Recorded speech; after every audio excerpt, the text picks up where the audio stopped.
high, I'm hypnotized. What's up is down, what's left is right. Chasing stars and holding you. I can't see the end, but we'll see it through.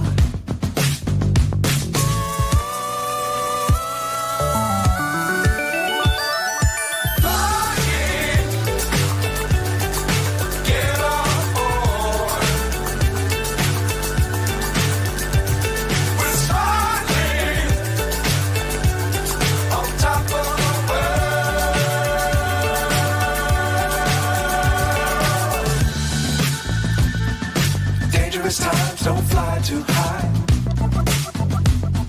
Be sure to keep the ground in sight. Fly forever if you keep it tight. Love the world but keep the sky on your mind.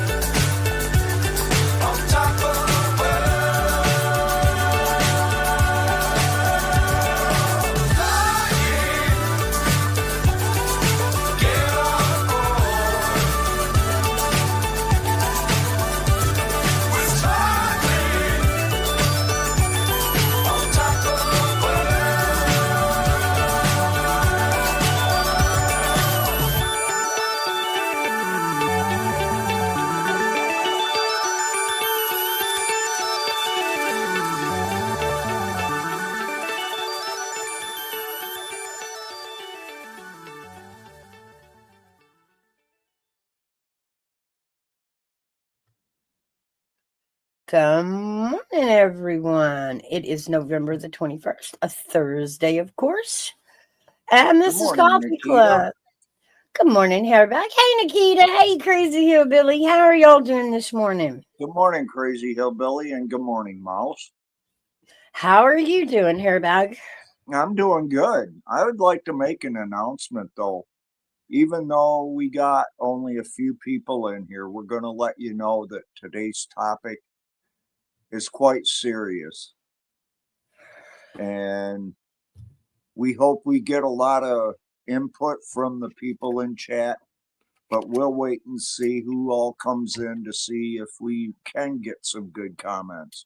Yeah, I mean, it's Coffee Talk, and I'm not a true crime channel, so I'm not going to bring you, articles and court documents, and I'm not going to, I've never covered true crime, but we do get to talk about it after the fact.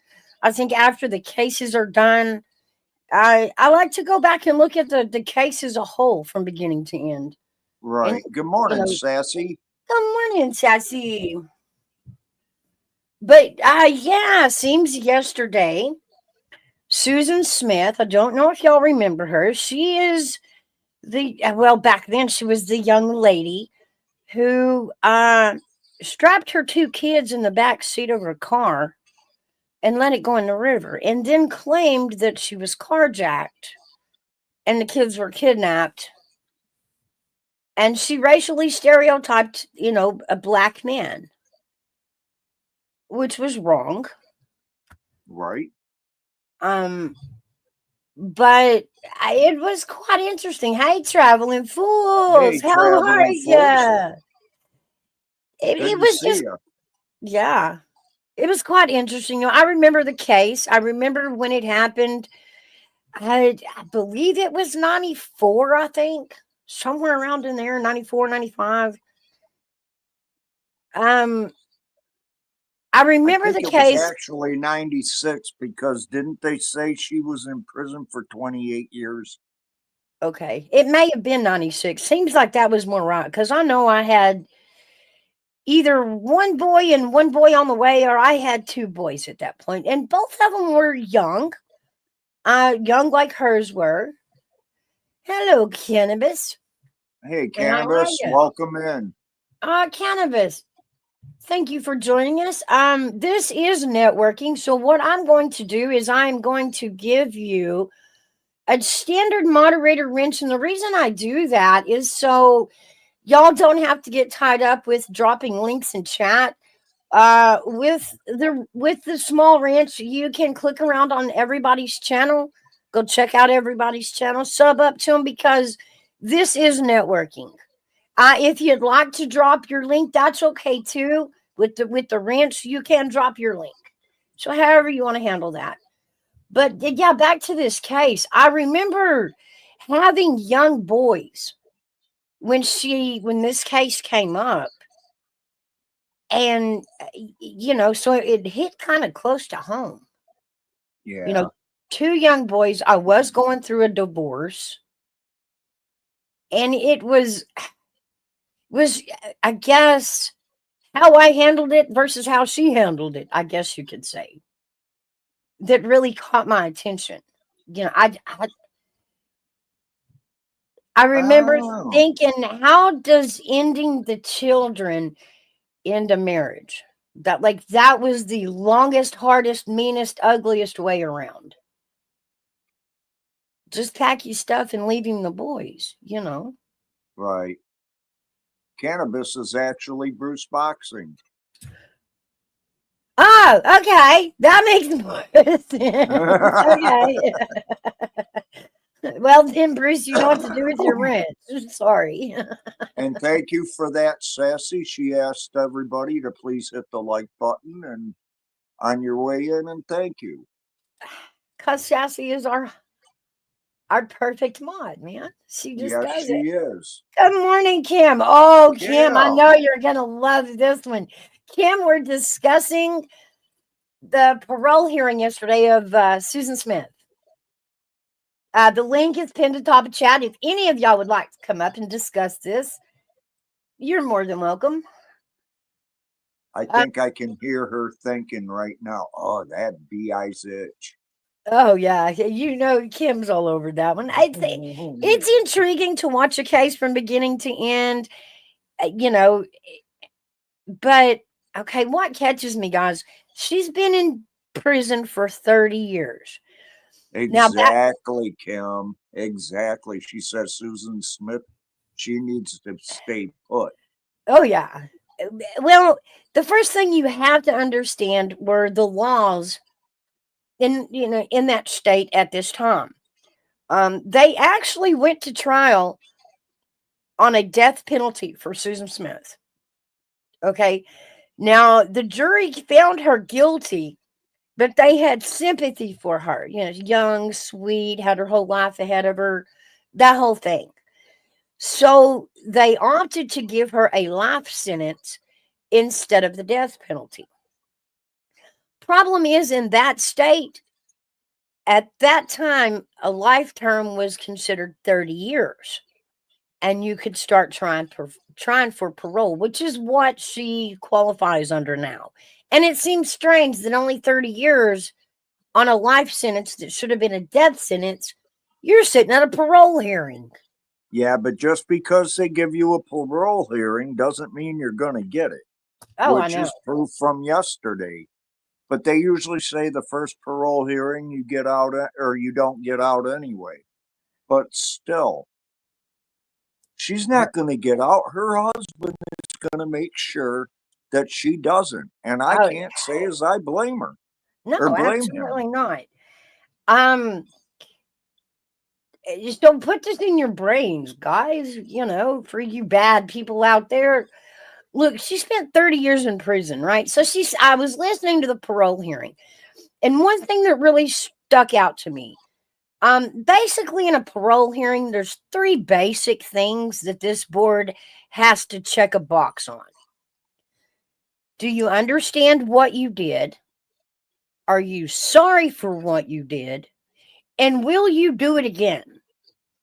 Are the 3 basic things the parole board wants to know. So bear in mind, you're supposed to check off these 3 boxes. Do you understand what you did? Are you sorry for what you did? And will you do it again? So they're asking her a barrage of questions.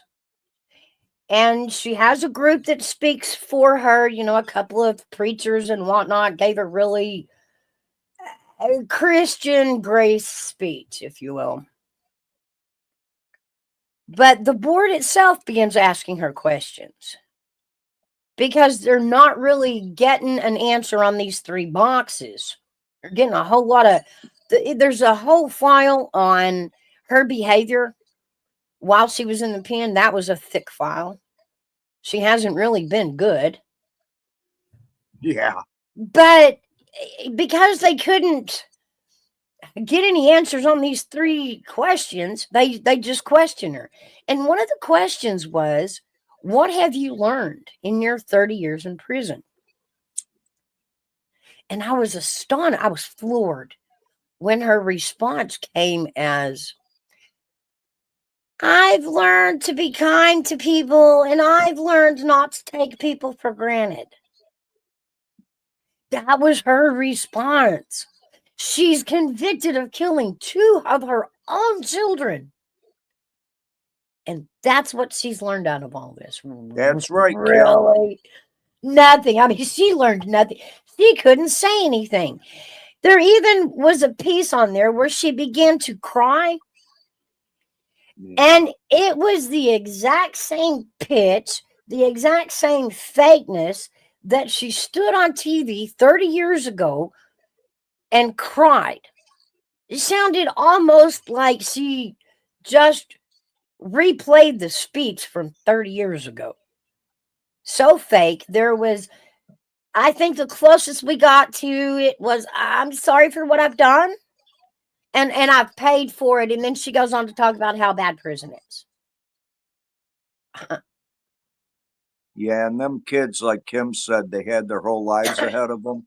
Hell, their Yes. lives hadn't even started. So after all this is done, then the people that are against her getting out for parole get to speak, okay? And all of the family members are there. The father is now remarried with another daughter. She spoke too. And you heard all the usual things, she took all the things away that he won't get to see them graduate, won't get to see their prom, won't get to see them learn to drive, all the things. And in the end, they get to the husband.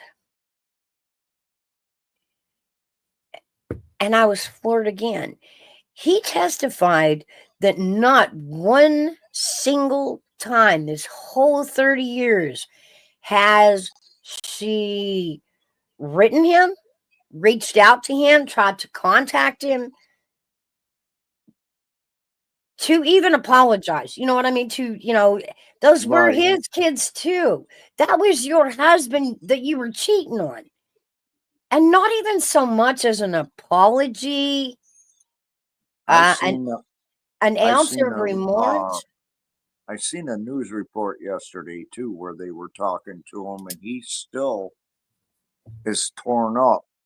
I mean, he was crying on TV, Yeah. I mean, and you I never feel get bad over it. for the man because I don't understand how anybody can take and do what she did to their own children. It makes no damn sense. Well, she did it If to you him wanted too. to commit S, you don't put your kids in the back of a car and then go into the water. Leave the kids out of it, for Christ's sakes. Mm-hmm. Good morning, here, Army. That get up here. I'm even passing. Hey, You always just stopping through. Get up here. We're discussing the Susan Smith parole. I'm But sure he has something to say about that. I'm surprised Kim didn't come up because she usually has stuff to say about it. it's weird that somebody tried to call me. Who tried to call me? I don't know. I don't know. It was weird. I mean, and I too, I too had some sympathy back then. I remember looking at her thinking, God, girlfriend, that's big. That's a mess up. And God, girl, that's gonna be the rest of your life. That sucks. I remember feeling that for her. Does she really understand the gravity of her mistake? I don't think she does. Well, the husband reminded me in his speech, it was proven in court that was not a mistake. She did not accidentally make a mistake. She planned this, and they proved that in her trial. This was absolutely premeditated. So all the things she's throwing out there that she had a moment of mental storm is simply not true. You know, the evidence at her trial proved she did not have an insane moment, that she thought about this and made decisions accordingly and planned this. I'm shocked after 30 years in prison to look at a woman who is still in the same mental capacity, the same level of maturity as she was when she went in 30 years ago. I agree. Yeah. And, you know, for all, like I said, for all you bad people out there, if y'all go to prison for something bad and you might have a chance at parole, oh my God, work on yourself while you're in prison, because that's going to be question number one. Have you done anything to fix this mess? And another question that they will ask, are you guilty of what you did or you've been convicted of?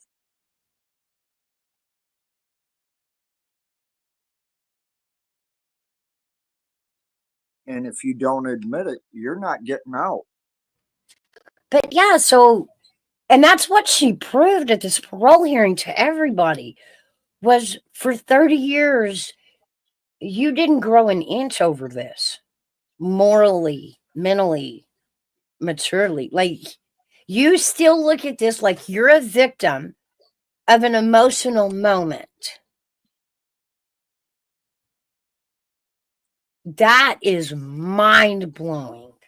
Well, the thing that gets me is not only that, but to prove that she didn't have any, I guess, remorse over it, is look what she got busted with in jail. Yeah. She got busted with having sex with more than one guard. Yeah, she was also in trouble. She was told not to give interviews, and she was doing interviews for money, because for some weird reason, that's what criminals do in prison, is sell their story to the press as often as possible. Which is weird, because doesn't that have a tendency to change the story when you allow them to pump out interviews like that? It disrupts the case.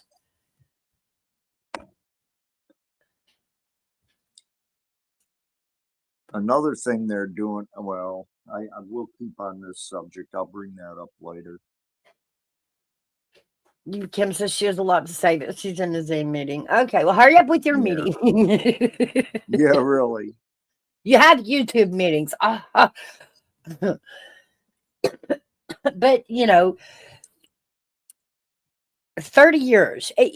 And they come out, and the family said, look, we wish that her parole be denied because this is supposed to be a life sentence. Actually, she was supposed to have gotten the death penalty, and she was spared. Mm-hmm. So, you know, no, she hasn't paid for her crimes. And absolutely, the board voted all unanimously. Absolutely, you are not getting out, woman. You are crazy. Like her, it was denied unanimously. Except there was one person on the parole board who had to step out of the hearing, had to recuse themselves. And that reason was because they actually worked at one of the prisons that she was kept at.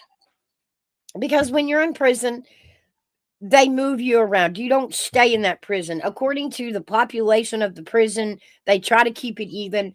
So sometimes you're moved around often while you're serving time. And one of those times she was moved around was into a prison that that person worked for. So by that, but and that was the right thing to do, was to recuse yourself from the case. Right.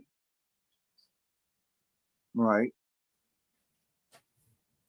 The sad thing is, she is qualified according to the laws at the time she was convicted. She doesn't get to go up for parole every year. She does have to wait for 2 years before reapplying. Right. But I think this first hearing, they said enough merit that just repeating that merit at every parole hearing will keep her in jail. Well, she proved that she wasn't ready to get out because she didn't do anything to keep her, or to show that she'd been trying to, make herself better. Yeah. She had No attempted. psychologist, no psychiatrist. She Her hasn't discussed it. her sympathy card at the hearing was, I have tried to commit suicide multiple times. And I thought, what kind of answer is that? I mean, you're at a parole hearing. You're trying to show them, hey, Flatty, you're trying to show them that you can be trusted on the outside, and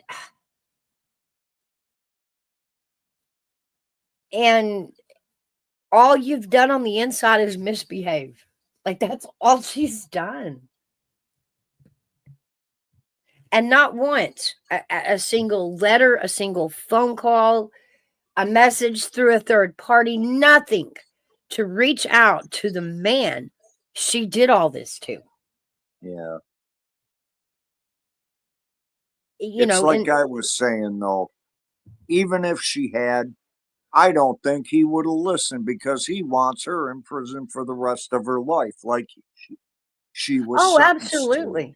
Not that he would give her any credit or merit to her words, but to stand in court and to be able to say, she's so sorry, but she hasn't even apologized to the people she hurt. So how does apologizing to a parole board supposed to mean anything? Yeah, exactly. Unbelievable.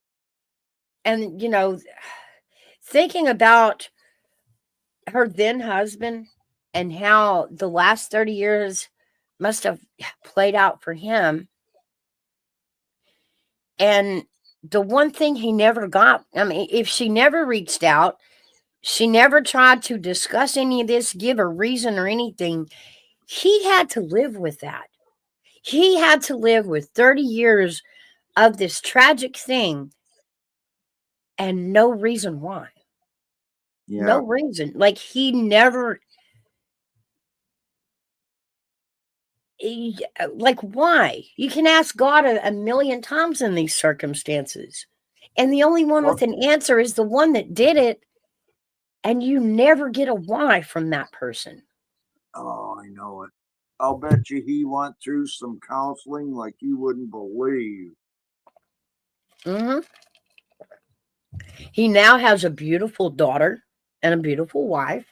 He did remarry. He did have another child. Right. But that's a child who grew up in the shadow of tragedy. Now this child, I wonder if that child even knows about it, or if it's she too does. young to- She does. She testified at the parole hearing as well. So she too is a victim. Understand what it must be like to grow up in the shadow of a tragedy concerning your siblings. And she talks about her and her mother both, how overprotective they were because of what happened to the boys. So that changes how that girl grew up, and she never got to meet her siblings on top of it. Like, she lives in their shadow, but she never got the joy of meeting them. Right, right. I'll be right back, Mouse. Okay.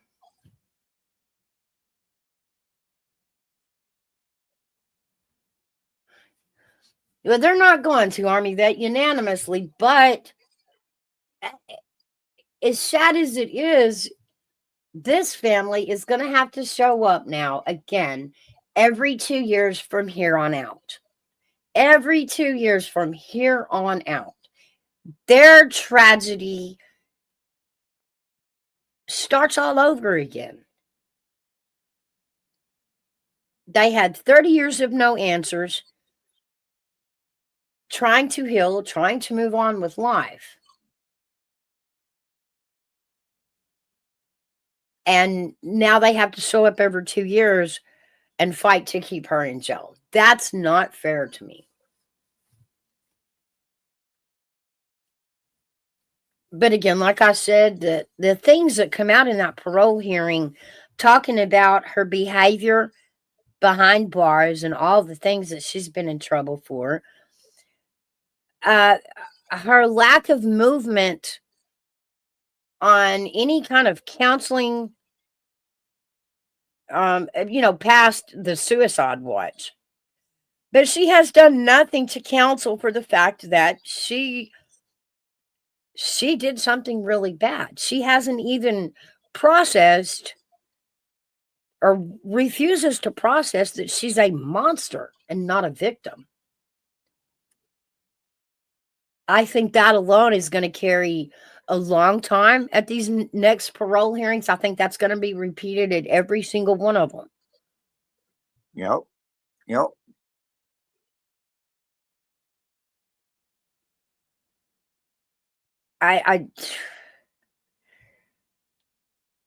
She never spoke of missing the boys. She didn't discuss mourning the loss of her children. That wasn't even a part of the menu with her. Sociopathic behavior or even narcissistic behavior. I would say Doesn't care a damn sociopathic. about anyone. And that was something weird. I asked myself that listening to the hearings, what mental box does this fit in? Her behavior is narcissistic.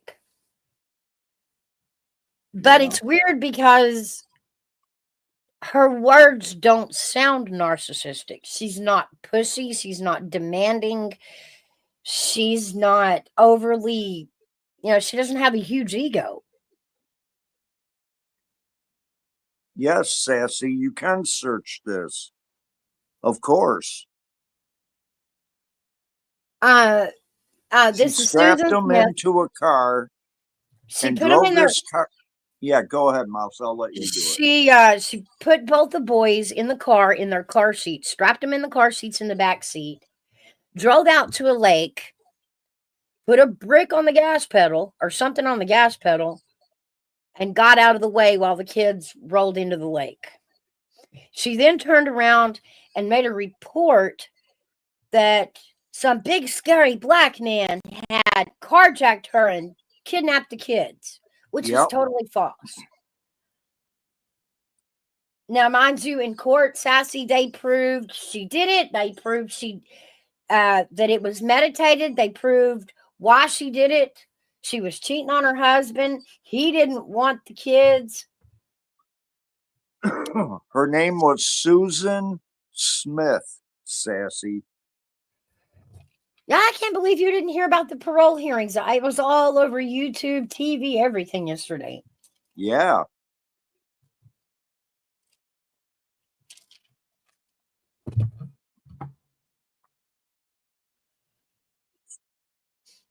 Well, that's a possibility, Sassy. Well, I was trying to think. I know Sassy's younger than us. And Sassy, it was 30 years ago. So you were probably real small. Yeah. Yeah.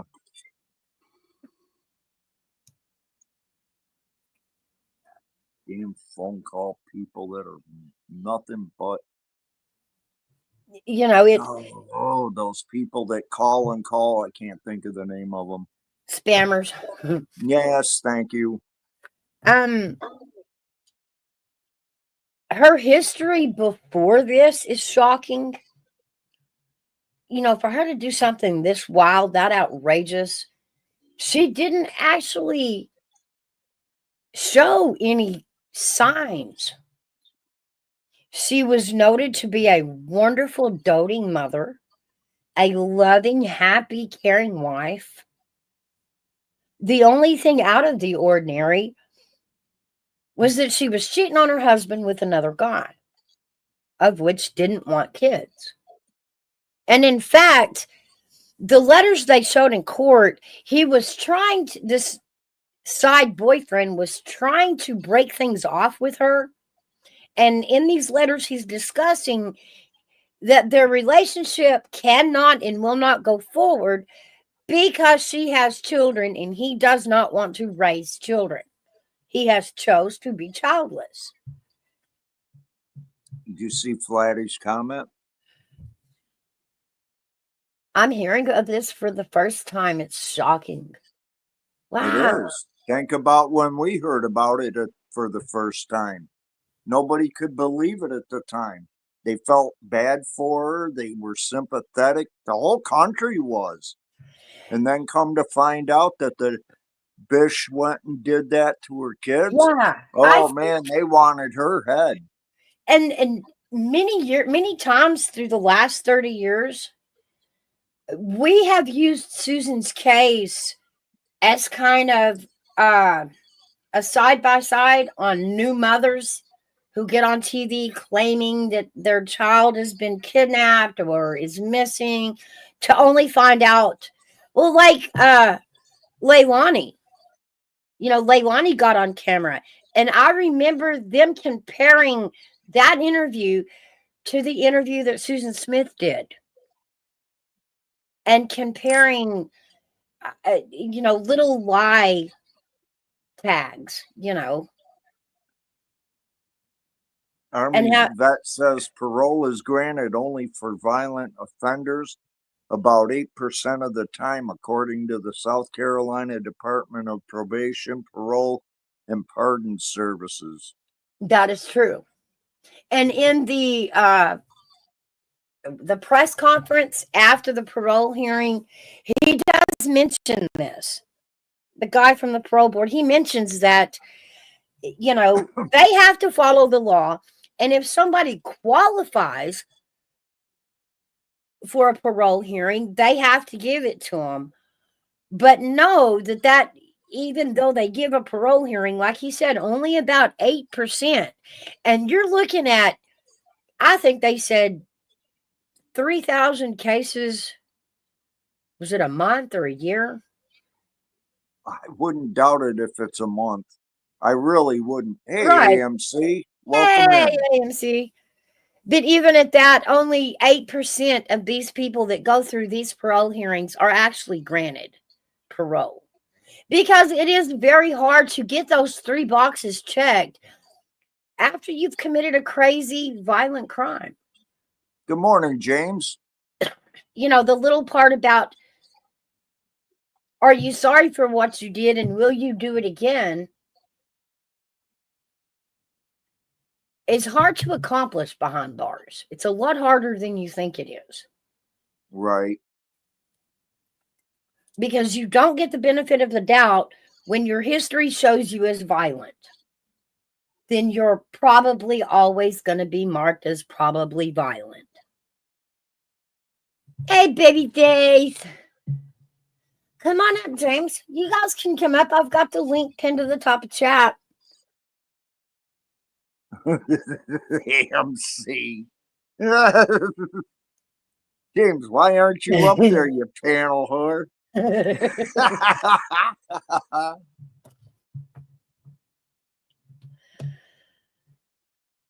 Sassy.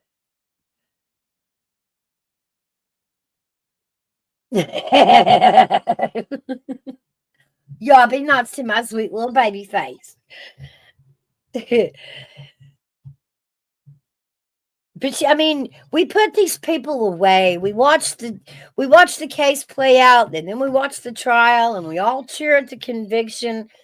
But we've never really been handed a look inside the way this parole hearing has with Susan Smith.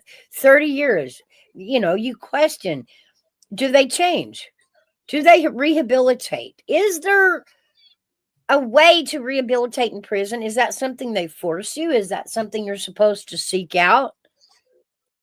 And she sought no rehabilitation for her crime the entire time she was there.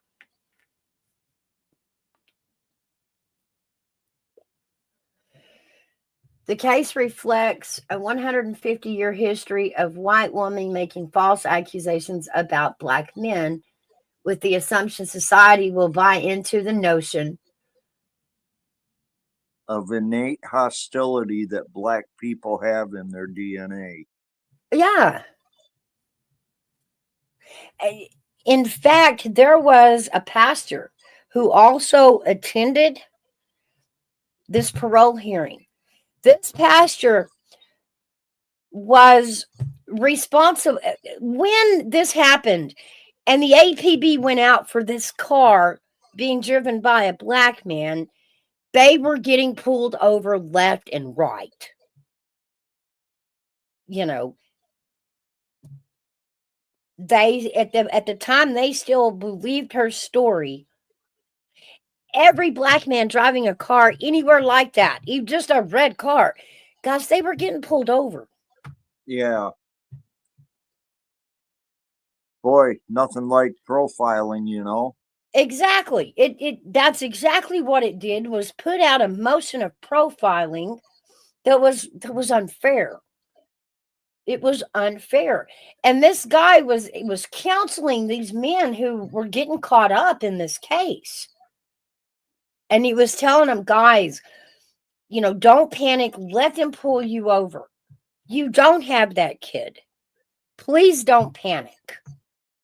Don't get into that scary cop situation.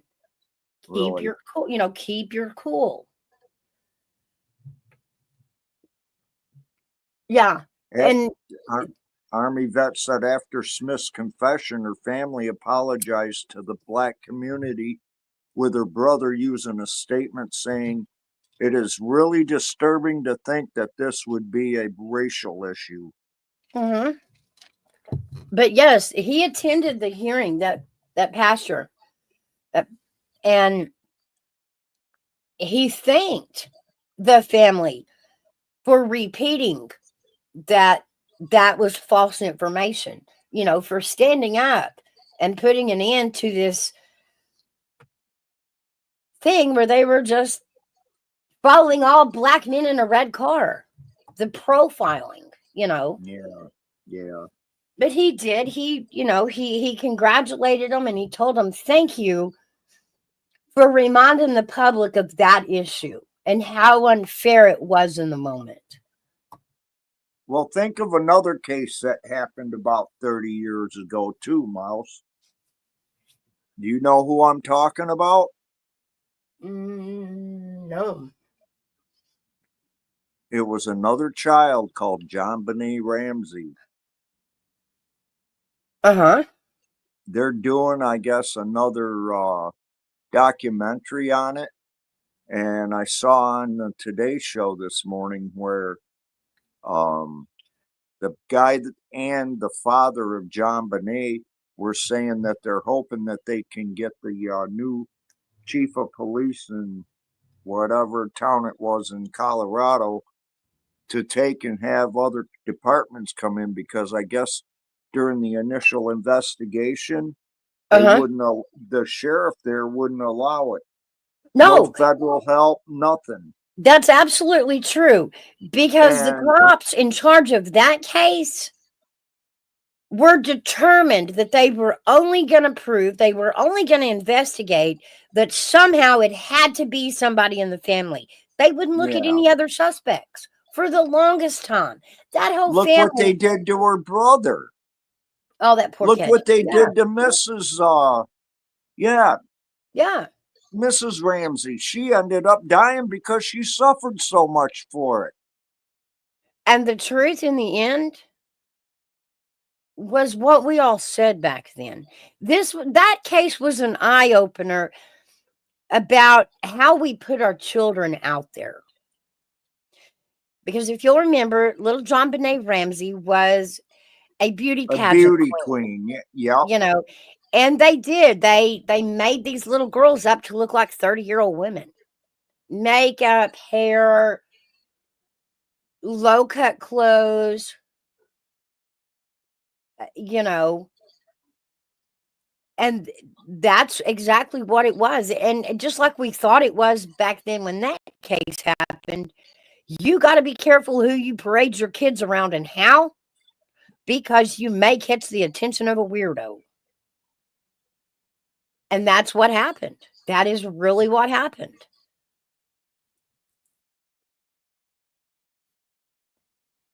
Oh, Kim says she went there to look at the house, the Benet Ramsey house. I knew myself that it wasn't somebody in the family by how and where JonBenet was found. She was found in the basement over in a back corner. Yeah. In that basement was an open window and a suitcase that wouldn't fit through it. Now they know with some evidence that JonBenet at one time was put in that suitcase. So somebody tried to put her in a suitcase and sneak her out the basement window. Had that been the family, that's not how they would have got rid of her. No. No. You know. So that told me that somebody was in the house. I don't know if they were there when they came home that night after the Christmas party or if he snuck in while they were asleep. But a stranger was in that house and a stranger tried to get her out of that house and couldn't. I got a question for Kim. Wasn't that about the time you guys took that trip out to go up onto Pikes Peak that you went to visit that house?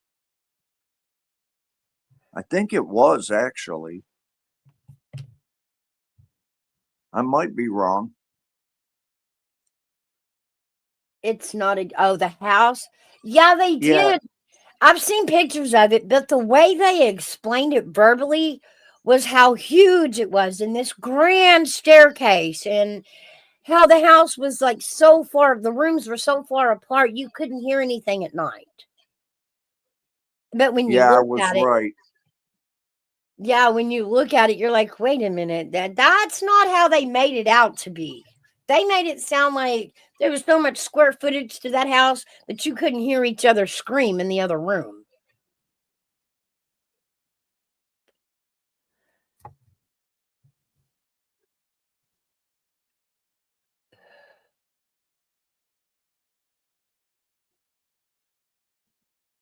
Really.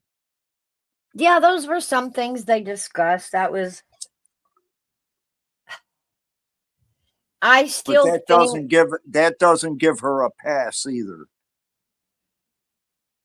You can make up your own mind as an adult what you're going to do Okay. or what you're not going to do. I feel like that's where she drew the suicide excuse, was because of her experience with it. And that's all the good that knowledge was.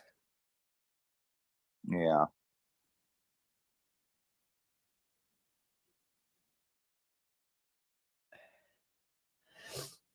I mean, that says,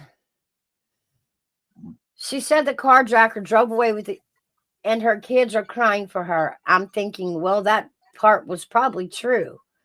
She rolled them in the lake and they're floating, screaming for their mama for 6 minutes.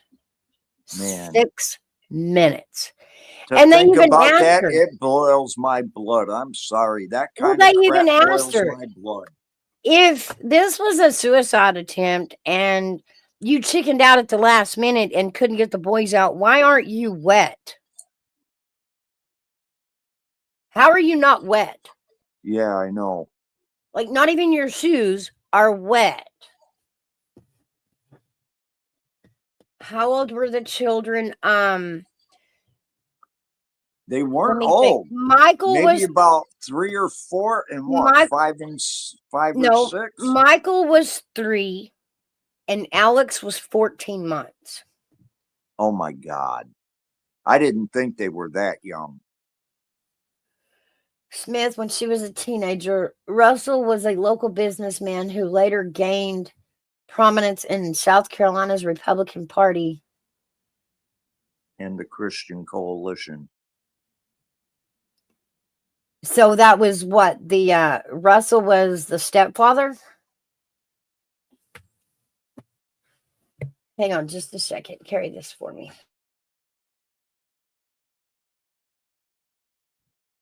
I never heard of that, Sassy. Yeah, AV. That shit boils my blood so bad you have no idea, guys.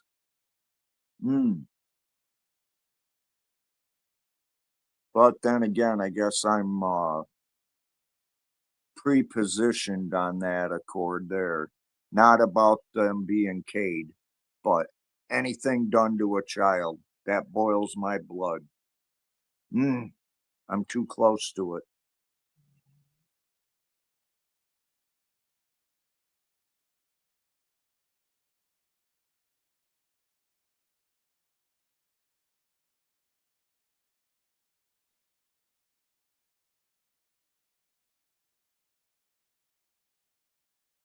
All right, sorry.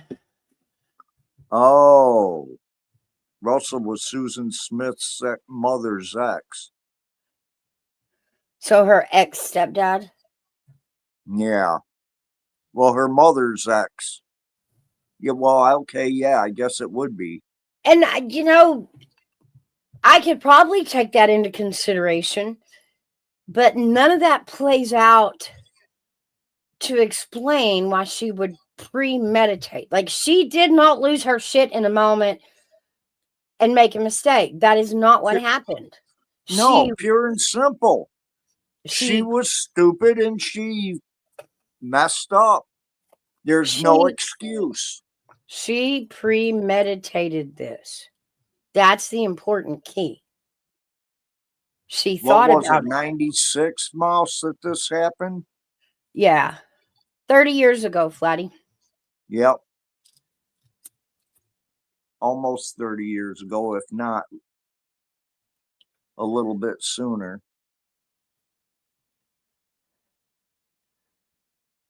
It could have, or later, I meant. It could have been even as much as 94. They keep But saying right around that 94, but area.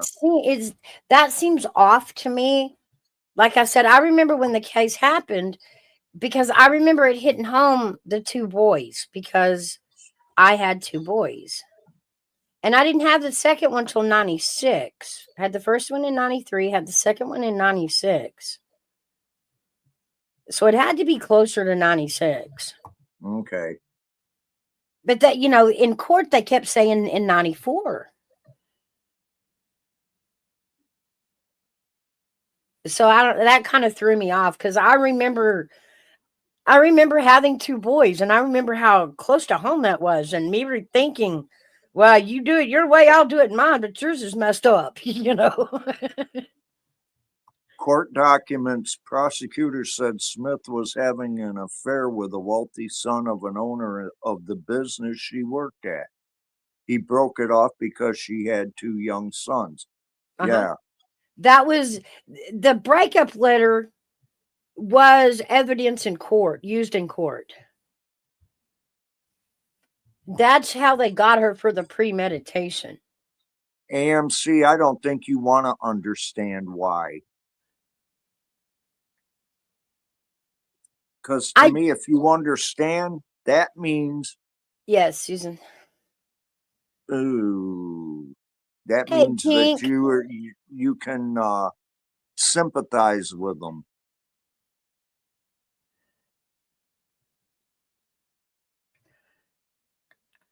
Pink needs Yeah, a it rant. is sad. There you go. it's all kinds of, it's sad, it's crazy, it's evil, it's Yeah. psychotic. I remember her saying something in her speech yesterday about she didn't understand the finality of her actions. Like she didn't comprehend that killing me boys meant forever.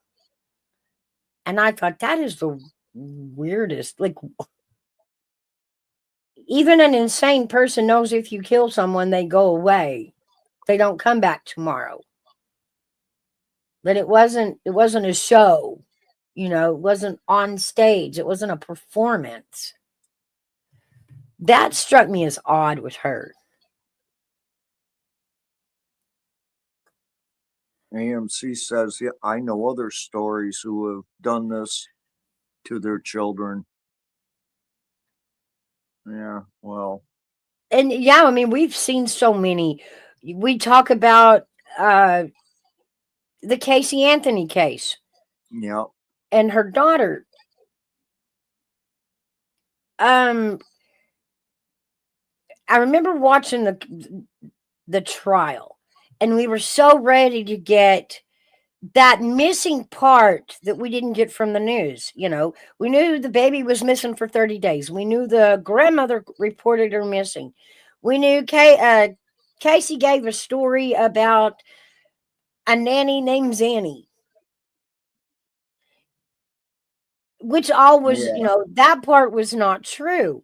They then find her in a laundry bag in the woods. So they never brought forth, you know, proof that in that time frame who had little Kaylee, who was the last one to see little Kaylee. We never got that in court. We never got how it went from her last sighting by the grandparents to being in a field. They just didn't bring that to court. And by not having those facts proven, we didn't get the direct connection between Casey killing Kaylee. And so they didn't prove it in court. And she walked. She got 2 years for lying to the police, but she didn't go down for the murder of her daughter. And we all know she's guilty. We just don't know how she killed her, how she moved her around, and when she put her out in the field. And they never brought those facts to light. So she walked. We go again, and you stick that case beside the Leilani case here, the Leilani Simon with the little Quentin Simon. They did have Leilani driving around the trash can they thought he was put in, but the only proof they have that she put him in the trash dead was the fact they found him at the landfill. So there was a lot of holes in that case as well. They never proved that Leilani with her hands injured her child, how she injured him, and they didn't have to. And she was convicted anyway.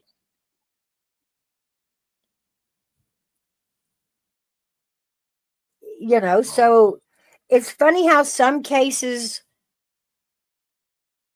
fall short, and some cases that you think are going to fall short will slide through to a conviction like butter.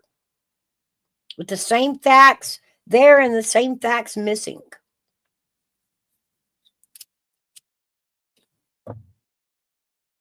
In other news, Lori Vallow is now facing charges in Arizona. She was convicted of all the stuff in, what was it, Idaho?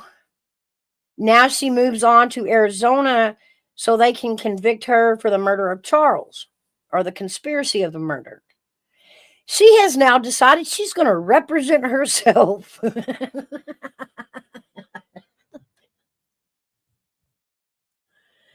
Uh-oh, hairbag, what happened?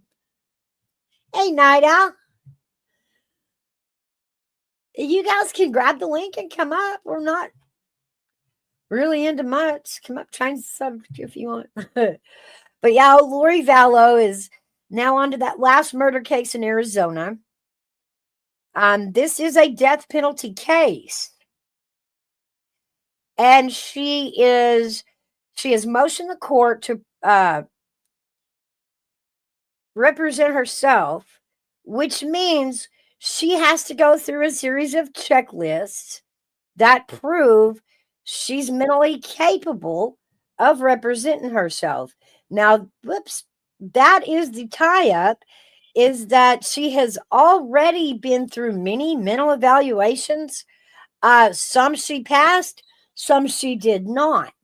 So the judge has ordered another full scope mental evaluation.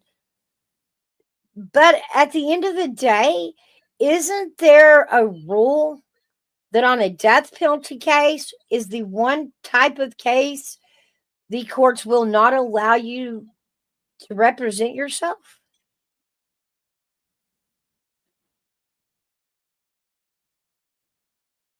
But we've seen it happen. The guy that ran into the crowd of paraders that Christmas because he was mad at his girlfriend, he represented himself. That was that was multiple murders on those charges. I don't see how the state, hey, Luna, I don't understand how the state is now starting to allow people to represent themselves in a murder one situation. Good morning, Luna. War crimes court. I'm sure that's going to come around. Yeah. But they always do that. Good morning, Pinky. Good morning, Luna. How are you doing?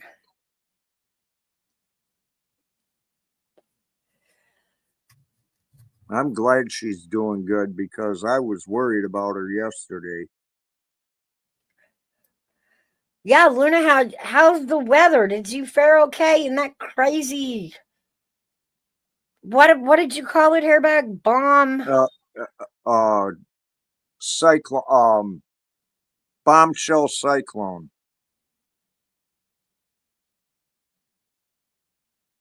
I think that was it. Bombs. Oh, maybe just a bomb cyclone. Something like that, yeah. Yeah. She says, AMC, I'm okay out here. Good. Cyclone, yeah, AMC.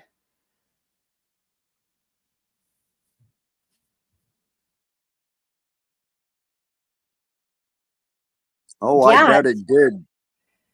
That's what we was all hoping you were okay. We know you were one of them out in that area. That was crazy. Yep. The weather is just, it's crazy. Yeah, but there's no global warming causing it. Well, if they'd quit seeding clouds, that would help a lot. Would quit flooding everything. I mean, a little rain is great, but guys, we are not in drought in some of these areas at all. New York is. Let's see, New York is in a pretty good drought right now.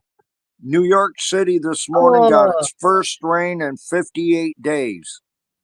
Wow. The world's top war. Hold on, let me read that first one. The world's top war. It's okay. Top war crimes issued arrest warrants Thursday for the leader of Israel and Hamas. They have been accusing of it Israel, but it doesn't fall, Army vet. They were attacked, and then hostages were taken. And when you use, I was listening to the talks on this, but when you embed into residential and you use the people as human shields, that's not going to stop us from coming after you. That's not going to stop anybody from coming after you. We have to be smart enough not to be used as a human shield at some point. The warrants. Go ahead. He warrants against I can't even say his name. The warrants against Netanyahu and former Defense Minister Yoav Gallant focus on allegations Israel has used food as a weapon in its campaign against Hamas in Gaza. Well, yeah. Hey, Luna, welcome up. Hi, Luna.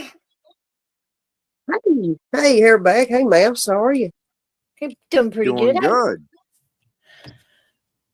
I'm doing good. Yeah, that storm that come through here, it was wicked. Strong wind. It dumped about 9 inches of snow on me, and yeah, it was wild. Wow. Did the wind get really But see, like? I mean, I'm more inland. I'm not on the coast, but I'm at such a high elevation that we got belted with some pretty heavy snow out of it. Oh, even worse. Like I was worried about the wind in the trees. You said that S word. Oh my god. That's I why I was worried I about you, swore Luna. on your panel. I'm sorry. Hey, Wanda. Oh No, shoot! Hairback 9 inches of snow to me really ain't nothing. I mean, I've been in situations where you're measuring it in feet. Well, I seen it how it looked on the news, and that's what made me worry for you. Hi, Wanda. yeah, the reports that we got was a lot of trees down that, of course, that takes down power lines, knocks out roads, hurts houses. But yeah, we had a lot of reports of some massive down trees from the winds in that area. Well, Hey, I mean, there was some trees down, none on my property, but because I just had my tree person come in here not too long ago and did a bunch of work on my property. But the neighbor's place down on the very end of the road, there was a big tree in their yard got took out. And then some other people. But yeah, I'd never seen nothing like that. It was crazy. wow. Because when the snow hit, it was almost, I mean, this front was so strong when it pushed through. When it finally got to me and it really freaking hit me, it was like whiteout conditions. Wow.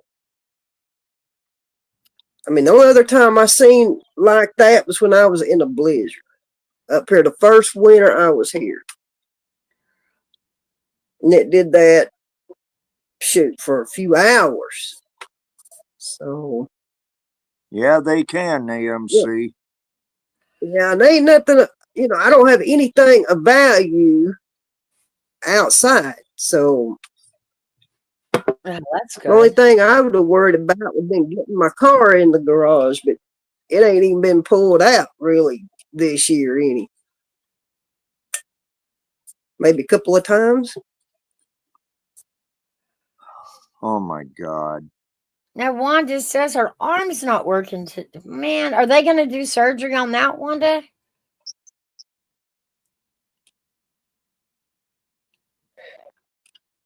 That was poor bad luck, Wanda. Bless her heart. What the hell is wrong with these people? We're old Hairback. Just shut up. No. AMC said JLR is talking about a school stabbing. And then AMC or Army vet said, I got it 3 minutes ago, that 14-year-old sad. What the hell is going on?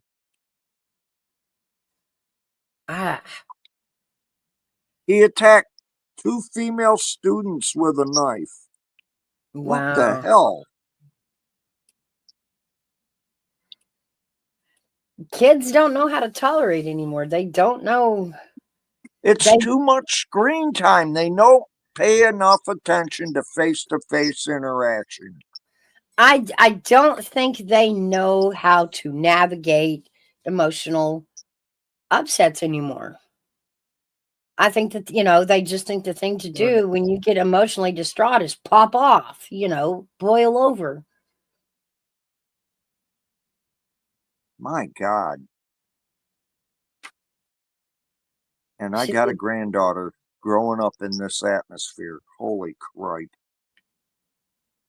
Oh, don't act Well, like her back, you I know. got 4 growing up in this That's right. where Don't we're feel at. like we It's don't have scary. kids, you know. It'll be It is it's scary. scary to think about what holds has in hold of Jesus. Come on, say it right. It's amazing what the future has in store for these kids nowadays. And it don't look good. Not in my book anyway. Well, I mean, I think how kids act. This is just my opinion only. It starts in the home. What do you teach your kids? You know, what rules are applied in your home? That's what I've always thought that way. It starts in the home. It does. It really We does. as parents Hey, James. have a responsibility to teach our children and guide our children in a way that they would be able to do well in society.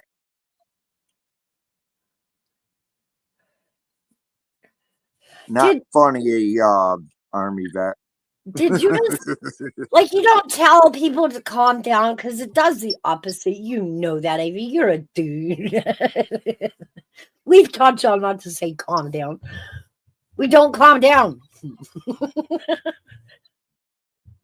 How you doing, James? We're gonna have to ask you to calm down. You're getting a little out of hand. Yeah, I know, right?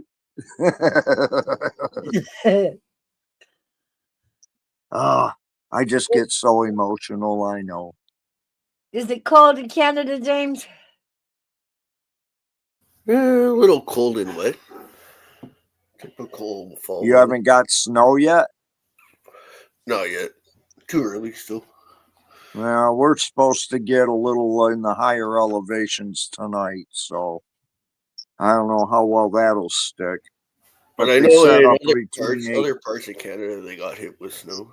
Up in Vancouver and Calgary. Yeah, Out on the west end there? Yeah. Yeah. Yeah, they can have all of it they want. That is I the just wish last it would thing. bypass me the whole winter. If it snows here right now, and it's supposed to this weekend. Oh, AMC is saying that swear word, Mouse. I know.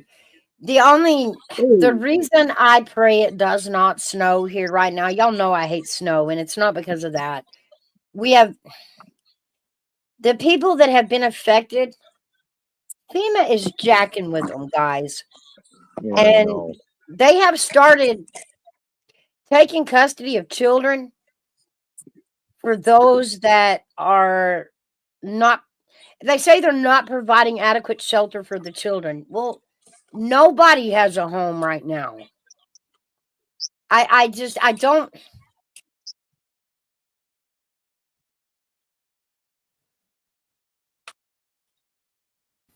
And then If it snows, they're going to be even harder on those people because it's going to be too cold. You know what I mean? And they're going to say that their kids don't have adequate shelter.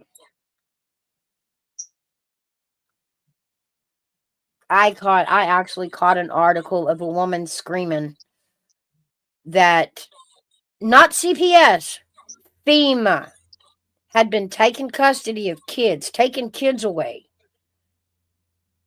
And they've lost track of some. This is rumor. I can't confirm it yet. But they've lost track of some of these kids that they've placed. Okay, wait a minute. They took the children from their parents and put them like in a foster parent or something like that, and then they just disappeared. They were taking them and placing them somewhere in North Carolina, and then when CPS was made aware and started trying to track these kids down to find out what FEMA was doing and how and why, because they don't have the authority to do that. All they know is They don't. they were taken to North Carolina somewhere. Hey, Arctic.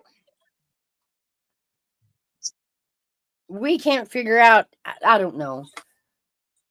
Hindsight is 20/20, but FEMA standing in my face they're going to have to get the cops out before I let my kids go. I mean, I know That's true. myself that FEMA doesn't have the authority to do that. So you best believe I'm throwing a fit, a huge one. You ain't taking my kids. No, I go to jail. I'd have to, pull out my weapon at that point. I'll go to jail.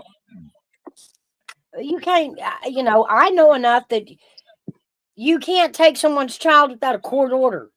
And Right. You just walk up and take somebody's kids.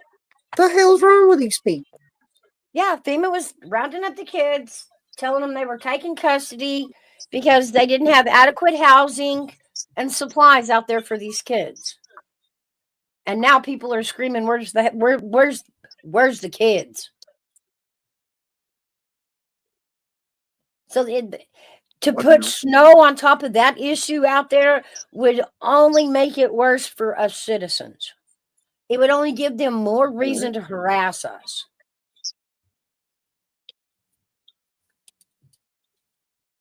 Yeah, that's wild. I didn't hear about none of this.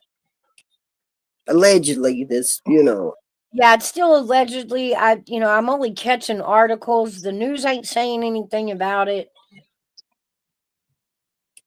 And but if this is true, there's a problem here.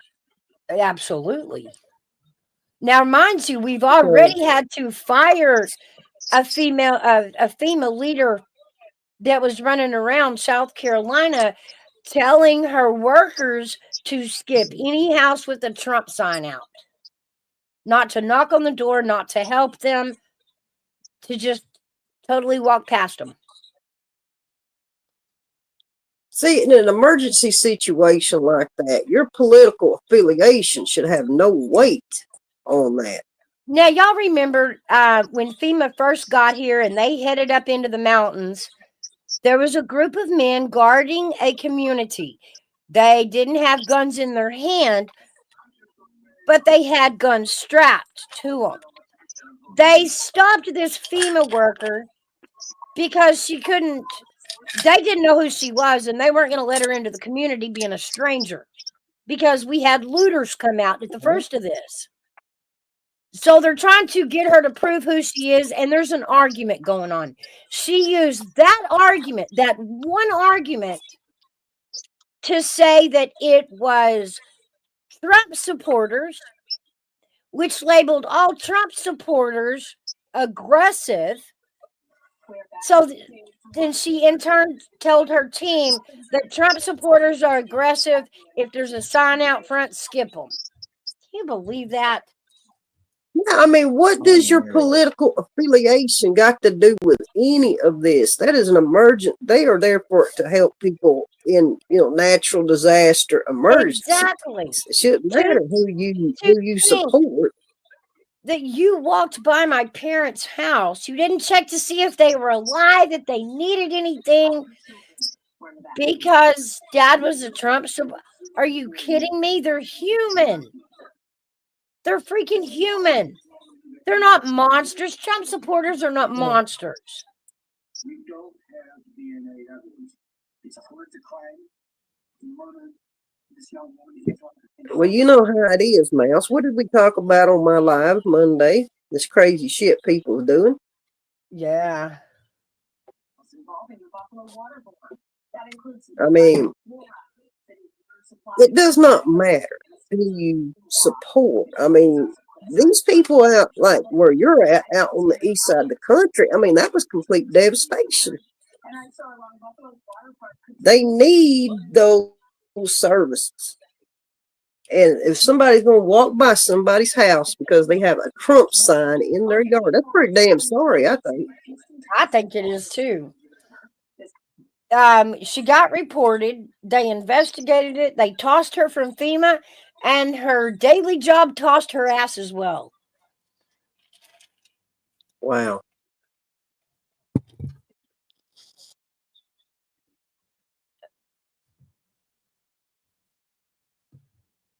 Yeah, someone has had a TV on in the background. I think they turned it down. Yeah, it was me. I was looking for something that I wanted to comment on. there's a guy that worked for the water board here in Buffalo, Uh-huh.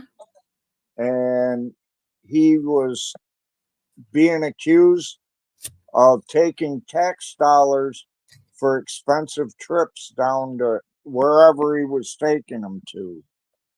And now he's resigning and taking a job in Houston, Texas as an engineer. I hope they That's have a interesting. good string to hold their wallets closed down there. Because he That seems to feel like he has every right to use whatever money's in the coffers for a city for his own personal vacations, I guess you could say. wow. Sounds like my prime minister there. Yeah. Sounds Yeah. like Mouse, I've got a question for you tax because dollars. you're out in that area, and I'm Yeah. curious. I kind of probably got an idea how they're doing it because I know there were a lot of people that lost their life as part of this hurricane that came through there. Now I know they've been out retrieving these deceased individuals. What did they have? Mortuary people come in from out of state or something to help out with that? Yeah, we're also we're at the stage now where the TBI is having to run them through the lab Oh because wow! we're to the stage because there's so much in the water that it was erosive, and so Right? they're sifting sand now. That's where Yeah, we because are. I'm thinking, there was such a great loss of life out there as part of this. I'm thinking, well, how are they handling all the deceased individuals? Did people come in from out of state, other mortuary people to help out? Because from what I understand, some of these towns just got destroyed. There's nothing left of them. I am amazed So at there was, how fast the identification process is going. Because Lord knows I've never seen Tennessee identify people so fast. It's amazing.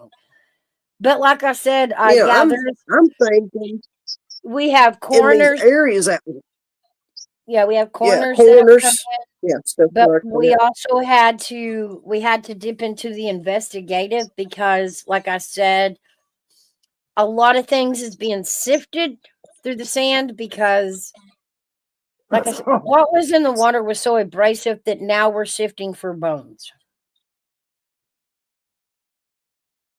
Yeah. Well, the That Yeah, water I'm just would thinking have a in lot some to of do these with it towns that were too. heavily affected.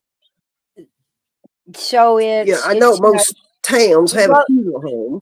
locally it's all hands on deck, along with a lot of volunteers that have come in from other states. They're still bringing in dogs. They're still forming relief search teams. Um, the chainsaw gang will probably go on forever. These things have to be chopped up. These trees and this debris has to be gone through with a chainsaw. You can't just bulldoze through it without picking through it with a fine tooth comb for any Right. of the people. I heard there's Hey, actually Janica. they have already started a lawsuit with the Railroad Commission about who and how the railroad track was repaired down I-40. Yeah. There was a part where the road was washed off, and before it got to the road, it washed off the railroad tracks. And everybody's scrambling. Everybody's trying to still build dirt roads. Nothing is pave worthy yet. Just getting a dirt road plowed through is a great help. So they're not running things, by state specifications when they're putting things together right now. And the railroad track is pissed off about them putting the railroad track back, basically, without the right people standing around to watch. So it's just, I wanted to ask you because I was curious about how they was doing that because it was such a great loss of life in certain areas out there. I'm thinking, well, how are they putting all this together to make it work? Are they bringing in like mobile units to like portable coolers or I have no idea because I've never been part of something like that. It looks like this. When you drive by and there's a search going on in an area, there's a bunch of like white official vehicles. And Right. with there's like 3 or 4 of them with some sort of government tag from the state, not the city or the county, but the state.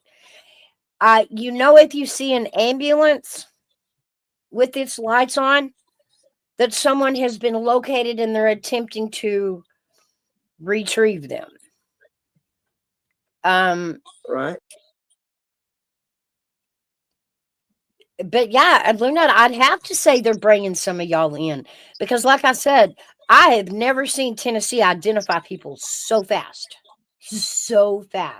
Well, they have to be bringing people in, even people like myself, because we can work a certain part of that. For example, we can't do the coroner's work, but after the fact, they just hand them off to us. Because there's one I want to ask you about after I tell you this. There was one found in our county, way down by the interstate. Strange, it was way off the river. But they found a body. Okay, so first now they've got to determine. They got to determine, was this a crime or was this storm related? They decided it was storm related. It was where the water was and thus receded. But within 2 days, Luna, they knew that this wasn't even a victim, that this was a cemetery body and where it belonged and who it was. In 2 days. Wow. That's all. That's impressive. Because my brain kind of goes blank. Okay, I've told y'all that people are really weird up here in the mountains about, burying granddad in the backyard and all this kind of thing, right? Where you could have a cemetery. So very early on, we started noticing that some of these bodies were not victims. They were cemetery bodies is what they were calling them. How? Right. I want to know how when you find a deceased body, first, you're investigating how it got there and who it is. How do you tie it back to a cemetery body? How does that work? Boy, I have to think about this one for a minute. Because I don't want to give the wrong information here. Well, how rotten is the body? That would not be my job. That would be the job of the coroner to determine. Yeah, so where did these dead bodies end up anyways? These dead bodies, they ended up where? All in the debris. Wrapped up in trees, buried in the sand. I think the only way they would be able to do this to determine, if it was an individual that was in one of the rural cemeteries, and there is a lot of these rural cemeteries. Or, like you said, if they want to do a cemetery, they'll just clear off an area and, family cemetery. Yeah. DNA, they'd have to identify them, and that'd be the only way to do it. So if you identify them, would you hit a database that would tell you, there's a death certificate on this person and final rest area is here? Yeah, they would do the DNA and to identify the individual. They'd go into the database and look for, I mean, everybody's issued a death certificate when you pass away. Whether your Right. family chooses to get it or not, there still is a record.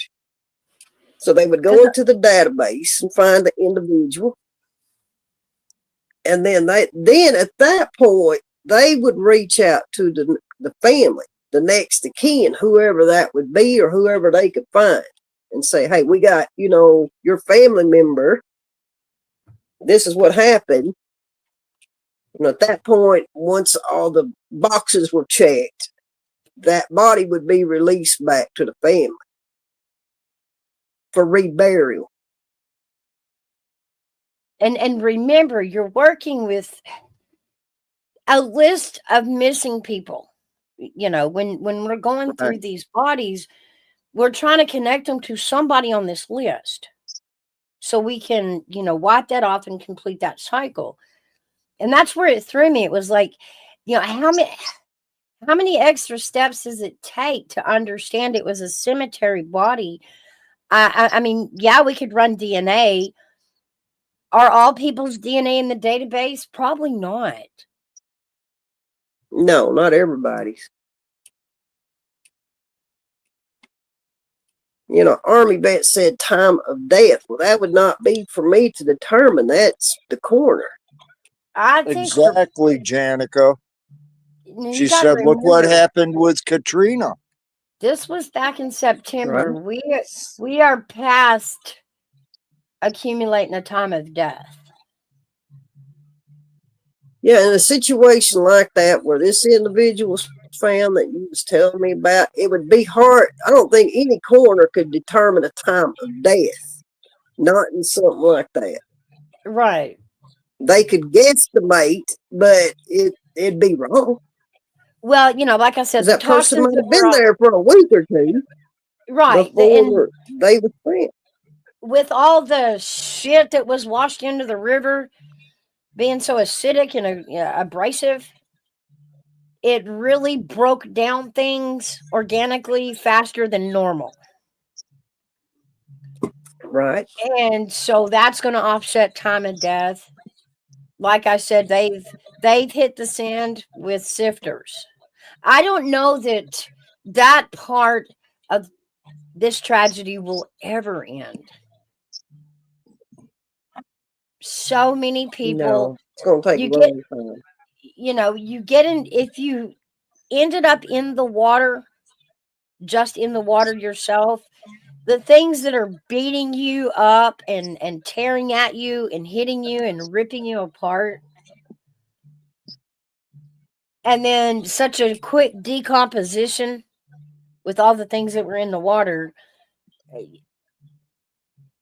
like that's where we are now. It's with each day that goes by, it's a smaller needle in the haystack to find. Well, Arctic Timberwolf, yeah, they can guesstimate. They're not going to get exact time of death, especially if an individual has been in water for a week or two. You can scratch that. That ain't going to happen. They can guess. They could throw a time down there and say, well, it might have been this time, but it's not going to be accurate. There's no way to do it.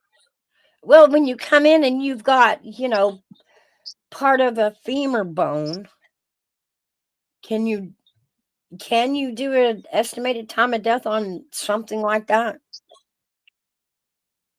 No. You could get a DNA sample out of that, but there ain't no way. Right. Exactly.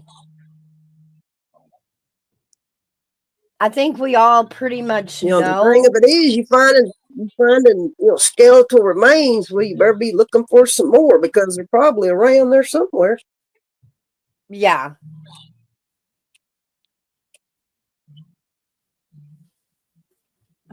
And going through, That's a real tricky thing when you're dealing with something like is out there.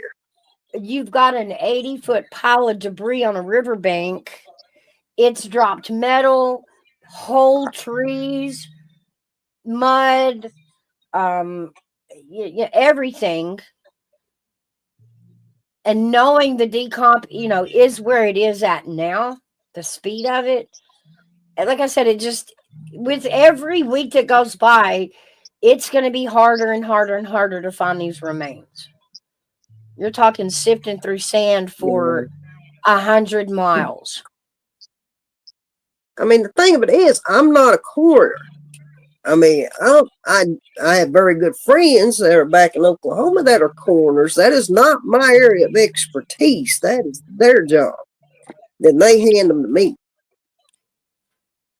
So, I mean, I'm only going by how I think it would be handled. But I'm not a coroner. Right. But you did work very closely. I mean, they went through the coroner before they got to you, Right. Excuse me. Because they would go, if they had to be autopsy or whatever, done on the individual, then I would get them after the fact. They'd call me. Yeah. But no, I don't think I could have been a coroner. That's just too much there. That's a lot of science. A whole lot of science. Right. Well, I mean, doing what I do, you had to take a lot of science too. But, the idea of having to autopsy someone is just not my thing. Yeah, y'all didn't have to go all the way to the molecular degree, Right. Pulling DNA, looking for toxins, that kind of thing. Y'all didn't have to strip it all the way down to a molecular level. But it's, No. I mean, it's The only time I ever had to do, or let me say, cut on a body was if they had a pacemaker, and I had to take that out. That fell on me. Wow, interesting. I would have thought that would have fallen Yep. on the coroner. Yeah, I was going to say that No. too. In Oklahoma, they don't remove them. That's up to us. If it's a cremation, that pacemaker has to be removed because it will explode in the crematorium. Oh, If it is a traditional burial, don't worry about it. Leave it there. batteries will eventually run out. I think. I mean, that's what, how we do it. If they have a pacemaker, we don't bother. Well, we had two, as But I if was they saying, don't do about these cemetery bodies. Now, one of them was still a complete, they found the casket and all. So that one was pretty obvious. Oh, wow. In fact, there is video that people captured during the storm of it floating down the river. A whole sealed, beautiful blue casket just whizzing by. It just boggled your brain.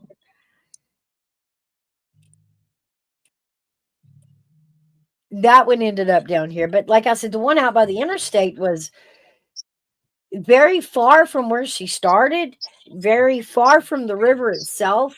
That only showed how far the water pushed upland and then receded. And as it receded, it just dropped everything it carried in it in big old piles.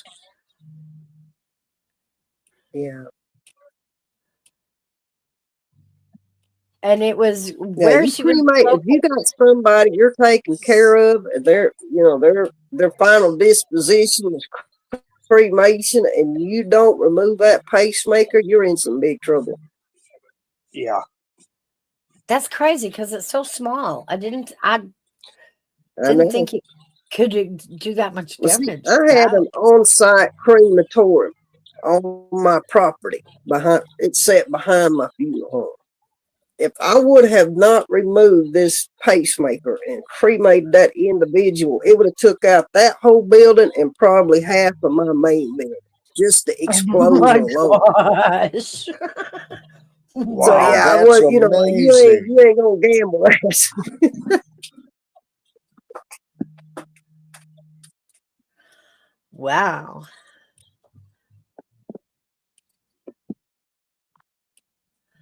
It won't Yeah, that's the only explode, time but the radioactive I material. And really had to do anything. so, what is the dangerous part of a pacemaker other than the batteries? Got to have some sort of This is what radiation or something to make we it blow up. every funeral director nationwide. This is nationwide. This ain't a state thing. We remove all pacemakers. That is the standard you Wow. are taught in mortuary school. It ain't just one state. It is everywhere. Every funeral director in the whole U.S. practices this. Jenica came in. Yeah. I said hi to her. I missed her. I was saying hi to her.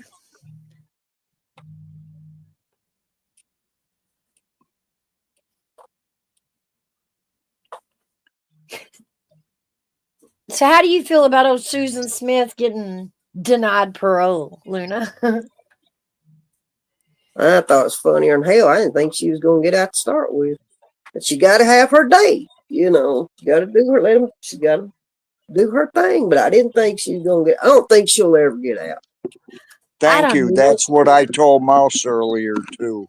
I don't either, but watching it and, remembering the case as they talk about it, looking at her 30 years later was just, I don't know, that bothered me. I'm like, she's still that same little girl. Nothing has changed. In 30 years of prison time, she's still claiming to be that sweet little victim. And that's where she's at. That's crazy. Because you wonder, if the bad guy goes to jail, is that punishment? Does he learn his lesson? And to think, nope. Nope. Like, wow. Yeah, I watched the parole thing yesterday. What were your thoughts? And I think she should have been made to sit there and listen to what those people said. But she wasn't in there. They took her out before the other people came in. She was there. She gave her statement, and they took her out and brought in the other people. The dad and the family and the other people.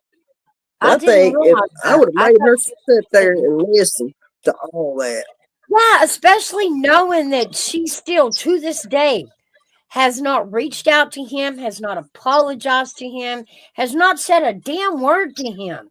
I would think the worst punishment would be make her sit there and look him in the eye when he comes in. He deserves at least that.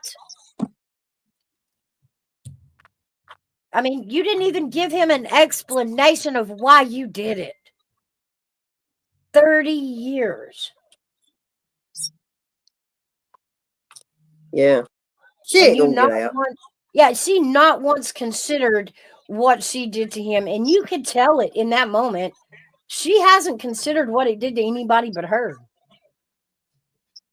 Yeah, it's all about her. Yeah.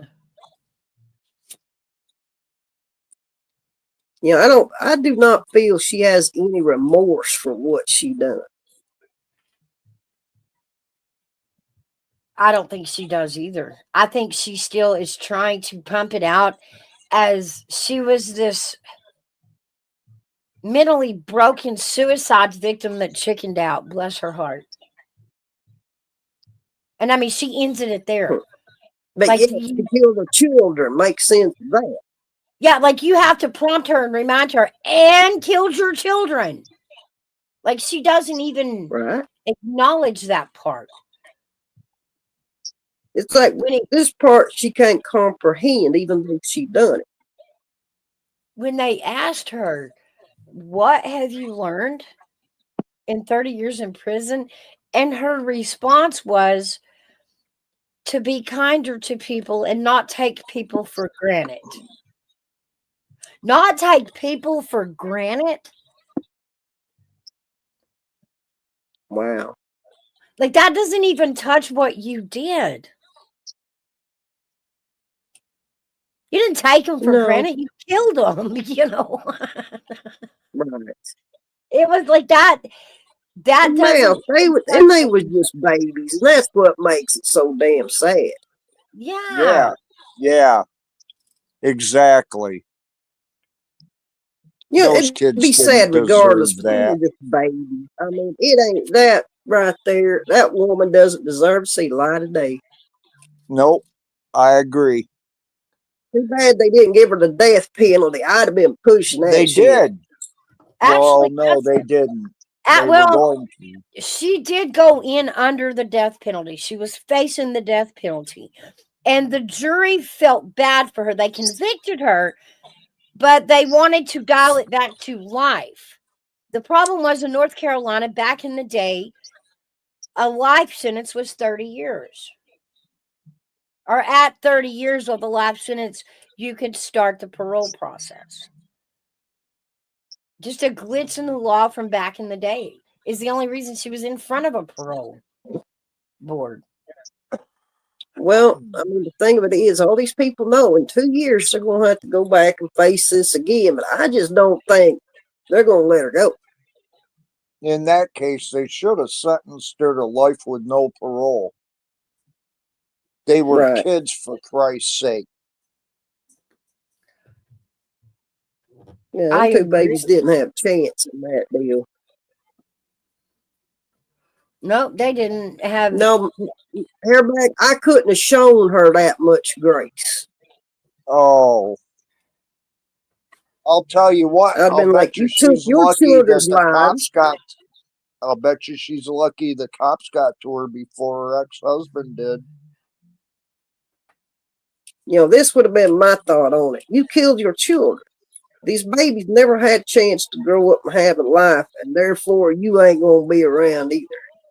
Well, now remember, Hairbag, you're standing there in life thinking your children are missing, because that's what she said. And they arrest her, and then they tell him. Yeah.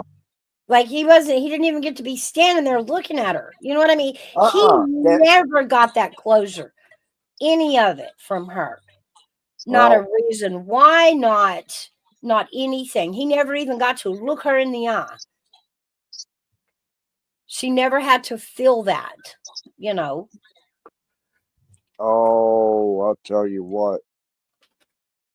If it was me and somebody came up to me about that,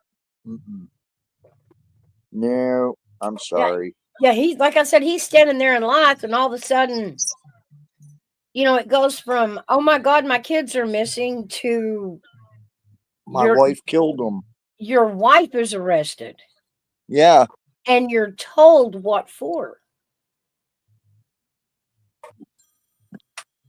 Yeah, I mean, I think if I would have been the judge presiding over this whole deal, I couldn't have shown her that much grace. I'm sorry. And that might make me sound bad, but No, it don't. It's just, these babies I'll tell never you had what, you're not chance to grow up. the only one that feels that way, Luna. There are a lot of people in this country that feel the same way you do. And I'm one of them. Yeah, it ain't right.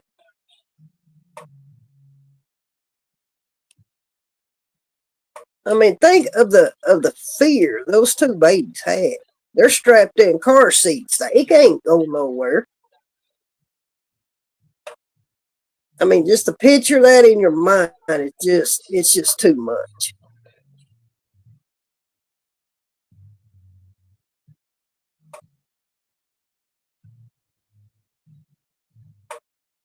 I was Frankly, on mute. I'm I frankly agree. surprised that she survived that long in prison, actually. Yeah, me too. Usually people like that don't last long. No. Unless they had her in protective custody or something. That'd be the only way she's still alive here, man. She's not general population. If she was out there, she wouldn't have lived freaking 6 months. Somebody would have took her out. Yeah. And this happens would've in probably- prisons. You don't hear about it, but yeah, this kind of stuff happens in prison. If you go in there, Oh, that's with a one thing crime that against prisoners you or don't the take child, kindly to. You mess with a you child, have you're signed your done. death certificate. What do you guys guess would be the most popular reason women are in prison? You think it'd be like murder, murder of their child, assault, theft, drugs? Shoot, I mean, it's hard to say. It's probably pretty high across the board. I mean, you got people that kill people. You got people that in there for drugs, whatever it was. I mean, it's a mixed bag.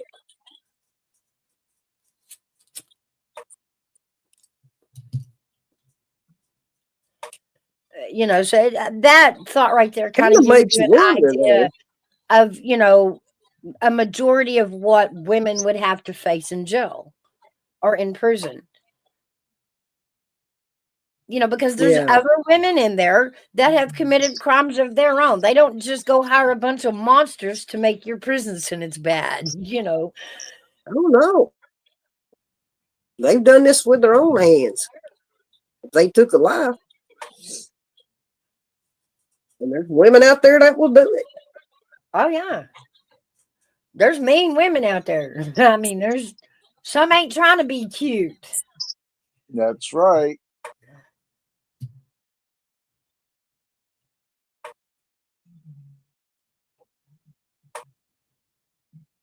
Oh, that just reminds me of this court case I heard one time. The girl, she went in because she had shot and killed her stepdad. She was 15 or 16 years old and shot and killed her stepdad. They sent her to prison because she was trying to protect herself because he was molesting her. And she shot him. And they freaking sent her to prison. Yeah. Oh, There's another I one. think I remember what case you're talking about. There's another one where this I'm like, what? girl went and was living with a bunch of or two other people that were married. And Mhm. come to find out, they were raping her. And the father went over there and he shot both of them. He got convicted of murder because he was sticking up for his daughter. There was a big outrage over that. Oh, well, yeah.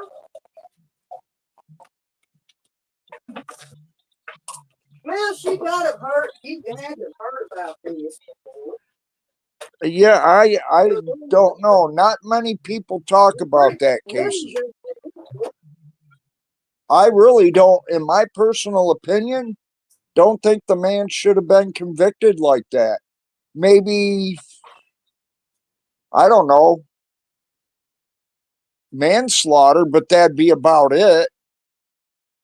Well, it doesn't fall under murder one unless Nope. he does more things than just walks in and shoots them. Remember, you got to have extra aggravating circumstances to get capital murder. Extenuating, yeah. Yeah. Or, you know, some states call it, what do they call it? Unusually cruel and heinous acts. But it, you know, it can be murder too. It can be manslaughter. All still carry, you know, felony heavy sentences.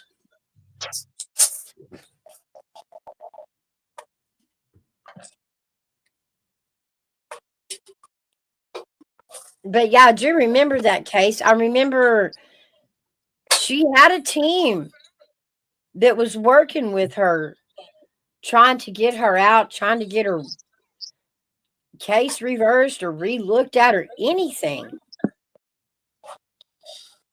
I Because it was remember watching that. I followed it it was on YouTube, and I'm like, what the heck? They sending her to prison for trying to protect herself from her stepdad? Are you serious? yeah. Have a good one, AMC. Because at what point, AMC. at what point are we trying to tell a woman she can't protect herself? Like, where's the line? Like, just because he doesn't try to kill me, do I have to wait till he tries to, take my life before I'm allowed to finally defend myself or protect myself? Yeah, I thought that was so wrong. I'm like, what are you people doing here? You gotta look at what was going on here. But yeah, they sent her to prison. I forgot how many years she got out of it. I mean, it wasn't like a big sentence, but she Yeah, I shouldn't have remember never it. went to prison. Yeah, it was on the news a lot. It was controversial, and as it should be. Those kind of cases should be brought to light.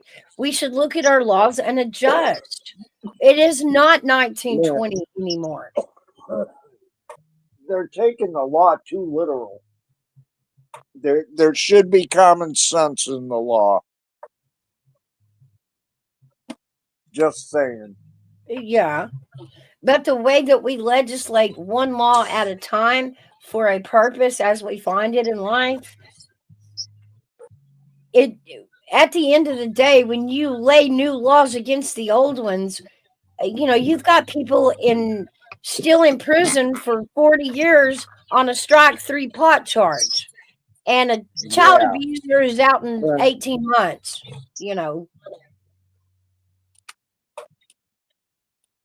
It doesn't look equal, but the sentences are laid out per law, and they're not compared to the other laws around it. Yeah, it's wild. Oh man.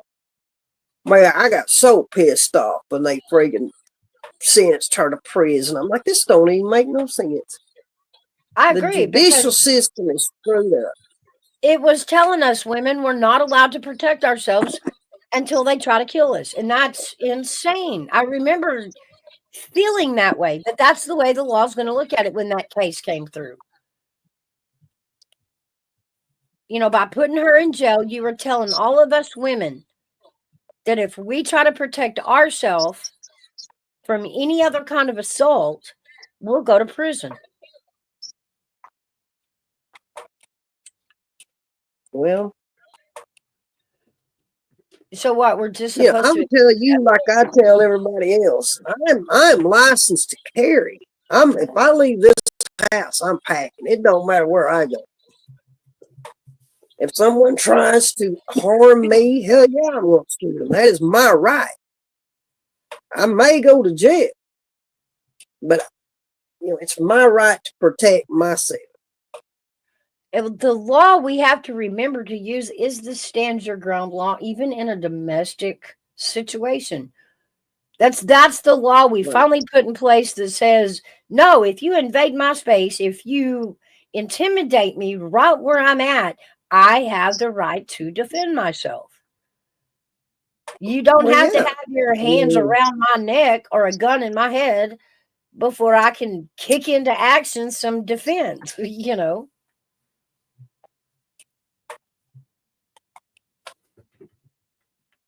Being up here and going out and doing the stuff I do, I mean, hell, I could run into anybody out there in them woods easily.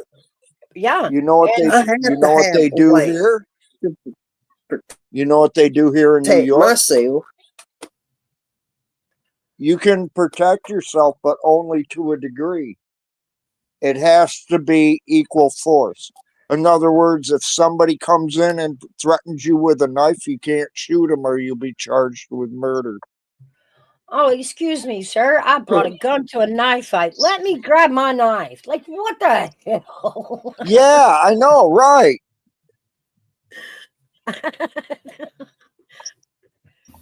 Yeah, what I was told, a knife does more damage than a gun.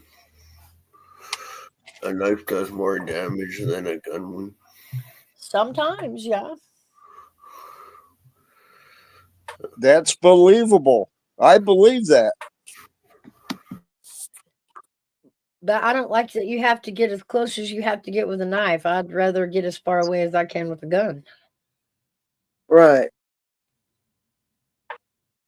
That's when you need an Australian knife. You need an Australian knife.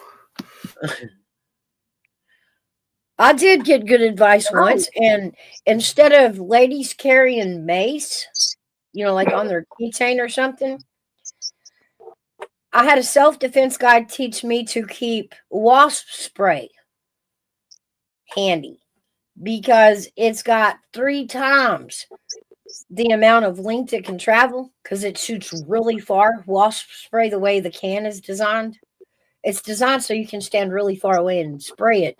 Spray that in their eyes and they'll go down faster than pepper spray.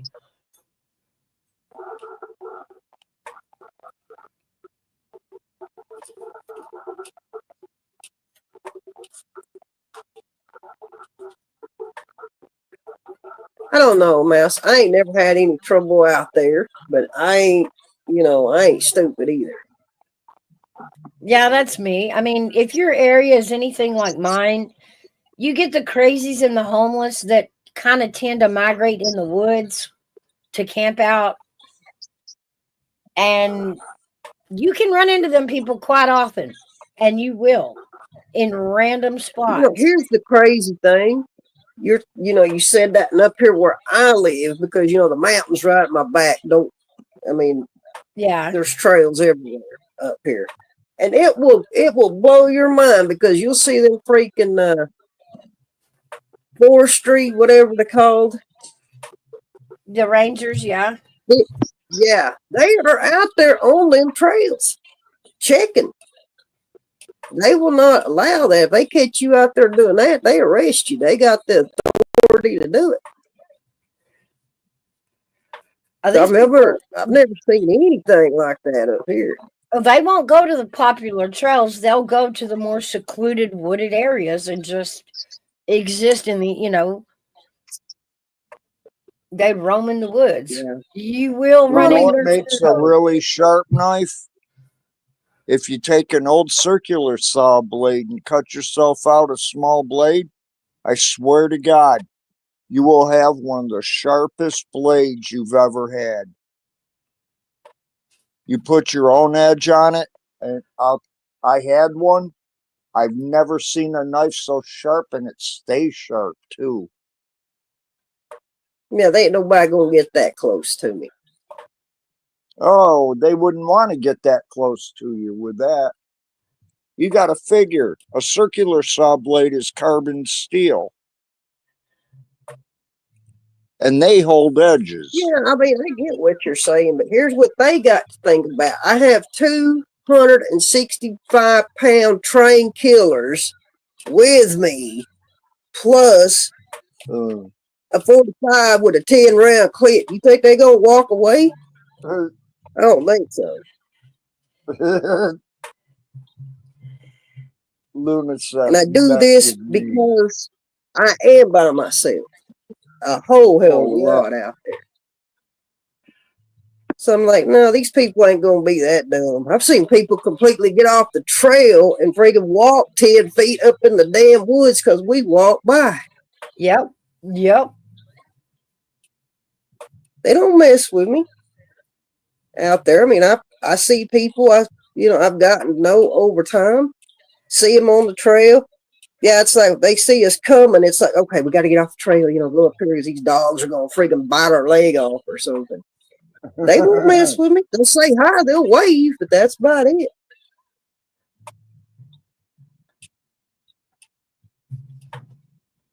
And I'm thinking, well, maybe I didn't do too bad getting these two. Well, if they're that big, I would say no, you didn't do too bad. Oh, they're huge. You couldn't I mean, have they you couldn't are have huge. better protection, my God, other than maybe your weapon. Yeah, she actually has Well, chihuahuas. She comes out with little chihuahuas. no. Trust me, those are the meanest dogs. If they could, they Hell would yeah, they'll destroy you. bite your ankles and shit. If they could, they would rip you apart. They can't, and that's sad. But if they could, they would. Yeah, they worse. would. They would be worse than pit bulls. Yo, what I read about chihuahuas, apparently chihuahuas were bred to take down pit bulls. Chihuahua can actually take down a pit bull. Huh. Okay, Wanda, you have a good day. Have a good day, Wanda. It was good seeing you. Oh, good. Her husband's here. All right, Wanda. We're still praying for you. Get better, please. Yeah, get you feeling better. Now, James is not. He does not know about Mr. Fluffy and Axel. He's not heard about these two. Yeah, they're not chihuahuas. Oh, they're poodles. They're little Oh, poodles. they're poodles. Yeah, there you go. No, they're not poodles. That. They got piranha teeth. Let's put it this way: they'll eat a poodle for a snack. Hmm. I don't know what kind of dogs does she have. I don't know what kind of dogs. They could probably just bite one in half and keep going. What kind They of wouldn't really think too much about it. what kind of dogs do you I have 2 German Rottweilers. Oh fuck. Yeah, yeah. They're I pretty think And there's they have only one been dog put meaner, through- and those are those great big, huge black things that look like a freaking bear coming at you.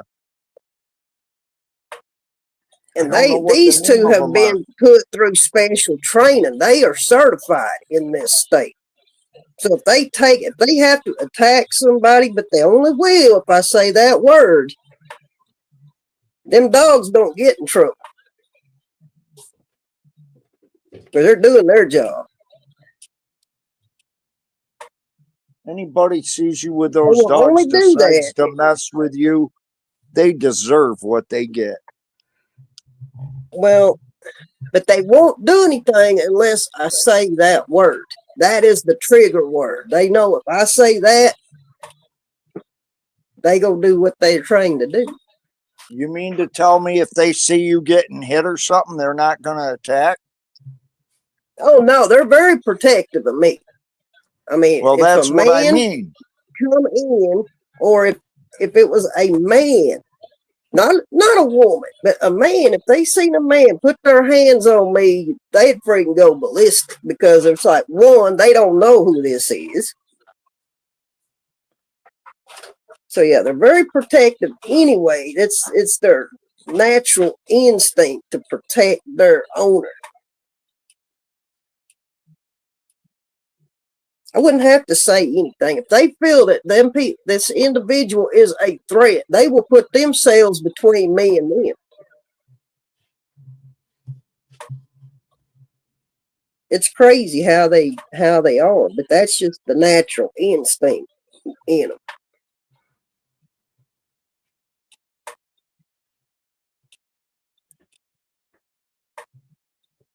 But I knew this when I researched the breed, but when I got them, I just took it up to a whole different level. I went through and got them trained and certified in the state. So if they was to bite somebody, they don't get in trouble. They don't get taken away from me Right. I want to say something here. because they're doing Hey, their job. Janica, I was telling Mouse this morning about our little a cappella group yesterday. Oh yeah. Tell me y'all was having fun over at Izzy's. Hey Loki. Hey, Loki. Good to see you. Welcome in. Hey, Loki.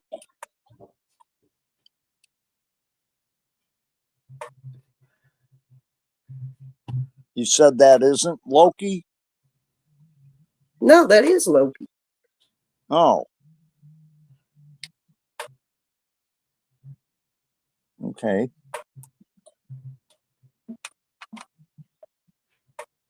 Yeah, I mean, I take my dogs out in public. I mean, I'm out with them all the time, but they just look at other dogs like, okay, well, you just go, you know. They don't, and they, you know, don't show any aggression. They just don't care for them. How's that? Okay. They'll be like, okay, well, you just go with your people, you know, go walk and do your thing. Just leave us alone. But they're social too. They love people, especially kids. Well, that's cool. Yeah, my granddaughter had a blast with them when she was here. She go outside, everybody, them dogs are right there. They didn't leave her side. That's cool. Cause she go out in the back where it's all fenced in and stuff, and be out on sitting on the deck or whatever, and they'd be right there with her, one on each side of her. Yeah, I don't they know would what it protect the is. kids. Dogs seem to take the kids without Yeah. even having to Well, be prompted. It's great. yeah, I mean, with my two, they don't see a child as a threat because they're little. So it's a little bit different. Well, it does kind of depend on the size of the dog too. But I mean, most breeds will protect a little one just instinctually. Yeah.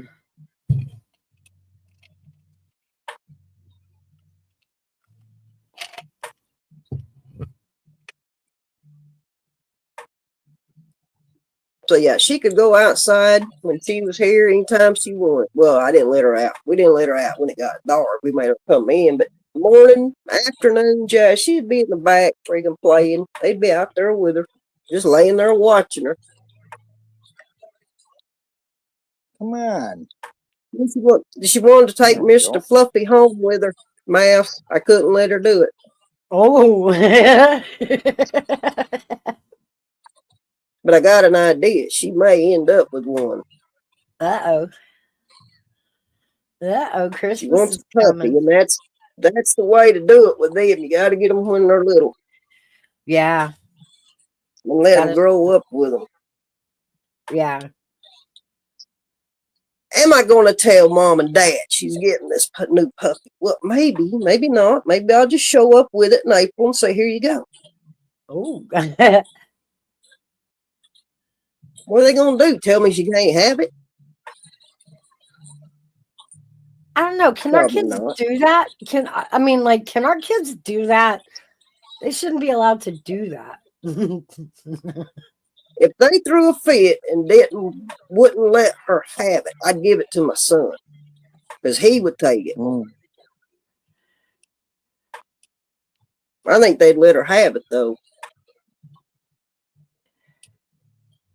But, you know, she's only 4, so this dog would grow up right there with her, and that's the best way to do it. Oh, well.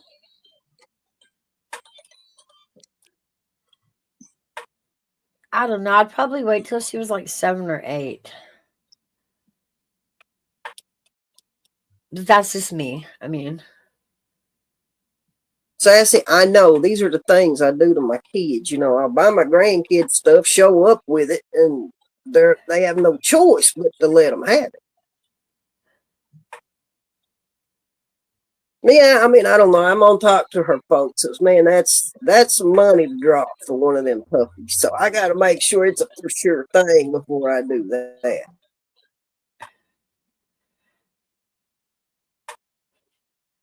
I don't know. I'm not that far down, so I don't know how to handle this situation. I will learn.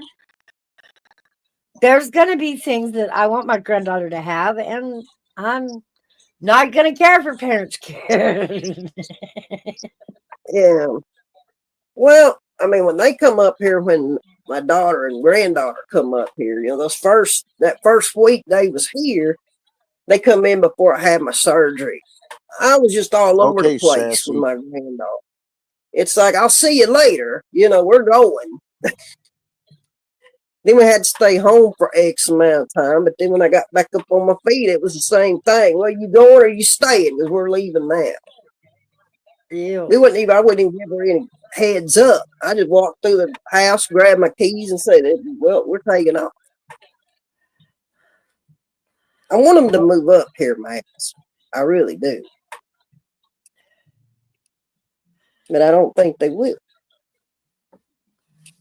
I don't know. Crazier things have happened.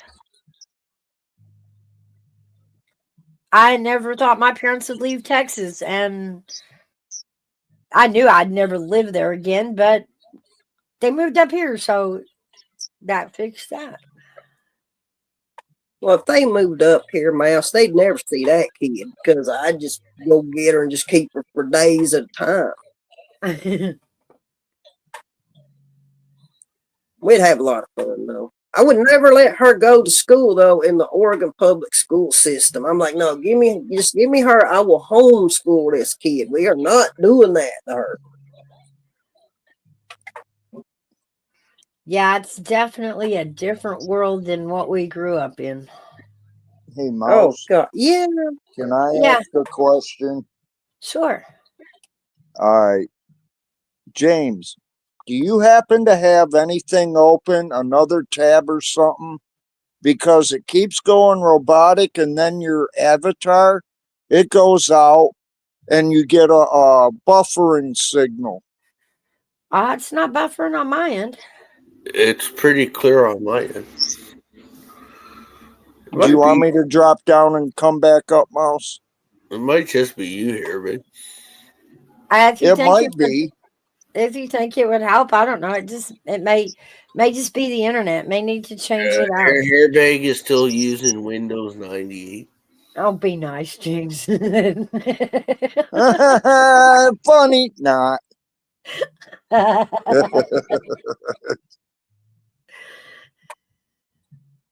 He's learning. We're teaching him. Fucking Hairbag is still using dial-up. Well, he did.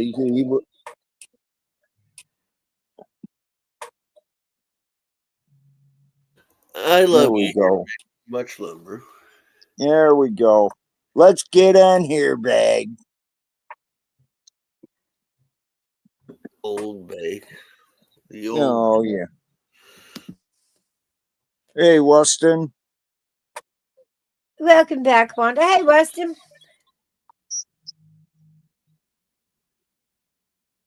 She says, I'm back and sitting. Good.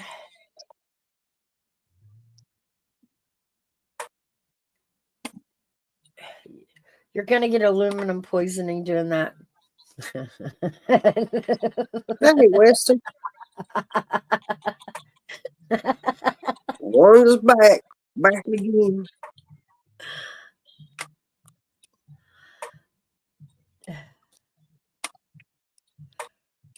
Now you wait, Mouse. You got this one grandchild, right? Uh-huh. You wait till they get about 3, 4, 5. You'll be in the same boat I'm in right now. Oh, I can't wait. I know, right? It's so fun when they get that size. Yeah. I My can't youngest wait to give my grandson, granddaughter he's just a whiskers. little too little yet. He's got to have to get a couple of 3 more years on him, then he'll be old enough to go do stuff. Well, I can already tell you that little face of hers, I will never be able to say no to. Ever, never, ever. Yeah, they got a way of doing that to you.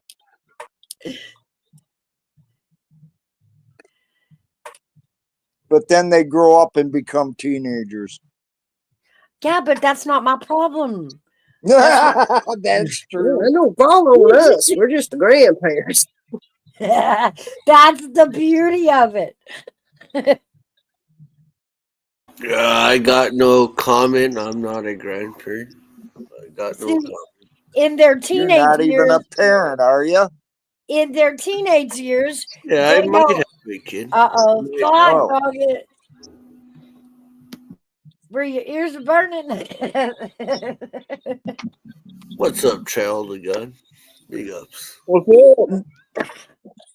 No, sassy, not yet. Yeah, but the beauty Yeah. of it is when the grandkids are teenagers, they don't hate us because it wasn't our rules that made them upset. It was the parents. No, you know what's pretty fucked up? There's 40-year-olds that are actually grandparents. 40 people in their 40s that are grandparents. That's pretty fucked up. Why? It's grandparents in their 30s that make me go, oh, ow. I'm just saying, in the 40s, it should be like 50 or 60. That's when you should be a grandparent. You know what? I'm fixing to pull you You're down, James, and 40s. beat you with a plastic bat. What the hell? Good morning, Sassy. Hey, pup. Good Hey, morning, y'all. child of God. How are y'all doing on this wonderful Thursday? Wait, is it Thursday? Yeah. Pretty drunk and pretty baked. I'm not sure which one yet. Well, a little early for that, but good luck to you on that one. I know, right? I'm not really sure what to say to that one there, bud, but okay. You do you, boo. Huh? You do you, boo. Oh, hey, I just see. I'm up in the mountains, ain't I? We're in the picture of the trees here. What? The picture there shows me in the top of the mountains. That's a picture of Tennessee. I don't know where, but it's a picture of Well, Tennessee. that's the furthest I've been in the mountains in a long time. Well, the picture I'm seeing is Donald Trump. Are you talking about the background picture? The background. It's the background picture. You said look at the picture. All I could see is you with Donald Trump there.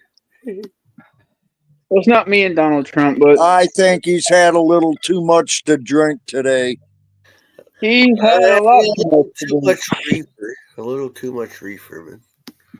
You, Oh my sir, goodness. sir, I'm gonna have to ask you to stop right there, sir. You are fabricating that all up, sir.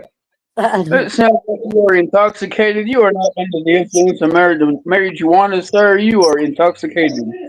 Well, it's legal here in Canada, so I get to go to jail free pass from Monopoly. It's legalized here in Canada. Are you around Ontario?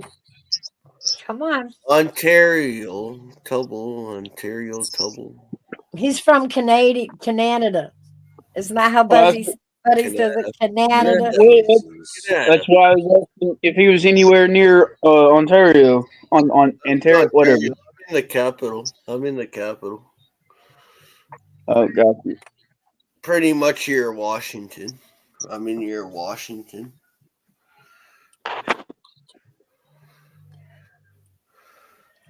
Yeah. So you know you're about to pull out of the chair.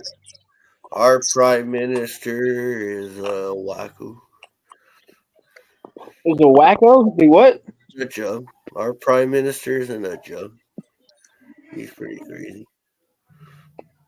Yeah, Canada's in a pretty bad spot, kind of like we have been.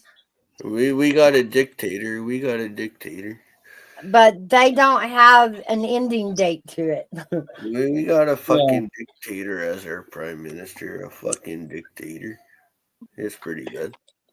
Good morning, Army vet. Good morning, Janica. Good morning, Wanda. And Siegel. How are y'all doing? Well, it's afternoon. Good afternoon, motherfucker. Well, good morning, good afternoon, whatever. Well, it's still morning where I am, so technically, I can say good morning. So It's 10 good morning minutes. where I'm at, too. 1 o'clock in 10 minutes. It's 11:50 here, so it's still morning for 10 more minutes. That means, James, you're on the west end of Canada. East Coast. I'm in the East Coast. I mean, yeah, East Coast. Sorry, not West Coast. That's California. East Coast. Yeah, you're right. Brain. Mouse had a little too much Bailey's in her coffee. Maybe. I need a refill. That's my problem. I need a refill. Me You can't have mine. Hey, Pub, go get me a cup of coffee. I bet. too. It'll be to you in approximately And we 5 can days. adapt. Approximately Tuesday afternoon. It's Thursday, motherfucker. Oh yeah, I know. I'm going. I live far away from Mouse, and then Mouse is my mom. I'm going in Thanksgiving.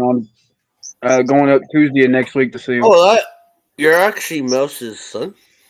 Yeah. Yeah. Oh, I didn't know that. I thought you were just joking. I didn't know that. Oh, No, but the old that's man. my. That'd be Speaking my of mother. son, speaking of son, he's getting yelled at by dad. Do what? David's getting yelled at by his parental.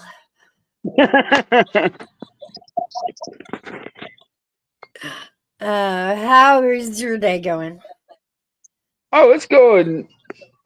It's going, Mom. We've already had a morning full of blessings. It's been, yeah. Here we are stressing everything out and get up, go pay rent this morning, and get in there, and she's like, "Well, you've been here 30 days now, so all of the taxes that you've paid on your room are paying part of your room this week." I'm like, "Okay, cool." Nice. So like $100 in taxes paid off my rent this week. So I paid a little over $100. Wow. Yeah, and here we are. We're stressing because we've got the trip coming up. We've got I'm out of work with my shoulder, and everything with it, Yeah. and we're stressing about the funds right now. Get your plane ticket, Sassy.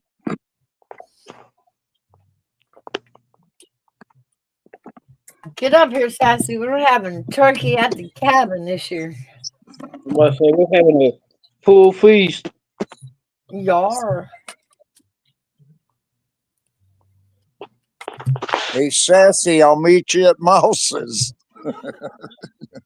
Hey, Everybody's going to Mouse. Just take a I'll meet dish up at and Mouse. turn it into potluck.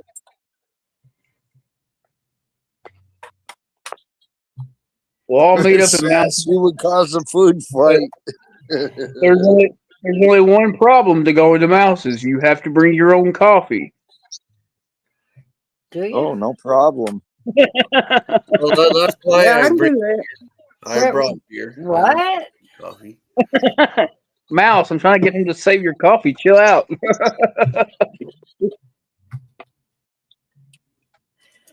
No, you stated it. I have it on film. I will expect you to bring me coffee.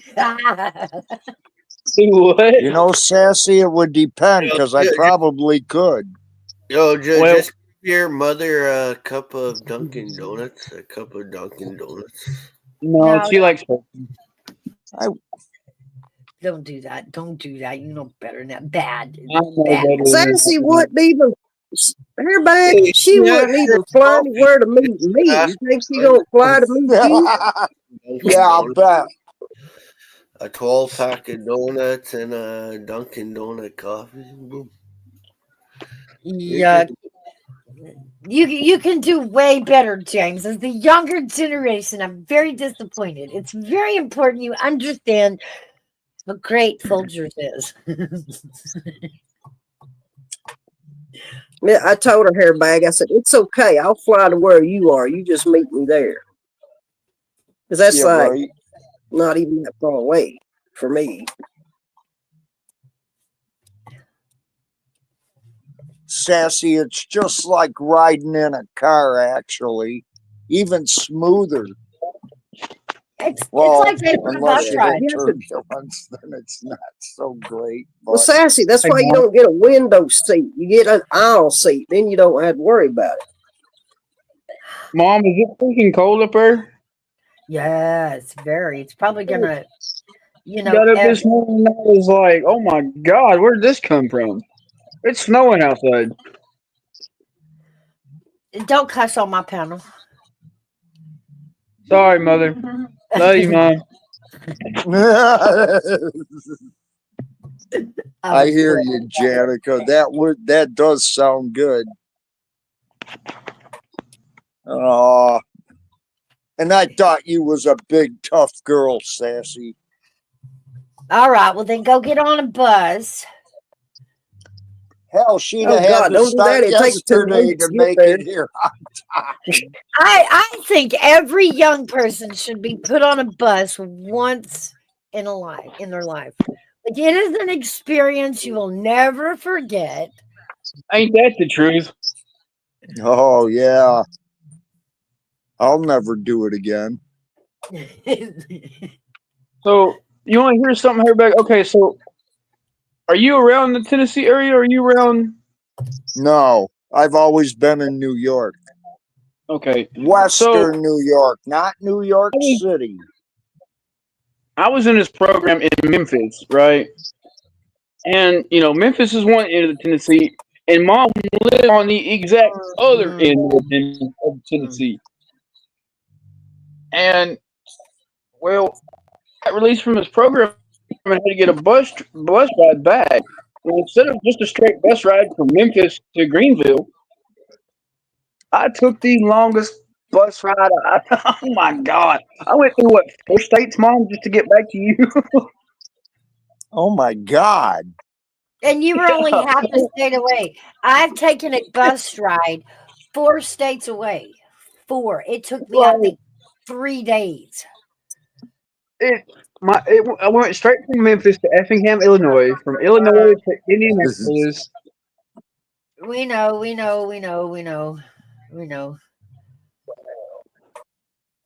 Listen here, Mal. Yeah, you got it.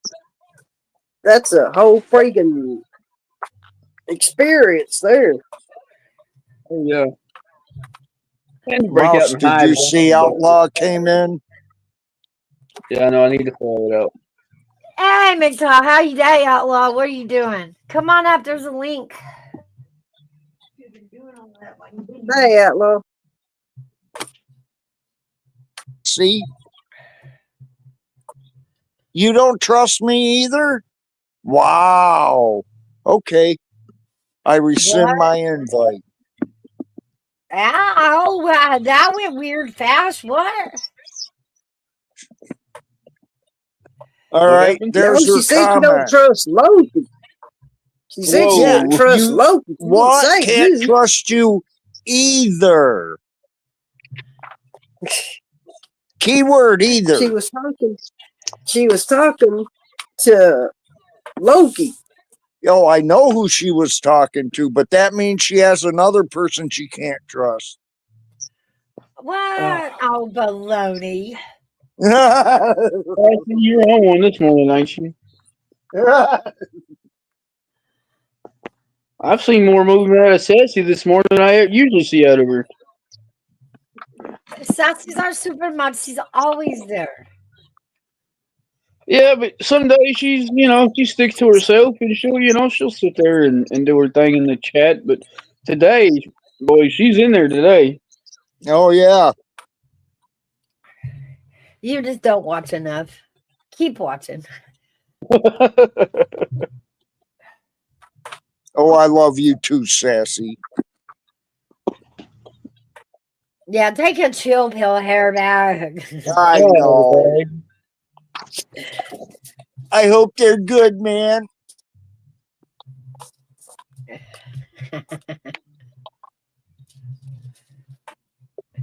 Who are you? Hey, people. Tired. Who this new phone? Hey, who that is? What? Look at that handsome person right there. What you talking about? Yo, thanks for your service, man. Thanks for your Blue share. Jays, Child of God, Hair Bag, and the Queen of Coffee Club, Mousy Mouse. Hey. How's it going, Man, tired. I was up all night gaming. Lost me $200, but yeah. Uh-oh. That thing is, her back. I was up all night watching you game. Man, Jesus. man, it's trended, man. That game is trending all over the world. Do you know how much money you can make off of this? No, I don't. I'm not that good at gaming. Me either. Child of God, you might as well get a gaming system and pop on. You shouldn't be watching me. You should be playing. What are you talking about? Winning money off of your NASCAR racing there, Army Vet? Winning money off of NASCAR? Hey, I wish I could. He's had to take too much to drink, AV. Oh yeah. Oh, come on, ass. Everybody know Babyface. But yeah, eventually I get a console. Are you playing on Xbox or PlayStation? Xbox. Yeah, I he don't actually plays on an upgraded Atari. He has an upgraded Atari system. I really do got all of them. I got the Atari, I got the Coleco, I got the PlayStation 5, I got all of them. You know how much that's worth? Technically, my phone being upgraded to Atari. No, because you don't have the paddles to play Plinko. No.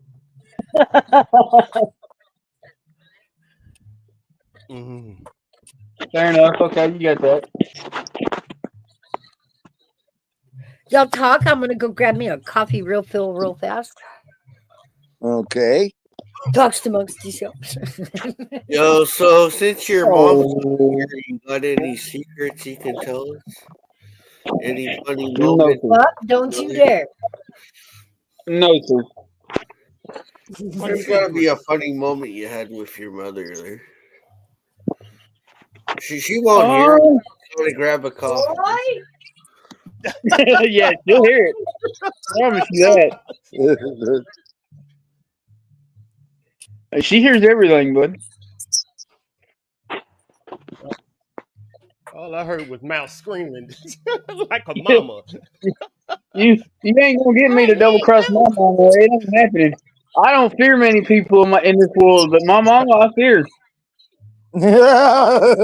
Mouse is 5 foot tall, and she is a strong, short woman. Man, let me tell you, even a small M80 will do damage. You feel me?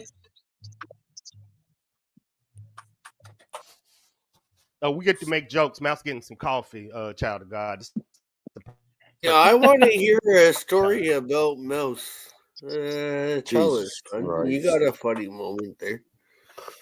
Let's hear a funny moment about Mouse. I will plead the fifth.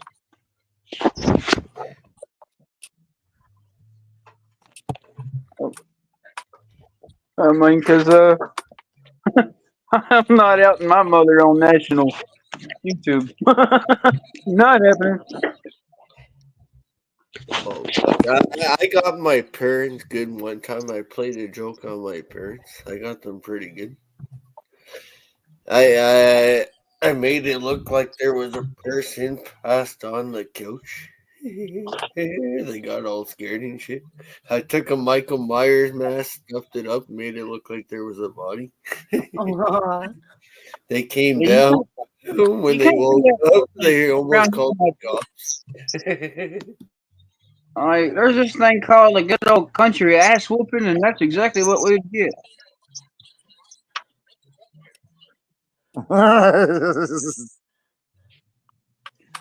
I mean, like, you know, that's what gets me about today. Like, people ain't, you yell at your kids in the store, and they're going to try and get you for freaking animal crap.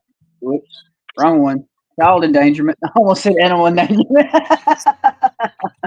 I need some more coffee. I need some more coffee. But What was I saying? Y'all don't play because, like, y'all were those kids that would use it against me in public. Did you ever get switched, child of God? Switched? Yeah. Many times that I go out to the That weekend. shit freaking hurts. Oh, Many a times that I go out to the I weekend don't willow. care who you are. you are so full of it. Oh, I had. Oh, yeah. How many times we have to go get?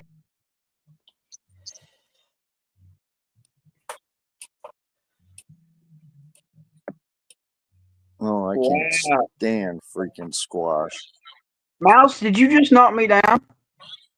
Probably. I'm killing on her. Why? She done knocked me off the panel. No, I think it was AV that dropped, wasn't it? No, No, it bounced me backstage. Luna. No, Luna's here. Hairbag, No. listen. It bounced me backstage, and then I come back up. Well,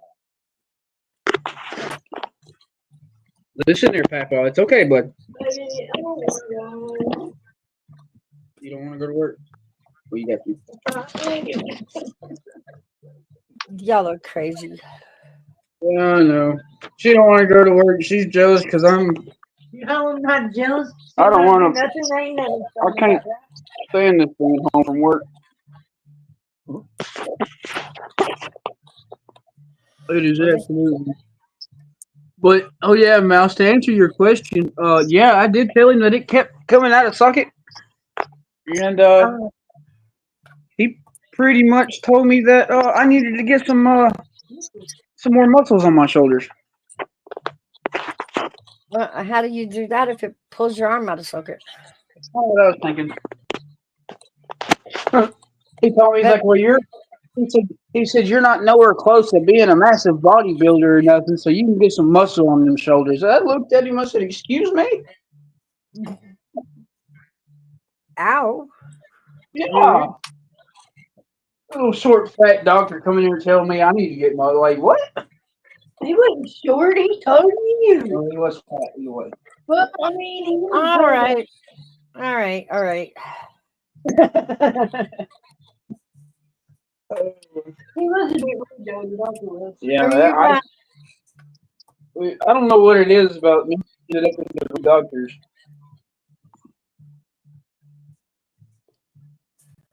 Anyway, Army, that come back. Yeah, Evie, where'd you go? You've got something bouncing in the background. Your background is noisy. It's kind of blaring out the panel. All right.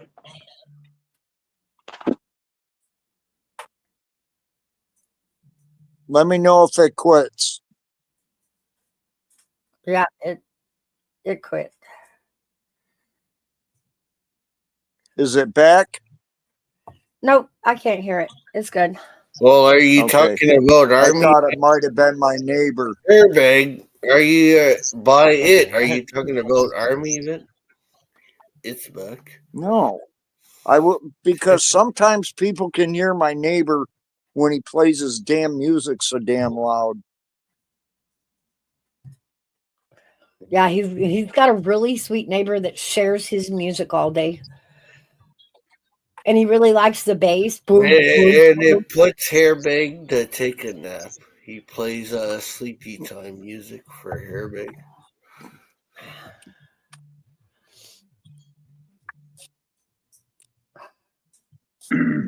Is that better? Yes, thank you. There you go. You're welcome. Can you check and make sure I had noise cancellation and all that on? Yeah, I'm gonna turn you down a little bit.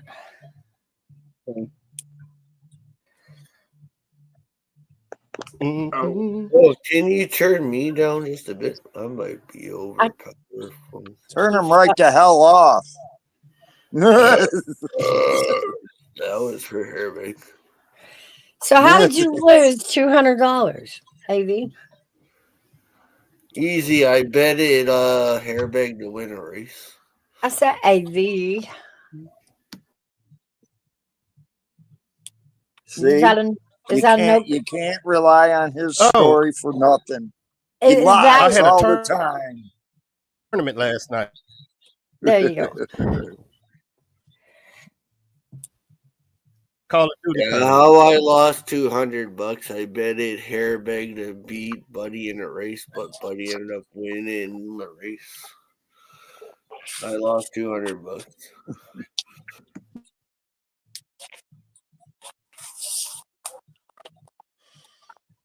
Was you playing what you normally play, Army Vet, last night? Yeah. Hold on. Okay, everything sound good on my end now? Yeah. I got the button too close together on this thing. I went to hit the settings and I hit the out button. Yeah. Crack.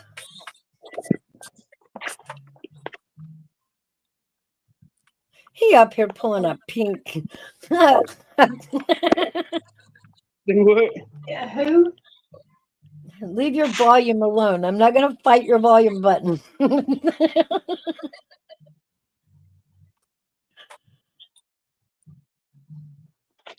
are you talking to?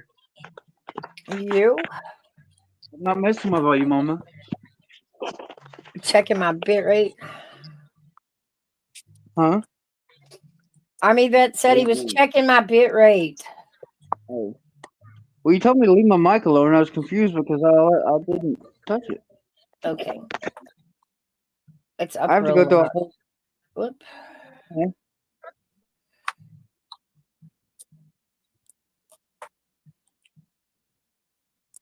There you go. That's better. And yeah, we're supposed to have some of the white stuff this weekend. So who's gonna clean it all? Come clean it all out of my yard, since y'all love it so much. Yeah, okay. I How will you gonna be. tell me that sounds better as you mute me?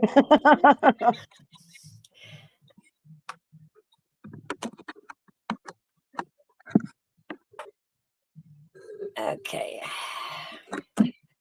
But I will be selling snowmen sometime this week. There will be assembly required. So know that. You'll have to put it together yourself. Hey, here, hold up. Okay, Mouse, here's my question. YouTube Do we panel. get to Did y'all pick our just own do outfits if they wear? I've got some extra scarves in a box. You will each get 2 sticks, a scarf, maybe a hat, and a kit. Okay.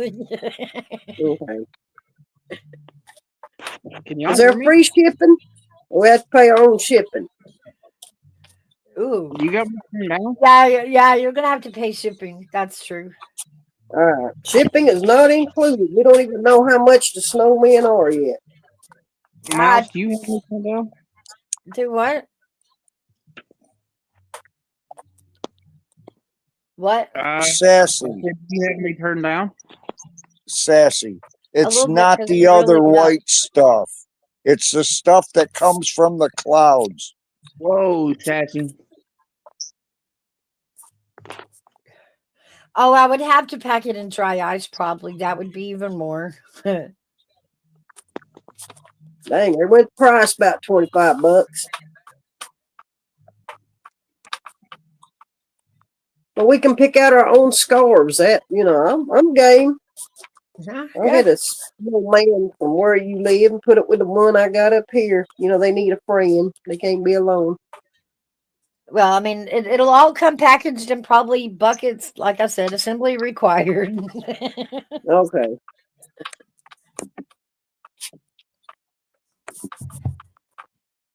Or you can, like the restaurants, you can do carry out. You can just come up here and scoop it all up in a bucket and carry it home. I'll discount for that. Dang, it'd be. Damn it. That's a long drive for a snowman. You're talking cross country there. Cross country. Then the poor thing be melted by the time I got home. Yeah, well, if that's the case, a little more assembly is required, and you might have to put it back in the freezer. Yeah, refreeze it. It'll still be good though. Still be good. Still be good, dirty Tennessee water. Lithium water.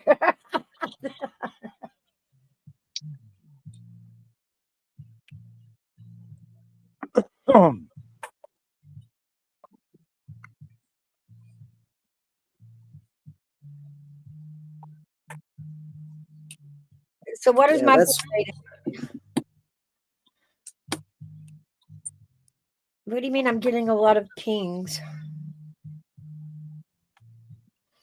Talk to me, AV. What are you talking about?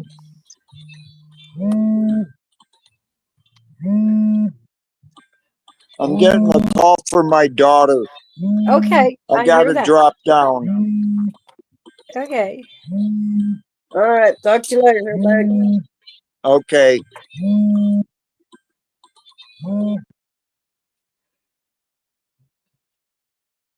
Okay.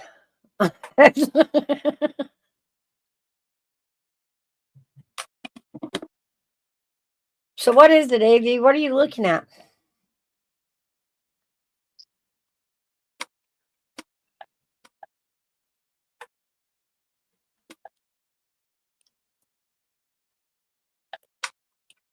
Hello, AV.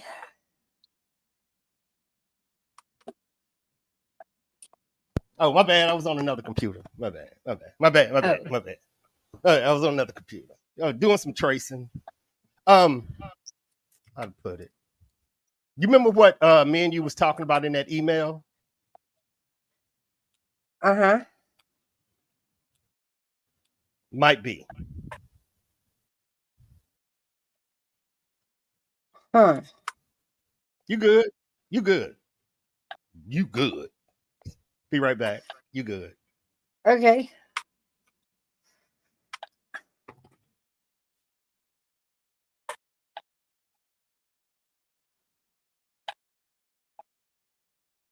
What?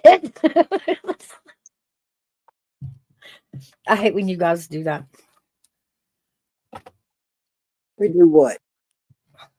You know that thing over there on that, you know what? On that thing?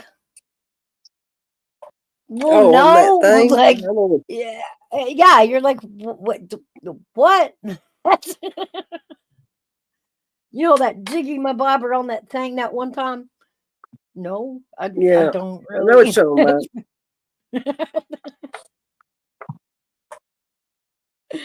about. Mouse, you crazy. Shoot. Man, that's about like some of the driving directions I got when I was a teenager when I'd have to go and take stuff to people for my dad. The Yeah, directions were just crazy. they still do that around here. You go Yeah, down till you see the oak tree, take a left. When you see the yeah. donkey in the field, it should be 4 blocks down. Well, first of all, we don't have blocks. I wish they would name the hills here because they're everything is up the hill or down the hill. And you're like, that's impossible because to get there, I go up and down and up and down and up and down and up and down like 100 times. Can you just name the hills? Can you number the hills? What's a freaking hill? Right. I tell you what, Mouse, one time my dad sent me to take some stuff to a friend of his that lived up by the river. Well, I missed a turn. My friend was with me. And I was like, oh, I'll get us out of here. Where we ended up at, Mouse, looked like a scene from Deliverance. I freaking hauled ass Yeah. out of there. I'm like, we don't need to be here. Yeah. I know what you're Okay, talking about. Mouse, you can turn me back up. Yeah, You're fine. it was crazy. I'm like, no, we gotta go. You couldn't back up and turn around because there wasn't no place, so we had to drive this, little freaking road out by this river.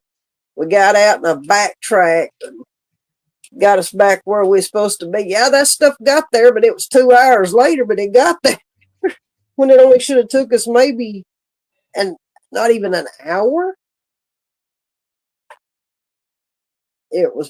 That's probably one of the craziest things that ever happened to me. I'm like, my God, where am I at? I don't even know where I'm at. And I grew up here and I didn't even know this existed. Huh. No, Where'd I've Herbeck I've go? even I think he had a phone call. He'll be back up. We pulled into a motel room one time. Oh, We were traveling from the state of Tennessee out way out to the other side of New Mexico, and somewhere about Amarillo, I got tired and was going to pull over and get a room. And I pulled up into this little place that just had little square windows and one story. And I was like, you know what? I just watched a movie about this. Nope. that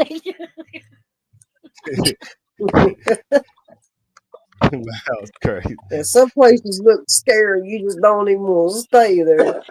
I was like, I just watched some scary movies about a motel just like this.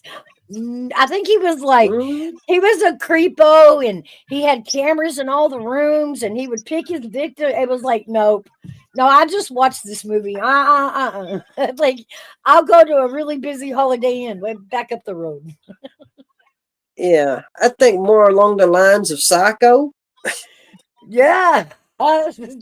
Real He's like, dim nah, I ain't lighting. staying here. I'm gonna go back up there to the other place.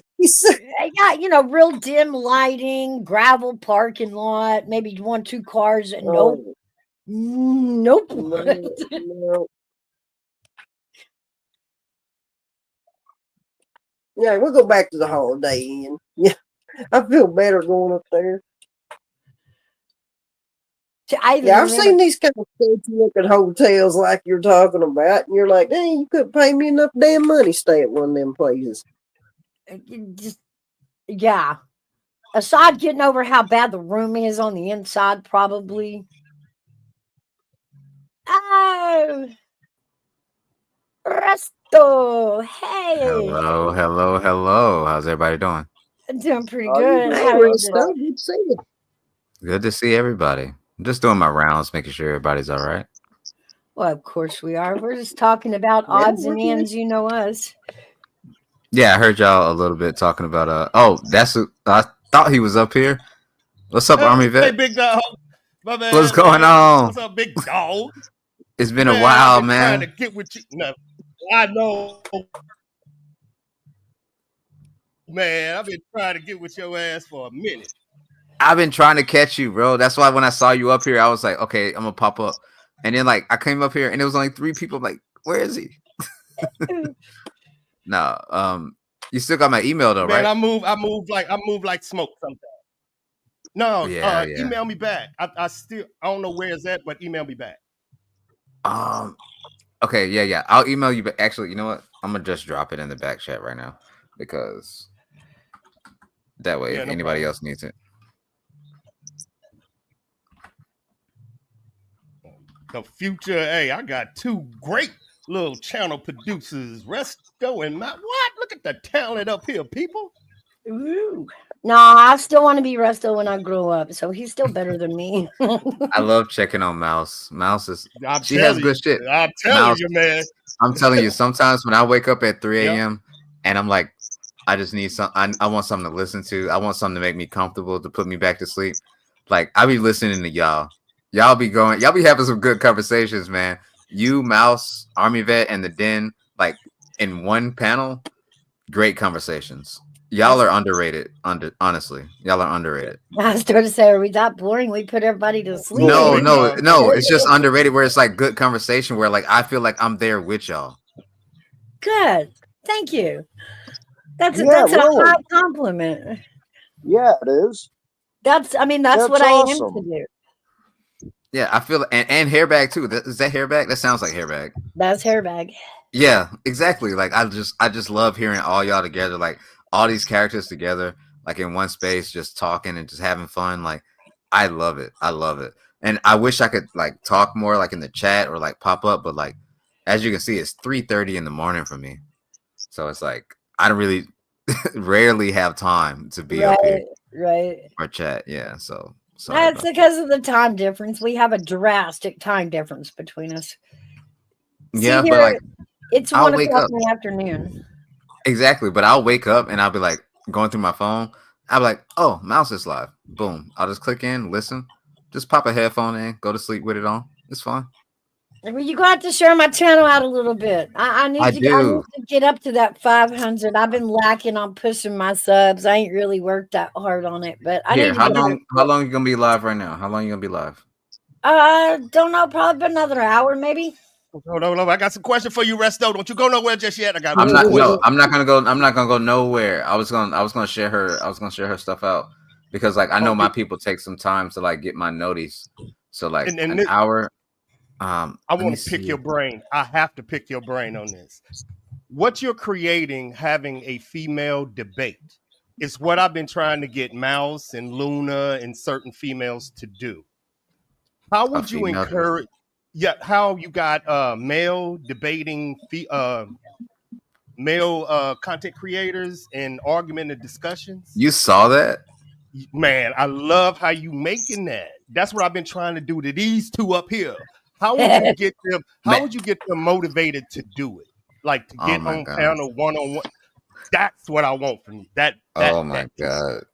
So much convincing. Yes. I'm not gonna lie to you. Do you know how? So you saw Mel debate Lemon, right? Did you see Mel debate Lemon? Yeah, partly of it. I just seen when you dropped off how it went left. So you know, I just came to the other side. Okay. Yeah. Imagine trying to get Mel, a white lady from the UK, who's never basically had adversity in her life, to go over to the beef sector, which is one of the most heinous sectors of all time, and then debate one of the biggest creators in the beef sector one-on-one with no help from me. Like, that was amazing to me that even happened, and it was very frustrating because like of all the logistics that were behind the scenes. But it worked. Great. Because I mean, for 3 weeks, nobody talked about anything else. Like, let's be real. It was mad content. Between all the streams, we calculated it. Awesome, dog. I'm pulling up my notes right now. Between all the streams that was around that, at least 45,000 views between all of them that we calculated so far. That's crazy. 45K is crazy. I think it's a wave. I think if you can get, like what you said, a discussion between a man and a woman with rules, like how you said, nope, that's a lie. You can't say that. I think you hit something. You hit something, dog. I've been trying to get these two to debate. Gigi and Kat. I've been getting these women to debate. Like, men where were you? Where were you the last 6 months? That's all we've been doing. No, we gotta put it. Mouse, you got to put it on a platform. You got to advertise it. You got to have graphics. You got to have promotion. You got to have all that stuff. Like, that shit, that's hard. It's hard. Trust me. I haven't slept. Like, when I tell you I took 2 days off after that shit was over, I took 2 days off. I could not do anything but sleep because I was so drained. Like, I was so happy that it was over. I didn't even answer the phone. Like, I was just laying down. It was amazing. Look into it, Mouse and Luna. Look into it. But don't worry, I'm not gonna forget anybody. If we do make it, I'm not gonna forget anybody. I'm bringing up Mouse with me. I'm bringing up Army Vet. Everybody coming with me. Yeah.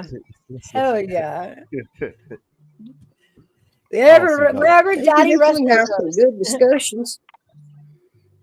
Yeah, we can do discussions. The key to the whole thing is having the right people for the discussion.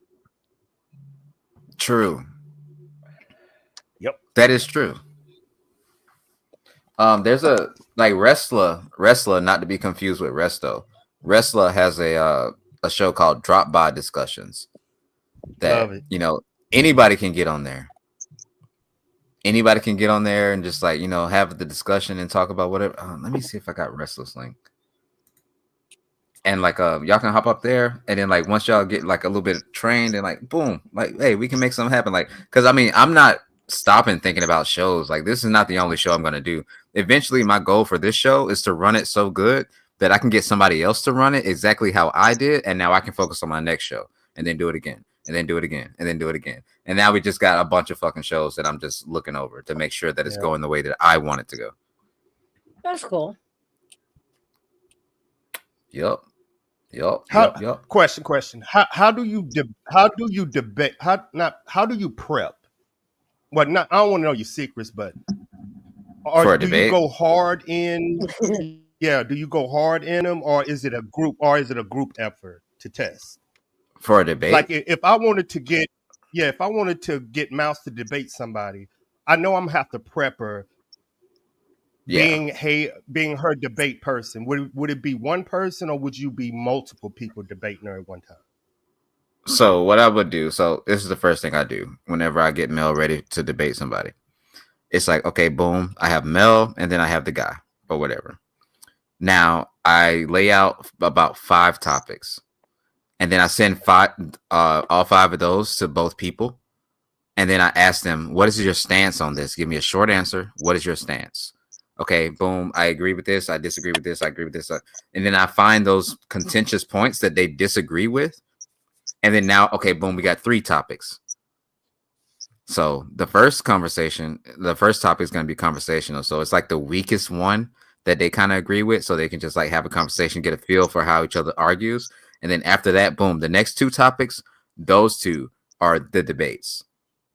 So once I have those 2 topics, right, I hit up Mel. I'm like, hey, here's some videos that you need to watch. Here's some shit that you need to do. Now let's say if I say like the sky is blue, right? If we're debating if the sky is blue or not, right? I know it's stupid, but I just thought about it, right? Right. The sky is blue. If Mel says yes, I think the sky is blue. If I'm gonna prep Mel, this is what I'm gonna do. I'm gonna say, now I'm going to be on the side that the sky is blue, and you're going to have to try to prove me that the sky isn't blue, because that's going to prepare her for the arguments that the other person is going to make. You see what I'm saying? She has to practice the other side. How do y'all come with a grounded truth? Because that was our issue me, Mouse, and Luna had at one time. Where do you get the truth? You know what I'm saying? It's your truth. It's the truth. Like, where do you get your information from? That's what we was always wanting to know. Sometimes it doesn't work if somebody doesn't concede, but that's why you have more than one topic. So that way it's not just based on one thing. Okay. Gotcha. But trust me, like if you have them debate their opposite take, then they will be very prepared to debate their actual take, because they're going to know what the enemy is going to say. Period. Got it.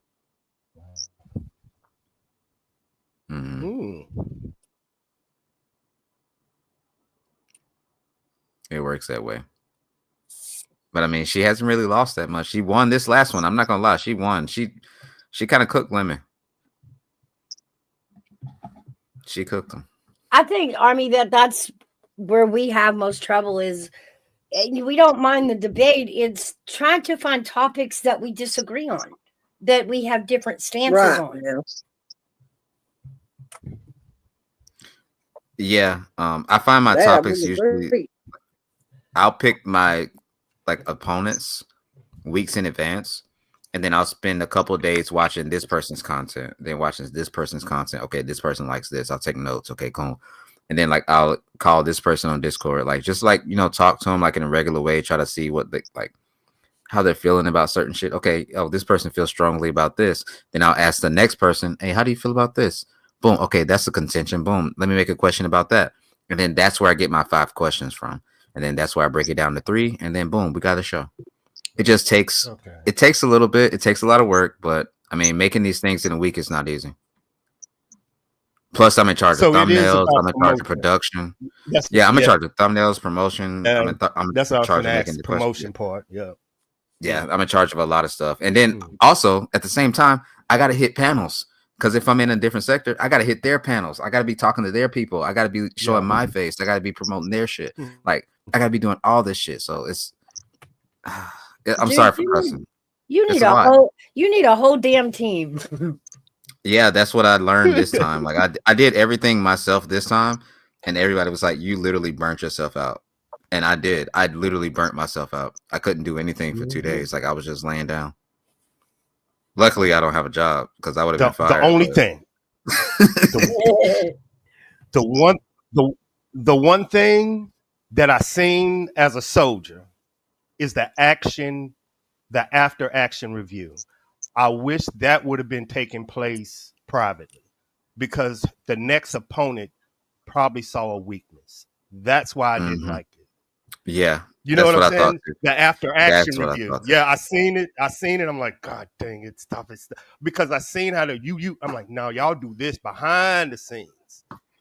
When you get there, that's the only thing I would tell the team. When you after that, it's supposed to be good job that you're supposed to promote the confidence. Then after action review. Hey, check this shit out now. Hey, But Corner other than Clubhouse that, Cobalt. you smoked it. She smoked it.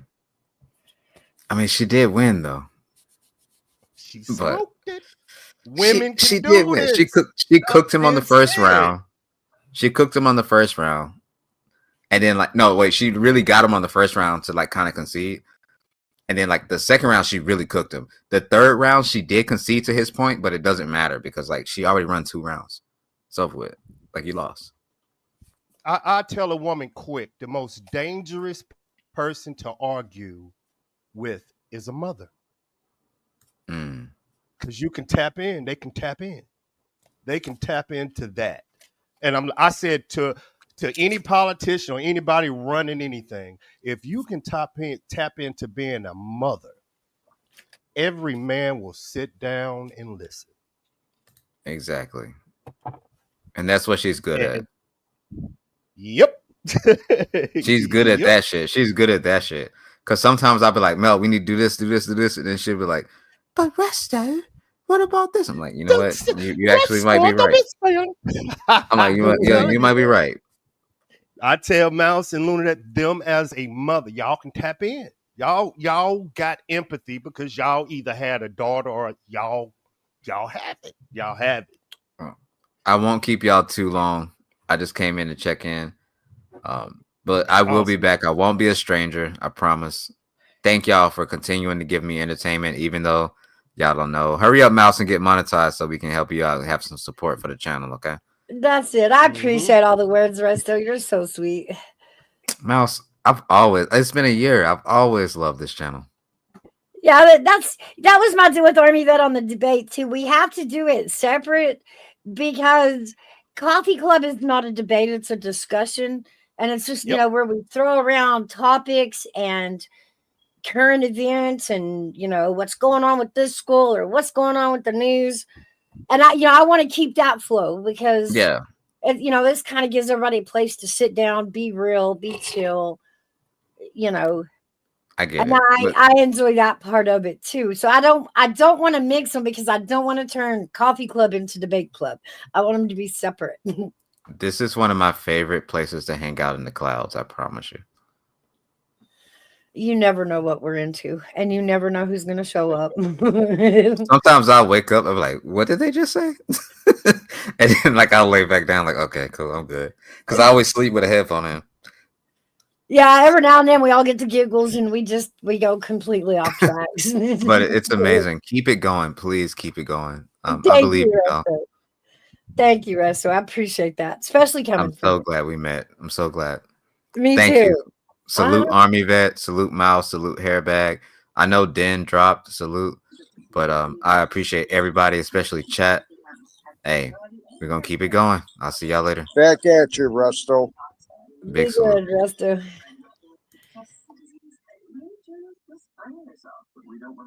And then there were 3. Them pings, baby. That internet. There's also 2 streams running from the same IP, but not both of them are me. Yeah. Okay. Yeah, you got a lot going on. Well, I can't get mad at him because he does what he does, and he taught me to do what I do. And so he kind of dominates the internet. So he just got this deal where every time I get ready to stream, so does he. Love y'all, boy. Are you talking about who I think you're talking about? Y'all so crazy. No, here in my house. Here in my house. In my real house, yeah.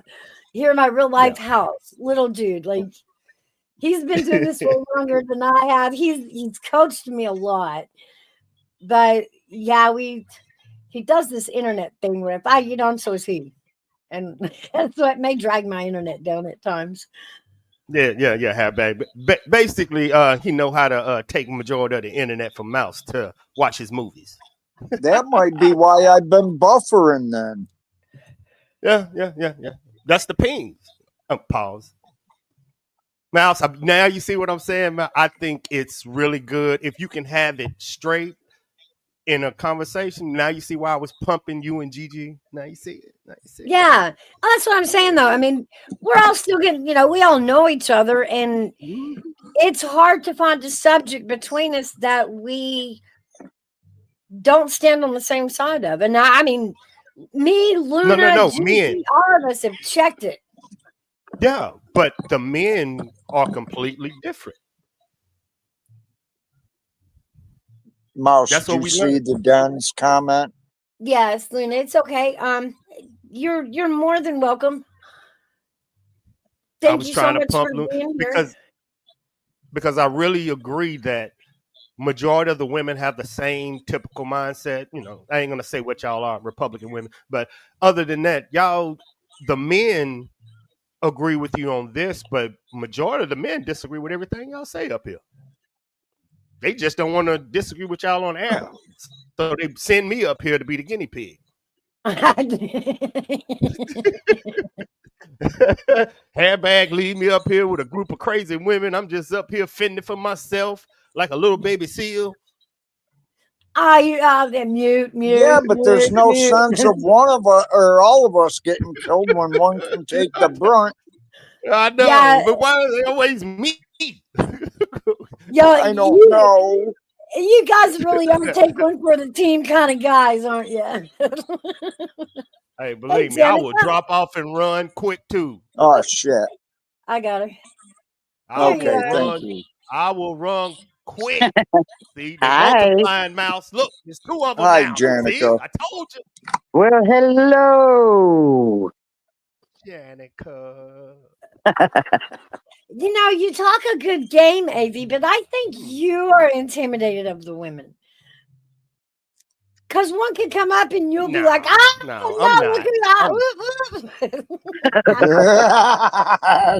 I'm gonna lose. I'm gonna lose 15 subscribers. Well, they better come here. So, how are you, Mouse?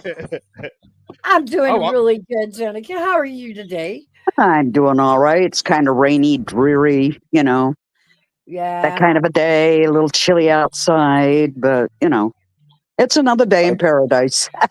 I just saw the first snow here. Did you, Hairbag?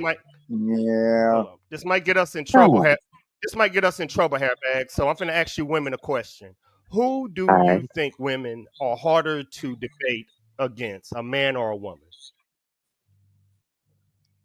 It's harder to debate the opposite sex than it is the equal sex. I would say it's easier to debate the man than it is to another female.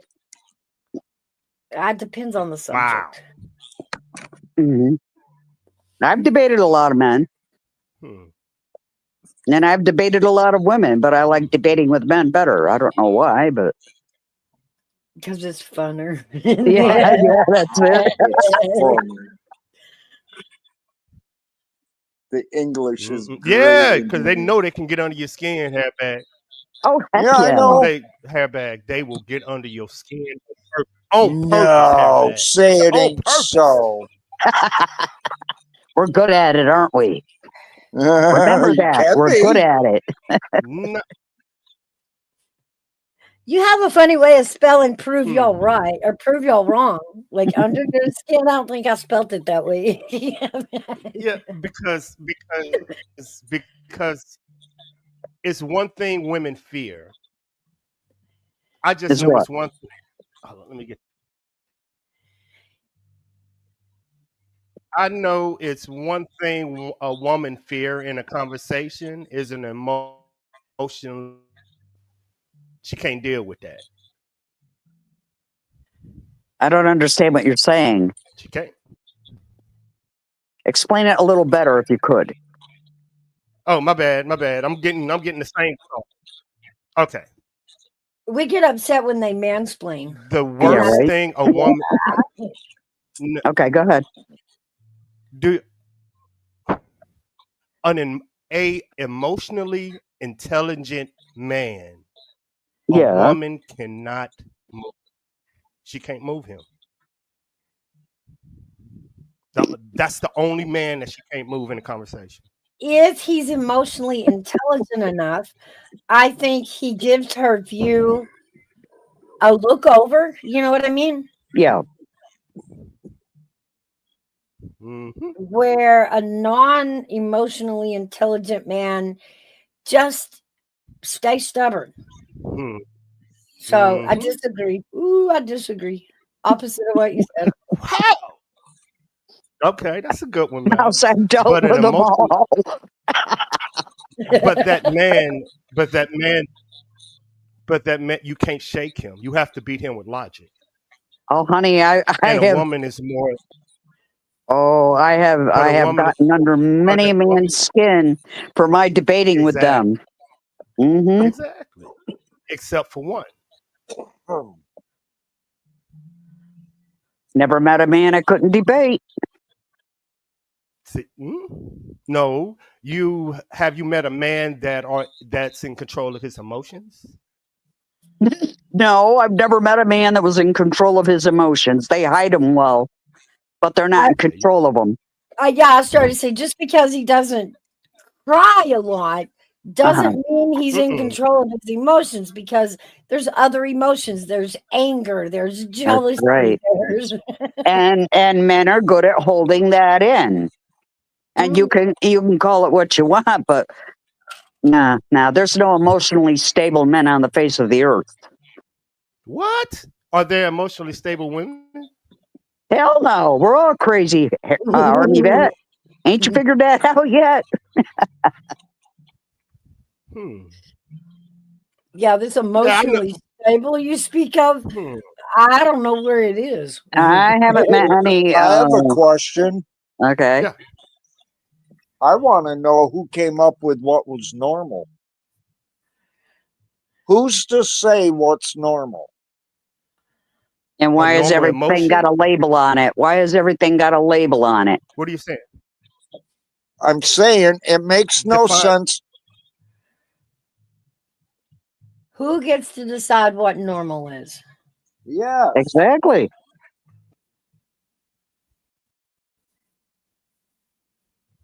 That's a good topic. It is. Good one, Mouse. I ain't never thought about it, Jonica, until you just said it. Yeah, I know. Society, I would think. Yeah. You ever take a good look at those businessmen out there, the guys, the white collar guys, right? And they all seem like, they're emotionally stable. Even your lawyers, they think like men, I'm talking about now. They come across as they're emotionally stable, but deep on the inside, you don't know what's going on behind closed doors and what's behind that man's emotions, even though he isn't going to show it. Hey, Gigi. He may know the law, but he does that. Like you say, it doesn't show it. You're right. Yes. Mm. And a lot of men were taught not to show emotion as children growing up, or daddy would slap them upside the head and say, "Don't you stand there and cry. Take it like a man." Hey, Gutters, welcome in. You're in trouble now, AV. That's not always true. No, me and Gigi usually agree with each other. I just love getting to her skin, just like she loves getting to mine. We both good. It's called sparring. No, yeah, it isn't. It More like isn't. bantering. It isn't. You don't have emotions. As a man, you learn to control them. Yeah. There's a quote in psychology that says the most dangerous animal on this planet is an emotional man. Oh, yes, I agree with that 100%.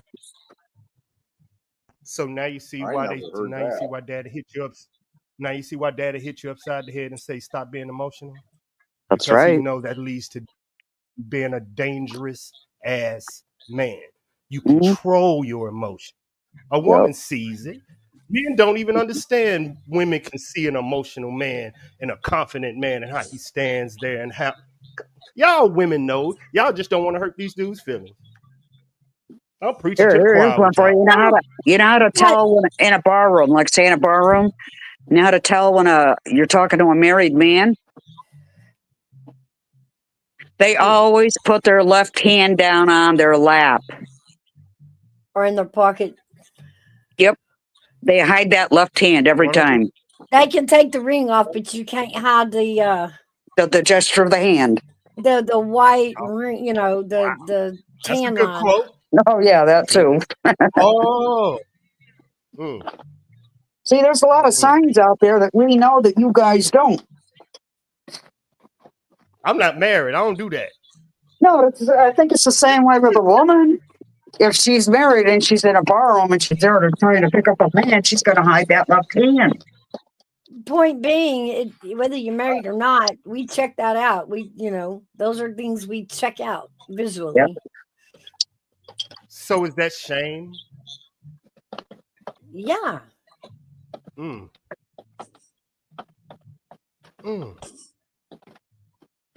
That See? it's really hard to pick up women with a wedding ring on, flashing around. Mm-hmm. But it's hard to be yourself when you just saying in that moment you're showing, like if you can read body language, that's a body language saying shame. So how In can the you really first 15, yeah. in the first 10 minutes of meeting you, that's just something we've already checked off the list. Oh yeah. Like before we even got started, like what's going on with that? Is he married? Because we don't want to get wrapped up with married men. Nope, don't need another man's trash. Never been married, y'all. They ain't talking about hey, I'm a vet. And you know over what? here. You're better off not getting married. You stay single. If you want to live with somebody, you live with them, but don't marry them. That's my advice. That little my piece of God, paper you've can do a never lot of said a more damage. truer statement, Janica. Not really, bag. You will never post to live Yeah, with a woman. look at it from my point of view. How I it would never happened tell my with son me to- and my marriage. Well, like I said, that little piece of paper causes a lot of damage. Oh boy. Mm-hmm. No. I said I would never, from what I've known people that have lived together for 50 some odd years and never got married, and they're happier than ever. As They got married. They got married under the stars, under the eyes of God. Oh, I get it. And they joined themselves together. They didn't need nobody to do it for them. This is what I learned about being an eligible bachelor and doing what y'all said. Moving a woman in or this. You're giving her the marriage without the paperwork. Mm-hmm. There's no reason for her to treat you better. There's no reason for you to be better. There's no reason for her to this because she got everything she wanted because she got you. She ain't got the ring, but basically you can't talk to another woman. You can't do this. You can't do this. You can't do this. I would never tell a man in 2024 to move a woman into their house that they're not married to. 2024, not past. There would have to be a mutual agreement on both partners' part. You make it sound so clinical. I mean, there's intentions involved. When a couple move in together, they've discussed the intention. Is this exclusive? Exactly. Yeah. Yep. Should a time limit be put on it then? If we're moving in together, this time limit be 6 months or a year, and then we should be conversating about marriage. But it should never be an endless time loop. There's always we're gonna live together. Yeah. There's always a should be endless. conversation about making it official. But in reality, the lifestyle they are living, aside from that piece of paper, will not change. Nope. Getting married after living together is not going to change anything. If you go in with the intent that we are going to be exclusive to each other, that's a promise to each other. Whether you do it with marriage or a pinky promise, that's still the same. Yeah. Yeah, but that does. I would never tell So, my to son let or my daughter to go into a marriage on a promise because we all know marriage fails at a 50% rate. Cheating That's is correct. come on yeah, now. You would never that's tell what I'm nobody to saying. get No, married on a promise. no, it is a promise. Marriage is a promise. Yep.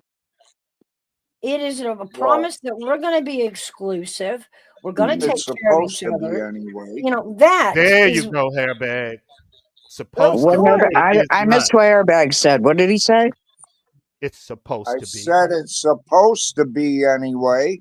Oh yeah, it's but it's always not. supposed to be Airbag, but it never seems to turn out that way, does it? Yeah, does it? No. You see what I'm so why tell our youth the exact same thing Janica and Hairbag is saying? They say don't I tell that don't. is I not don't. I talk to my grandchildren, and all I say to them is make sure that you're well established before you go out into the world and decide to take somebody else, somebody else on. Establish yourself first until you're ready to make that move, because you always want to stay independent. And that's what I tell my grandkids.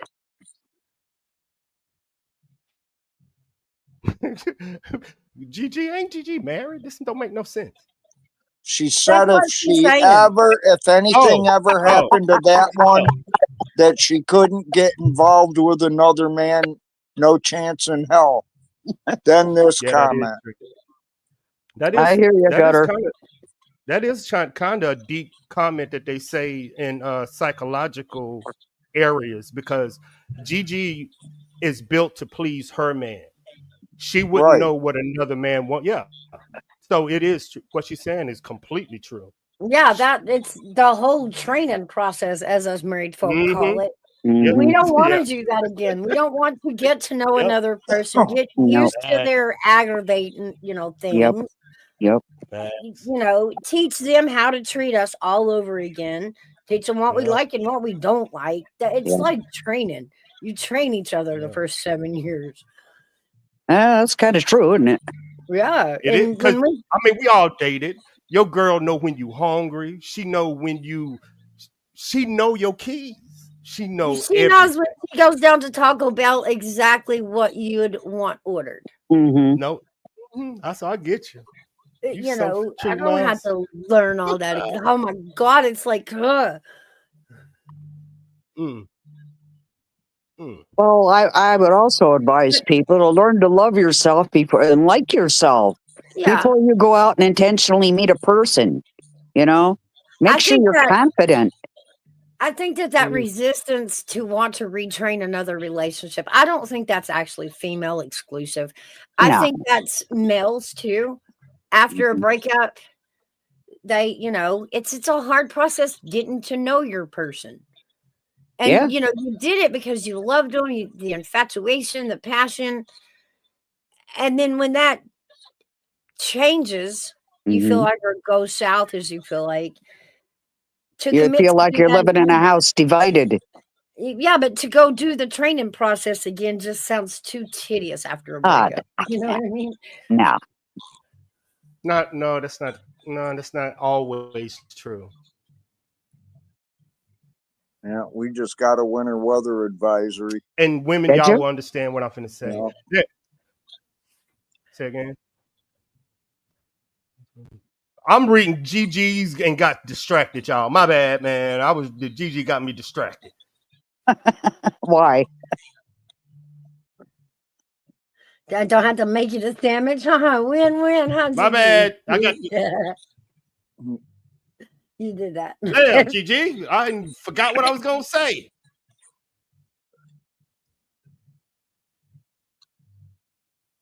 Oh, I got another app open. All right, Mousy, I'm going to jump down. I just wanted to come up and say hi to y'all. Well, I appreciate it, Jenica. It's Yeah, always good to see you, Jenica. All right. Well, y'all have a good day. You You too, too. and Don't behave yourselves. don't Love be me some throwing Jack. rocks. Don't be throwing no rocks at us from Zotar. We've been good. We've been real Okay. good. Okay. I've been good. We'll talk to you soon. All right. Have a good one, Jenica. Nope. All right. Oh. You're not going to read that one for me? No. Mm-mm. I ain't got nothing to do with that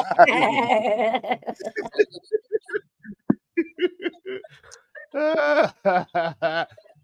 Oh, I had to walk Gigi, I in. don't know, man. That's called intimidated.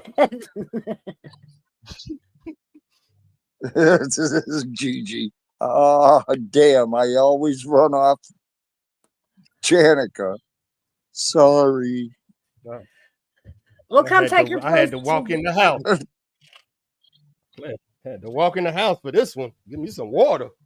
Gigi was cooking.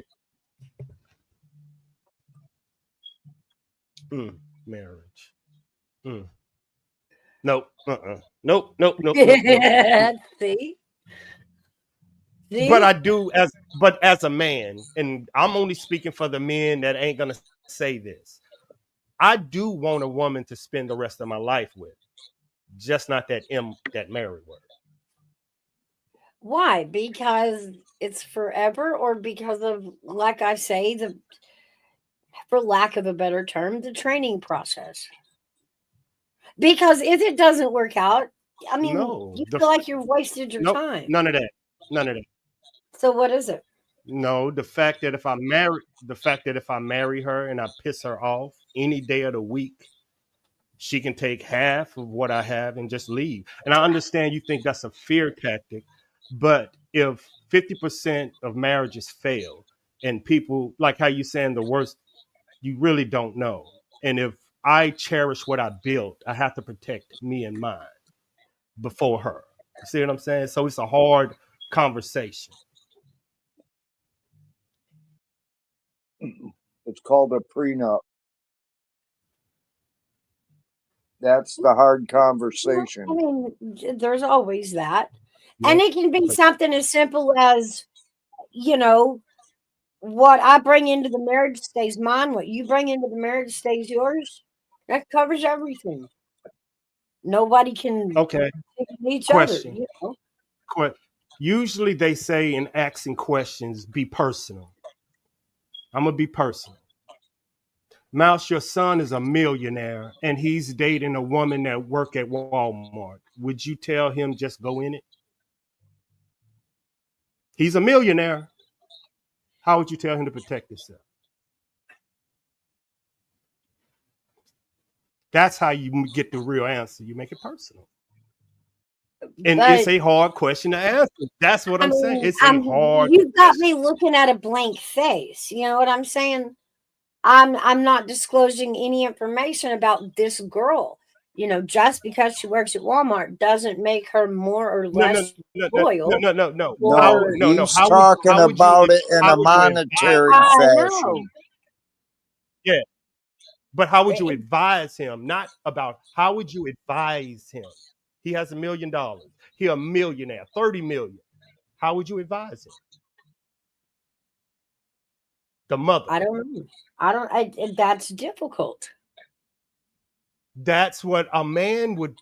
If it's difficult for a mother, imagine how difficult it is for a man. You get it? I mean, you get it? Is it difficult? You do take him aside and you explain the consequences that could come. Here are the things to look out for. Here are the things she could do to you if this goes south. But I'm a mother to a grown man, not a child. So I don't tell him, you can do this. No. Not what he can. He's asking your advice. That's what I'm saying. Advisement. And that's what I'm saying. The advice would be go through all the scenarios, good and bad. Probably advise him to do some paperwork. But that, it really can be that simple as just a little paperwork. But that doesn't change the relationship. I mean, it doesn't define it. It doesn't guide it. If it's a good relationship and she's a wonderful woman, then that means more to me than all my son's money. His happiness. And you're okay. Hairback, as a father, your son is a millionaire. How would you advise the same situation? Number one, son, you better get your ass a prenup. I'm just saying. Number two, you better know what you're doing. And number three, if you don't plan on getting married, it's even better. But they can still Everything do Hairbag something to said, you for it. everything For Hairbag being is saying is what a father would tell a son. Everything you're saying is what a mother would tell a son. You see the confusion in that little boy? See? But ultimately, it's not our decision as parents to push. That's No. But as a child, that is what he's saying. Father is saying this, mother is saying this my whole life. That's why you see the decrease in marriage. Men are saying no thank you because of the confusion. It's not when they become 18 and 19 and 20 they're thinking about this. They're thinking about it before they get married. That's how our husbands and fathers are saying no, think this way, and mothers are saying think this way. So when they actually get there, that's why you're men are giving hesitant. you're giving young men a lot of credit that they're even making the thought of a relationship logical. You got to remember, this started with him and her and their feelings towards each other. And it's going to be defined by their character. Yeah, but most Not men their, don't. Most men between 6 months and a year, if that woman is a wife, they'll get married. Even you said this, when a man know he want to marry you, he don't wait. He ain't gonna wait. okay, but you make it sound like he's not going to marry her if she doesn't check all the boxes of a logical, thought out plan. And naturally, not all relationships work that way. You're together, you have feelings for each other, and it has nothing to do with either of you's background, either of you's choices for the future. You Yeah, make all those it's how he was things raised. around the relationship, Yeah, not it's how make the the boy was, relationship around those things. but it's how the boy was raised. Usually, a young man that was raised around a mother and a father, a woman knows this. So I hear what you're saying, but a woman is more amped to be like, okay, he's a good man and he's a father and a husband. They can see, you can see it. Women can see it. Grown women, yes, women in their late Mhm. middle 30s, but 18, 19, 20, 21, no, they don't have that logic. No, I agree. We both agree on that. There was no resume they thought out about the logistics before they started dating. They were just attracted and loved each other's company. Pretty Hairbag, simple. Hairbag as a young man, didn't you get married young? I wanted to, but I was military. No, I didn't get married until, what was it? 94. February of 94. 30 years ago, actually. And I still don't know if I'm divorced or not. I hope the hell I am. Well, look it up. Hairbag crazy. Hmm.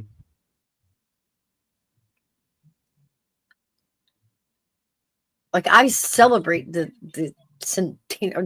anniversary of. I know when mine was final. I know to the day. Did you ever get paperwork saying so, Yeah. though? Well, Um, I don't want to lose subscribers, but I have seen it was ordered more in the first hearing, wives younger. and as fast as the clerk could get the paperwork wrote up, or I guess it was the paralegal, whoever got the paperwork wrote up, that's how fast it was. Wow. Now, What?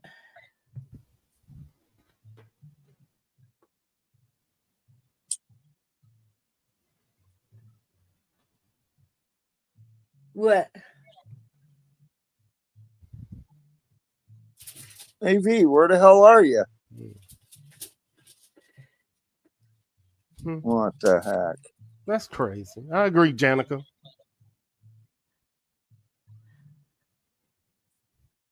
I mean, it's, we got to remember that we don't get to walk around applying for friends and whatnot. It's everybody is in charge of being their own character.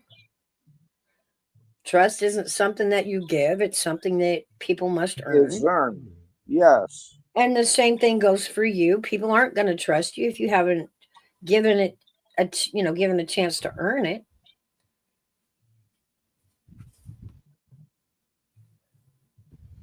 But I think that's part of courtship is, learning each other, learning if you trust each other.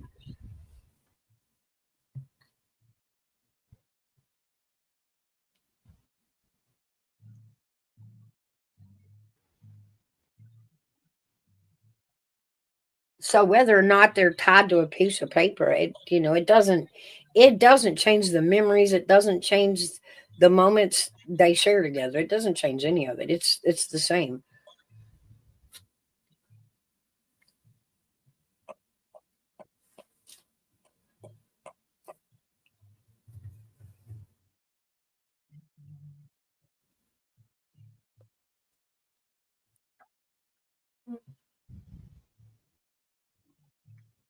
Hell, I don't know what to say even.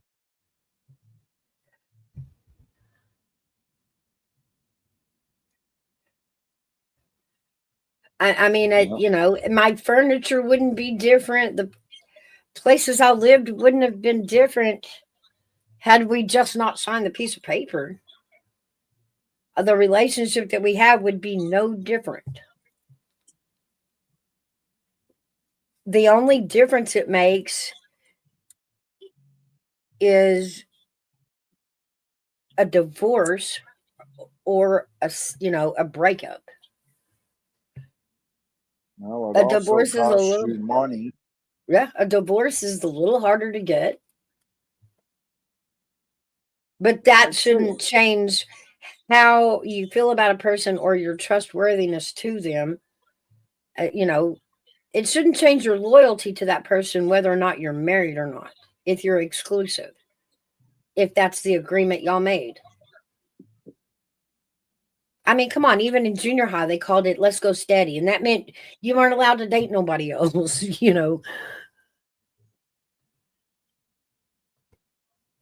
I stopped believing that. That's like marriage under threat of you gonna leave me. Hey, Gigi. What's Okay, up? Janica, thanks. Can you hear me? Yeah. Yeah. Okay. Okay.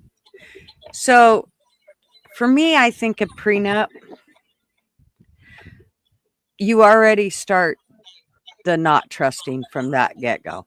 From you, let me turn my speaker off here.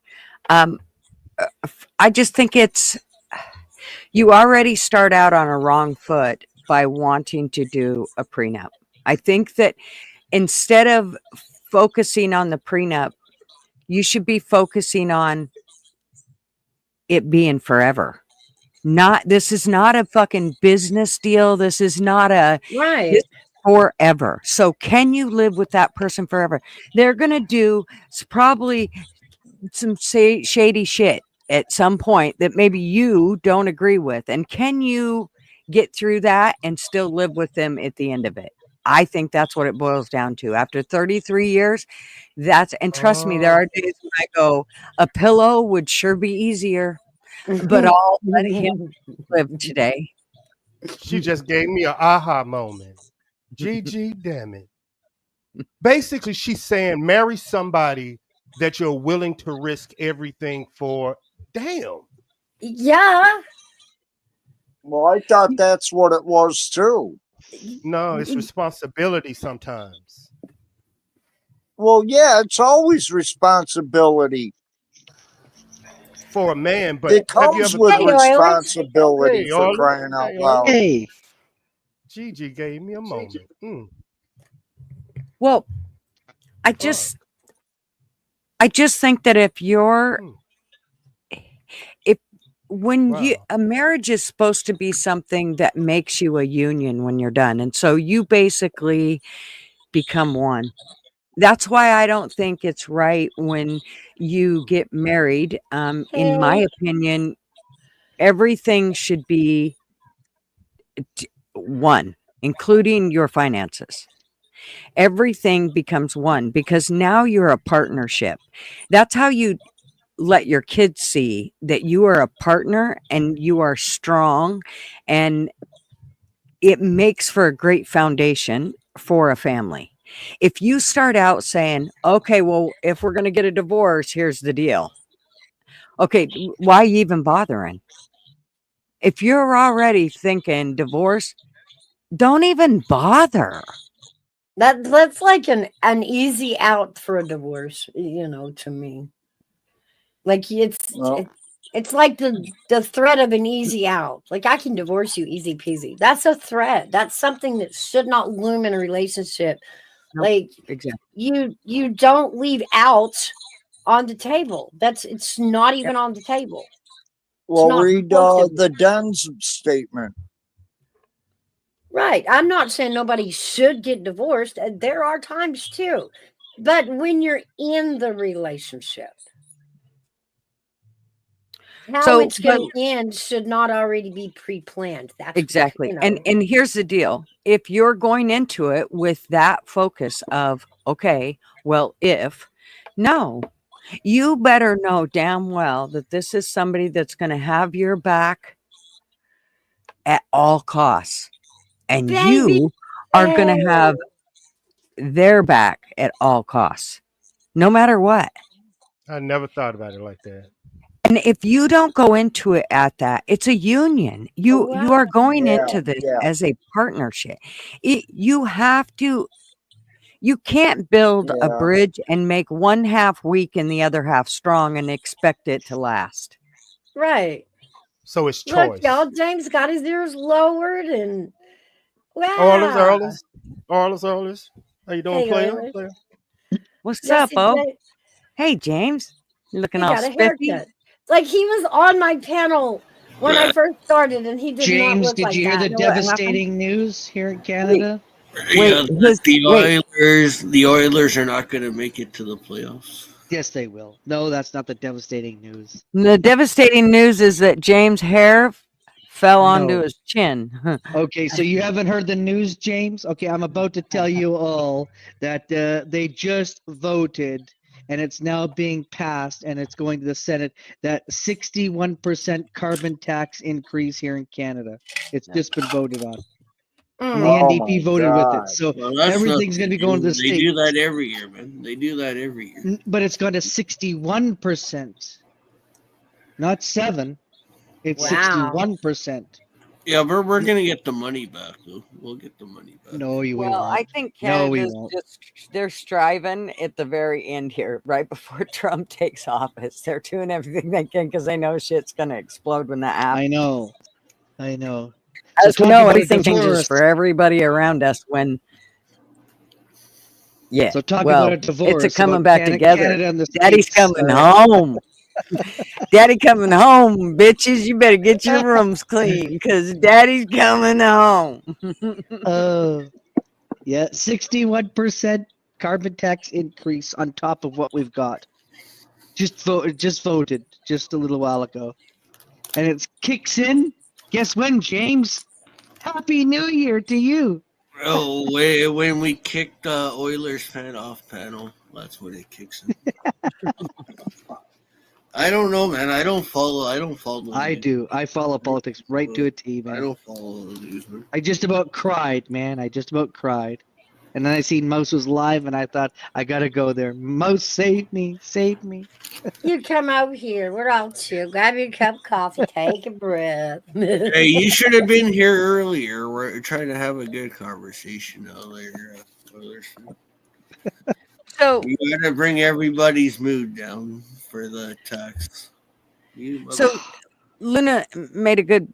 Well, Luna brings up a point. She said, "Well, everyone has their own opinion on this, but I'm protecting my stuff," and I totally get what you're saying. But that's what That's what I'm trying to point out is if you have to have that attitude, then there is no sense in getting married.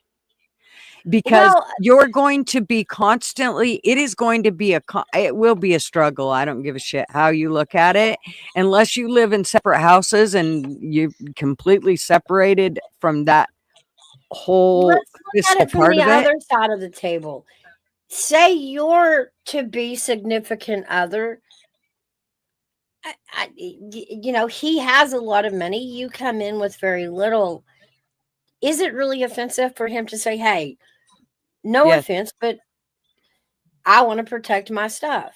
Now, remember, everything that is accumulated during the marriage is still fair game in the divorce. I think it's extreme. Okay, so here's the deal. Marvin and I have been married for 33 years. Do you think anything that he had before our marriage or anything that I had should be our own shit? Do you really think after 33 years of marriage, do you think there should be anything that should be split up in that sense? I don't. Now, that doesn't mean that we don't split our stuff down the middle. That doesn't mean that I don't go, you ain't touching my RV because I'll cut both your legs off. And that doesn't mean he's not going to say, I'll break your fingers if you touch my airplane. But here's the deal is that is a totally, for starters, when we say stuff like that, we're never even thinking about divorce. Neither of us, at this point, I think when you get to the point of being married this long, you're like, well, I can make it longer than you can. I'm making it to the finish line, motherfucker. You gonna die before I am, and I'm getting all the shit. Gigi, I got a question for you. I got a question for you, Gigi. I got one question for Gigi. One question for Gigi. Gigi, do you think the women are built like you in 2024? Oh, hell no. Now you see what we're saying? But here's the deal. If you make way for things such as an annulment, then there's going to be, prenup, then now you've opened the door for that whole road to divorce. So I don't think it should be looked at like that. I think what I could probably agree to, though, I mean, being honest, a prenup? Everything that we accumulated in the marriage, that's just as much mine as it is yours. But before I got here, I don't even really have a sense of right. I don't have a right to that. He doesn't have a right to what I have before he came along. I inherited a china cabinet in China from my grandmother. He doesn't get that in the divorce. That's not fair. Same thing with whatever he had when I walked in. Now, everything that we accumulated during the marriage, yes, we both have a right to fight about. But so the prenup it's kind of weird to me because it's just like, why would you think you had a right to what he had before y'all were married? Y'all are having two different conversations. Y'all are talking about as married women getting married at 18, 19, and 20. The average people that are getting married are 35 and 40. You already accumulated your wealth. That's what I'm saying. So why do you think going into a relationship because you cared about that person that they owe you what they accumulated before you came along? That's what I'm saying. Why bother? But my point is though, why bother? If that's how you feel, if you believe in it that way, a marriage is supposed to, remember what a marriage is supposed to be. It's supposed to be a union. That's two becoming as one. And you're supposed to be coming as one. When you keep yourself separated in that way, you've already made a crack in your foundation. That's all I'm going to say. I don't care how you look at it, but you have made the crack there from the beginning. I got a question then, women. Would you advise, more women are telling women to have accumulate your wealth in the marriage just in case your man leave you. Isn't that the same thing as a prenup? No. Why wouldn't it? I don't have my shit. I just know that half the shit's mine. A prenup is an agreement before, an agreement Yeah. between both parties. No, but in the man's mind, I'm giving. Accumulating No, what I'm money saying is during the marriage. the man wants the prenup to protect his money just in case the Well, you marriage mean fails. symbolically. A woman would tell symbolically. a woman would tell another woman, make you an account and fill it up with money just in case he leave you. What is the difference? In a woman's world, that takes away the issue of I have to be here. And now they can live freely going because I choose to be here. And a man want a woman to do a prenup saying, if you don't want me for my money, sign it. Same thing. But that's what I agree. I have a hard this is a good time conversation. thinking that the new person has a right to what a person has before they got there. Now, I understand things accumulated, things bought back and forth during the marriage. And, therefore turning into alimony or however it turns out in court. But I do think it's, in a sense, gold digging to tell a guy, I won't marry you if I have to sign a prenup because I won't have that money you already had. That's Yeah, just, but what? Yeah, but what if the tables are turned? What if she's the one that's got the money and he's the one that goes, I don't want to fucking sign a prenup. Why are we bothering? Is he the gold digger? I don't see. That's what I'm saying. People are going to see it that way. Would we make him sign it unless we worried he would be? Isn't it the same message either way? Well, but in the end, it feels crummy for somebody to come tell you, I don't trust you, sign this. But at the same time, that's what I was going to That's the crack. Isn't it for you exactly what I was to finna say, ask y'all. I don't want what you already had? That's what I was going to ask y'all. Is it disrespect? That's exactly the question is it disrespect? It's the crack in the foundation that you've just made in your relationship. It would be an insult to a gold digger, not a true person. I don't think so. I don't think so because I was far from a gold digger, and Marvin knew it from the get-go. When we went out to dinner, I paid for one meal, and the next time he paid for a meal, and we always did it like that. That's how we did it as when we dated. When we got married, our shit became one.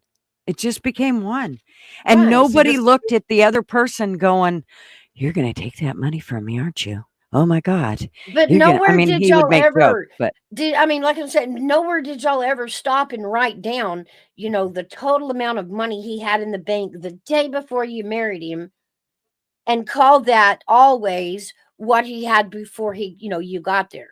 It doesn't play out that way. In that case, when you get together, whatever he's got becomes yours. Whatever you've got becomes his. Was. Let me just tell you that he was. This is so he did have more than I had. So, but that was never. It was in the eyes of other people, but it was never in mine and Marvin's eyes. We never. That was not because for both of us, we felt like it was a distrust. It was the same reason. You get to that point where, had he asked you for something like that, would have meant he found some reason to distrust you or he felt distrust. And that's the crack. That's the crack that Gigi's talking about. You can't ever change that crack. Nope. Because it's the foundation. It's the foundation of the marriage. And now that crack is there. We all know how hard it is to fix a crack in your foundation. It's not easy. It takes a lot. If at all. This is 2024. Mouse know more about my part because this is why I'm asking married women this. My daughter's 22 and make over 100,000 right now. So this plays a good part in more women in 2024. I'm saying this year own more money and they have more businesses, they own more money. So women make more money than men. Wouldn't you tell women to protect their money? in Well, 2024? it really plays out more in the form of, baby, don't be out there dating no broke ass scabs, right? Like we teach them that. You know what I mean? Hmm. And you'll tell the dudes, don't be broke, don't be dating that girl from down the block. I get what you're saying. Totally. Right. Like So, don't be picking the gold hasn't digger. hasn't it changed relationships when women make more money than men? Y'all are talking when men make more. It's what Gigi is saying. Okay, then What if let's your woman tell make the me money and asks the man for the prenup? Like, tell hey, me you better where the sign this. bridge is between attraction and the money. Do you understand what I'm saying? No. I mean, people don't chase each other for the sole purpose of what they do for a living or how much they have. They are attracted to each other.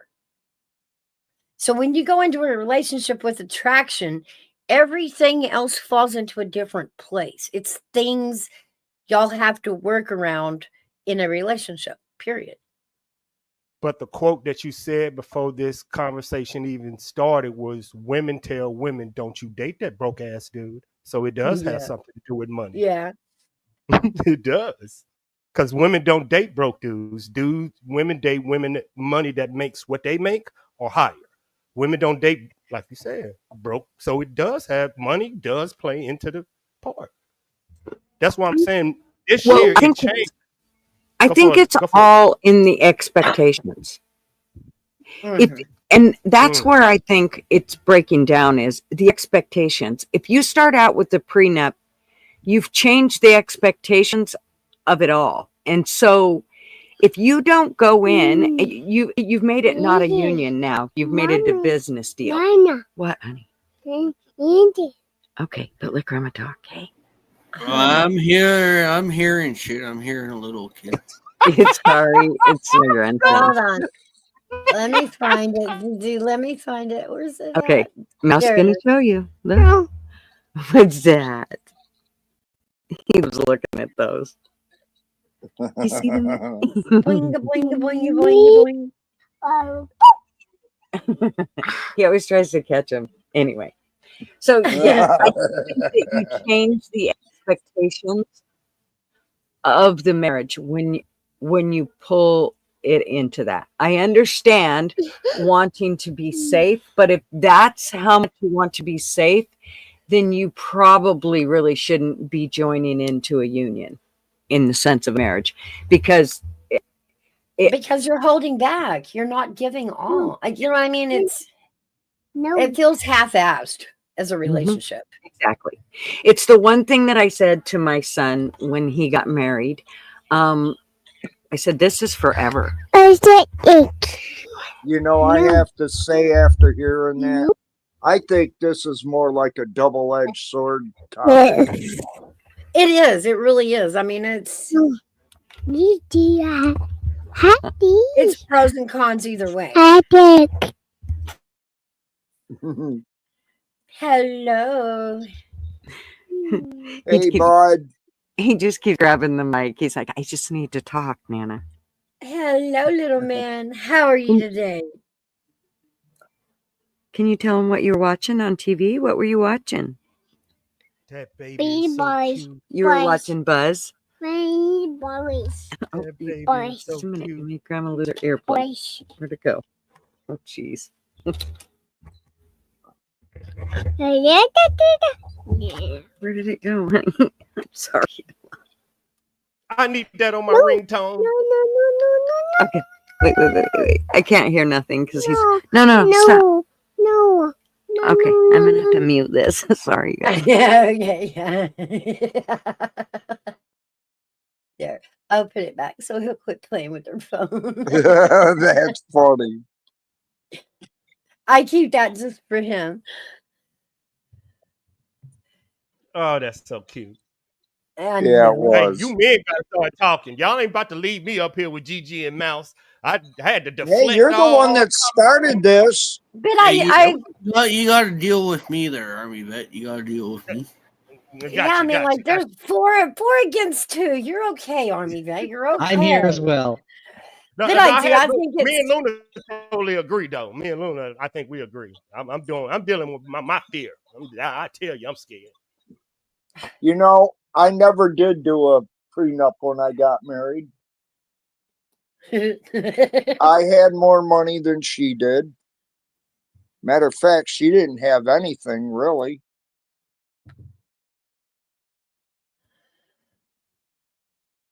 I thought it was going to be forever. I thought this was going to be the one thing that in my life I would actually finish. See, I've had Mouse on panel with my daughter and what she does. And she knows that she asked me that question about I make this much, but he doesn't make that much. Should it matter?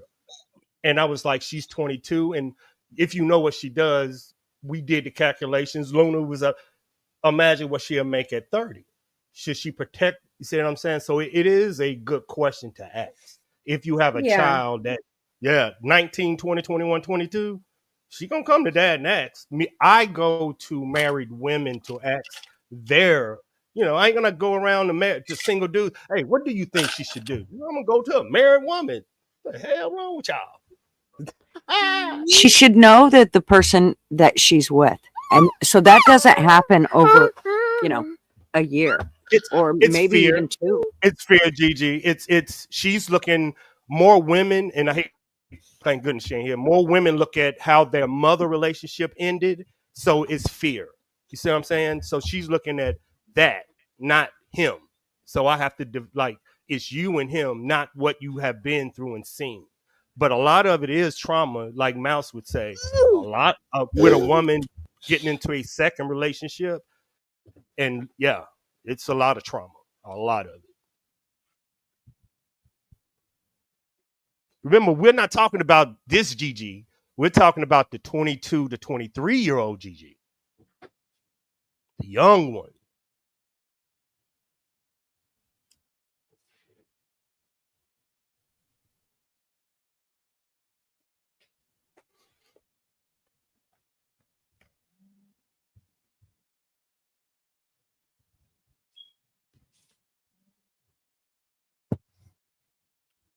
Am I lagging? Am I lagging? Am I lagging? No, just we're just listening.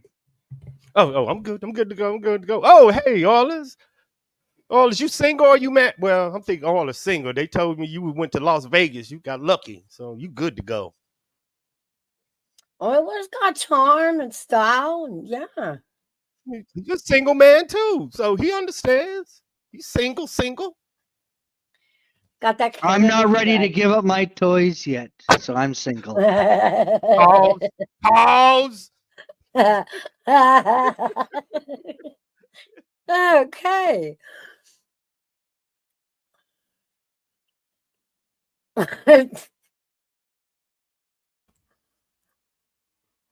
But yeah, I think your hairbag was right that it is a double-edged sword.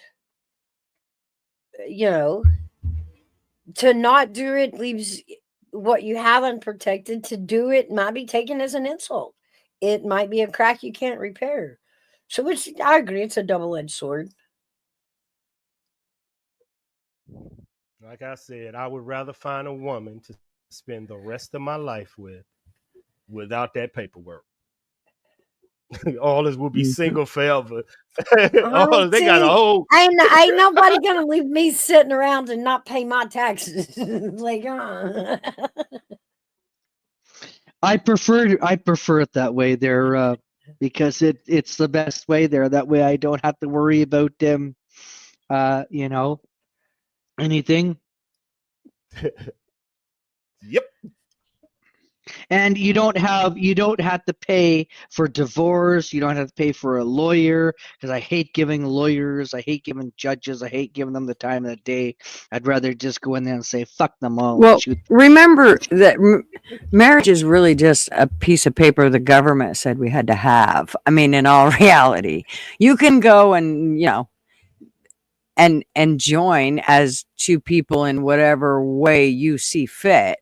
But my big deal is, if you're going to do it, you have to be serious about it. If you're never serious about something, and it really has to be a deep spiritual thing between two people, Exactly, It Gigi. cannot be about anything else. It really has to be about those two.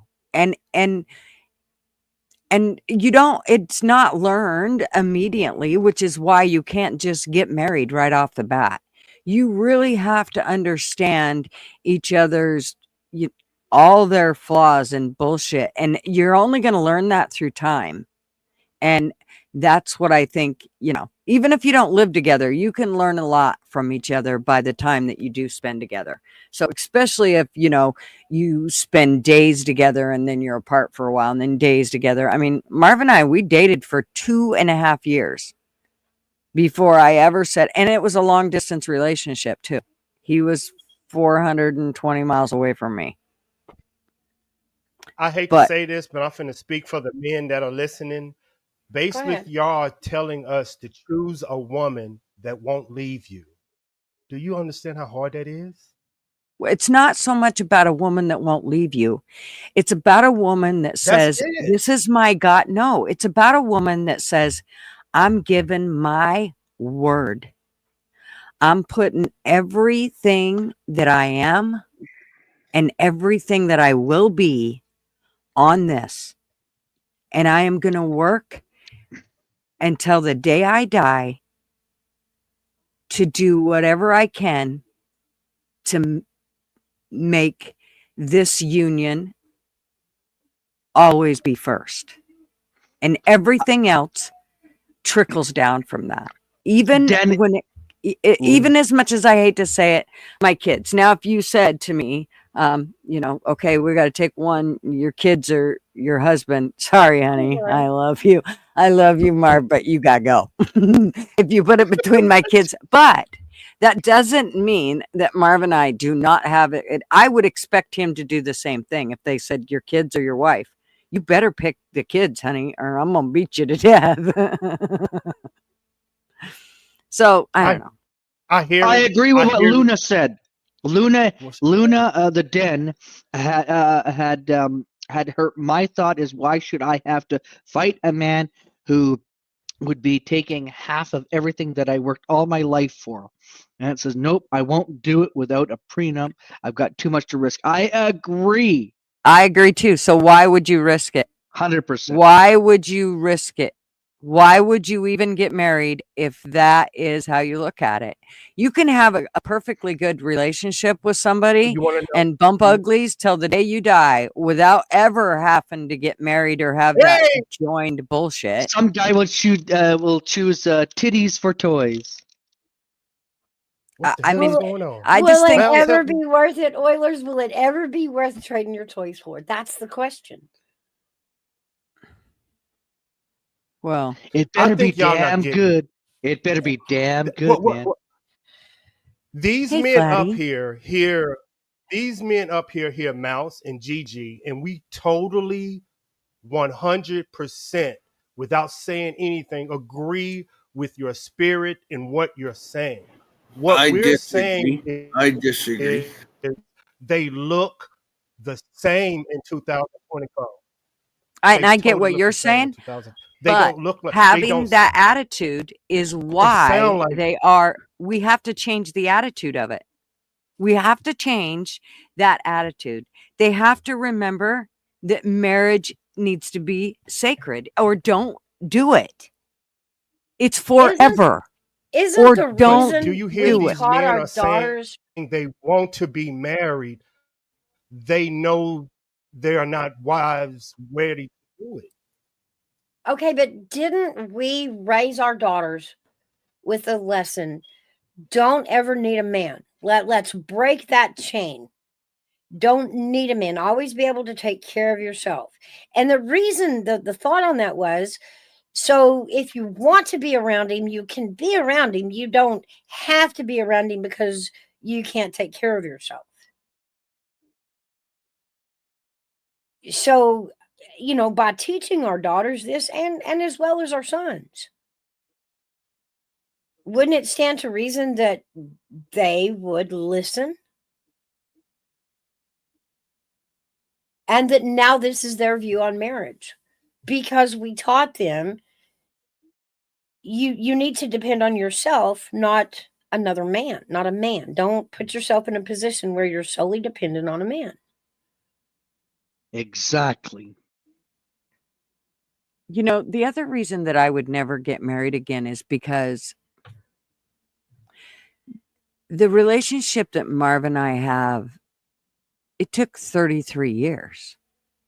Every day we work on it in one way or another, if no more than just not, you know, shoving each other in the freezer and chaining it shut.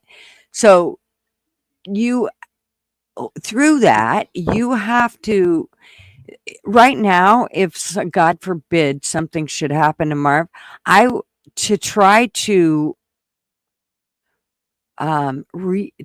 to build another relationship like this, I don't believe it happens overnight. So, but the one thing that you have to explain to your kids is that you cannot give up on it. It's so sacred. I mean, and that, I think that's what we've lost is, so when you say, yeah, but the girls, the women of 2024 are not the women of, 1980. No, they're not. But it doesn't mean that we can't change that whole point of view, because how did they get this point of view that they have today? It's by somebody changing it over time. So I think we just have to change it. We have to keep pushing as a society. We have to make them understand how sacred it is. Because I'm telling you what, the one thing is if you don't hold it sacred, we're not going to have well, I mean, a his normal question, civilization. His question originally was, how do we, they're not wanting to get married and they're worried about the money they've stocked away. And the answer is because that's what we taught them to do. But I think y'all are okay. Here's a truth. Women are only in charge of sex. Men choose who get married in the United States of America. So when I say the men are afraid, like all is the saying, I'm good. Why should I get married when y'all giving me the cookie anyway? I don't need to get, more men are saying, I don't need to get married, not because of anything else, but how do you change that mindset? Like Orlers is saying, when I have it already, why should I get a piece of paper anyway? How do you convince men to get married? We're in charge of it. Remember, marriage is not the piece of paper, it's the promise. In order for you to become a wife, a man has to ask you to be married. Men are not asking women to be married, but men are having a lot of sex with women. Get it?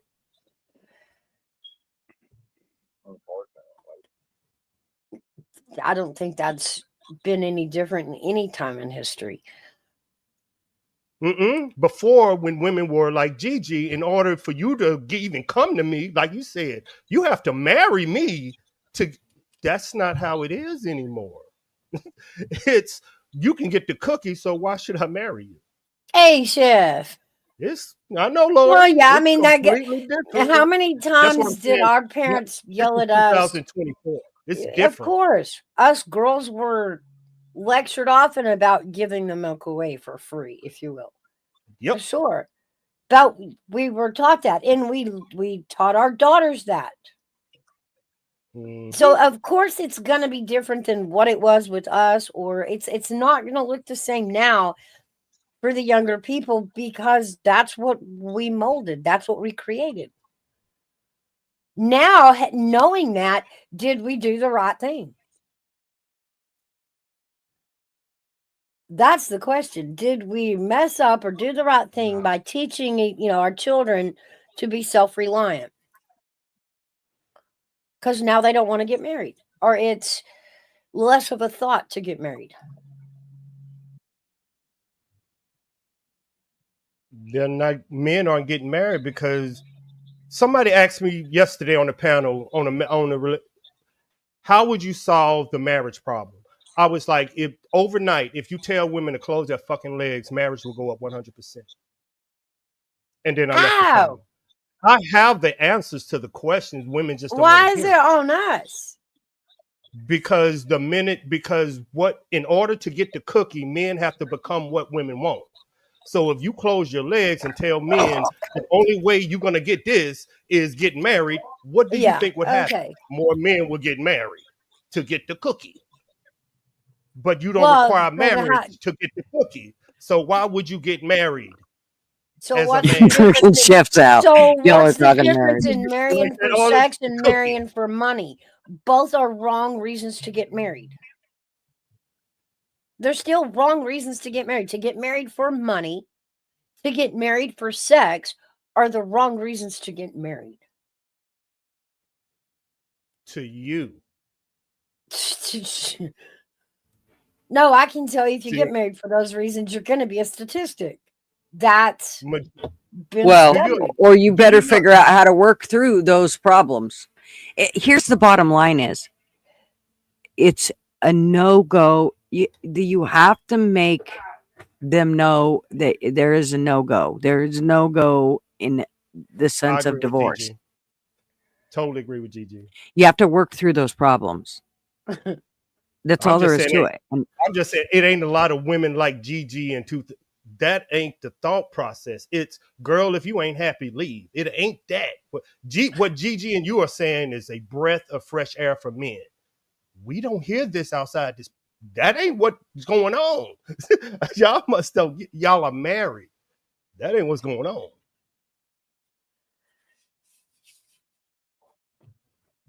But we're married. That's what's going on. I know. That's where men go to get advice on what to spot from a married woman, not to be married to one.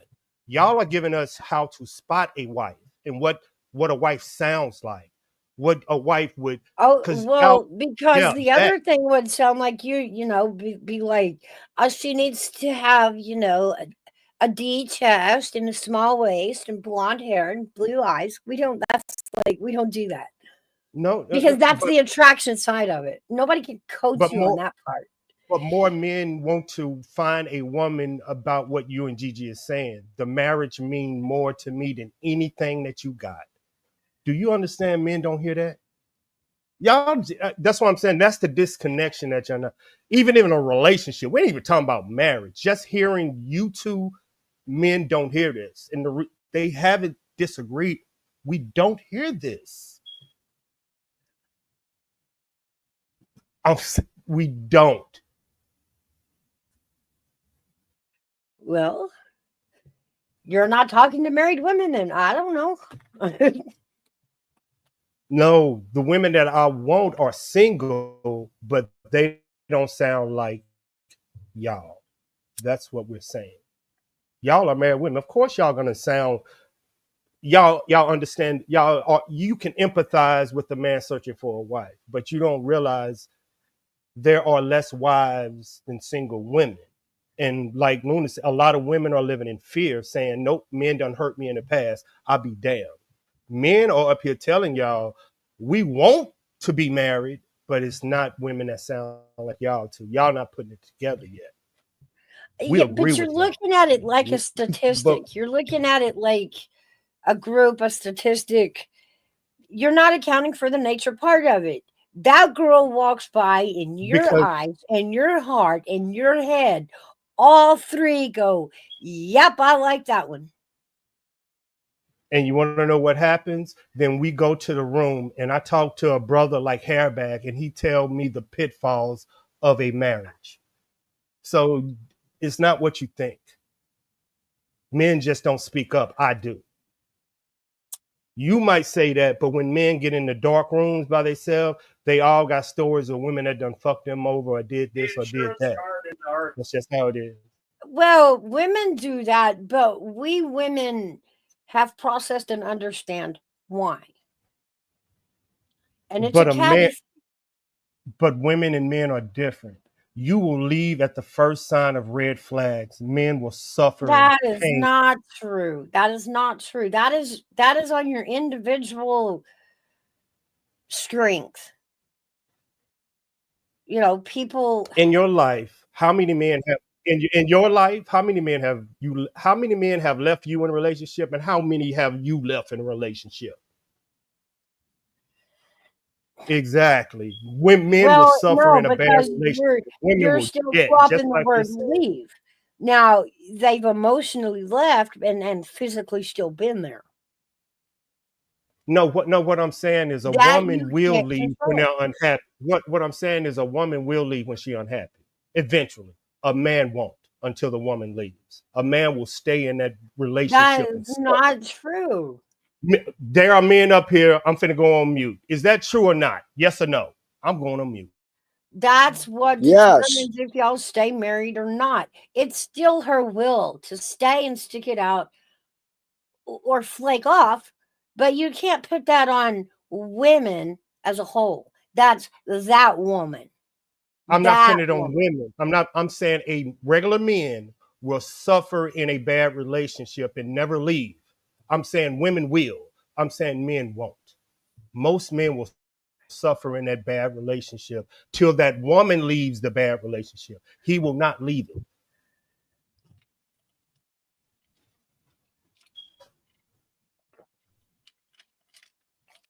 I don't know. I've never, it's not really diced up to who leaves first, it's who quits first. But isn't it what Gigi said? You're supposed to suffer through it, go through the bad. I said Men that's are why I men used are the word, that's why I used the word quit.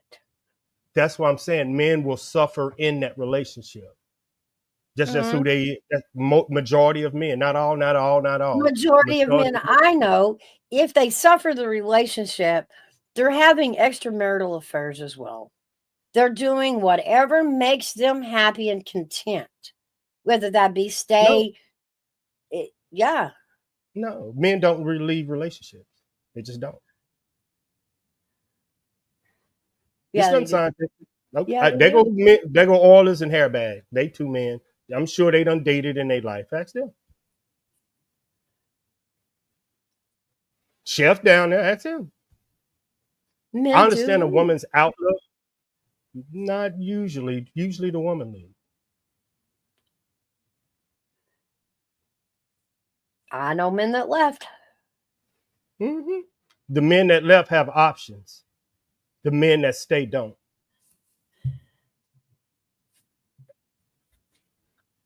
No, I think it's more complex than that. It had to do with No, situation and children, and it gets dicey when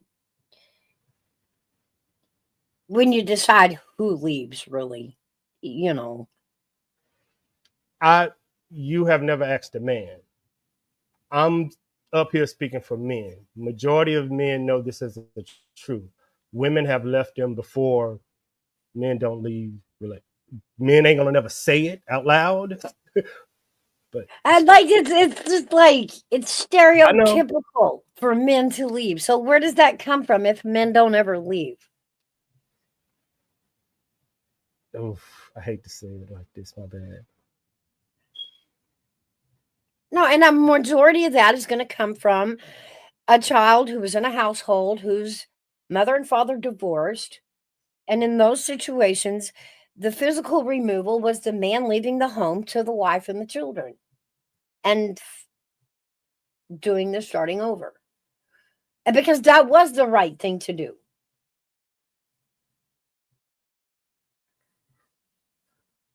I totally agree with you.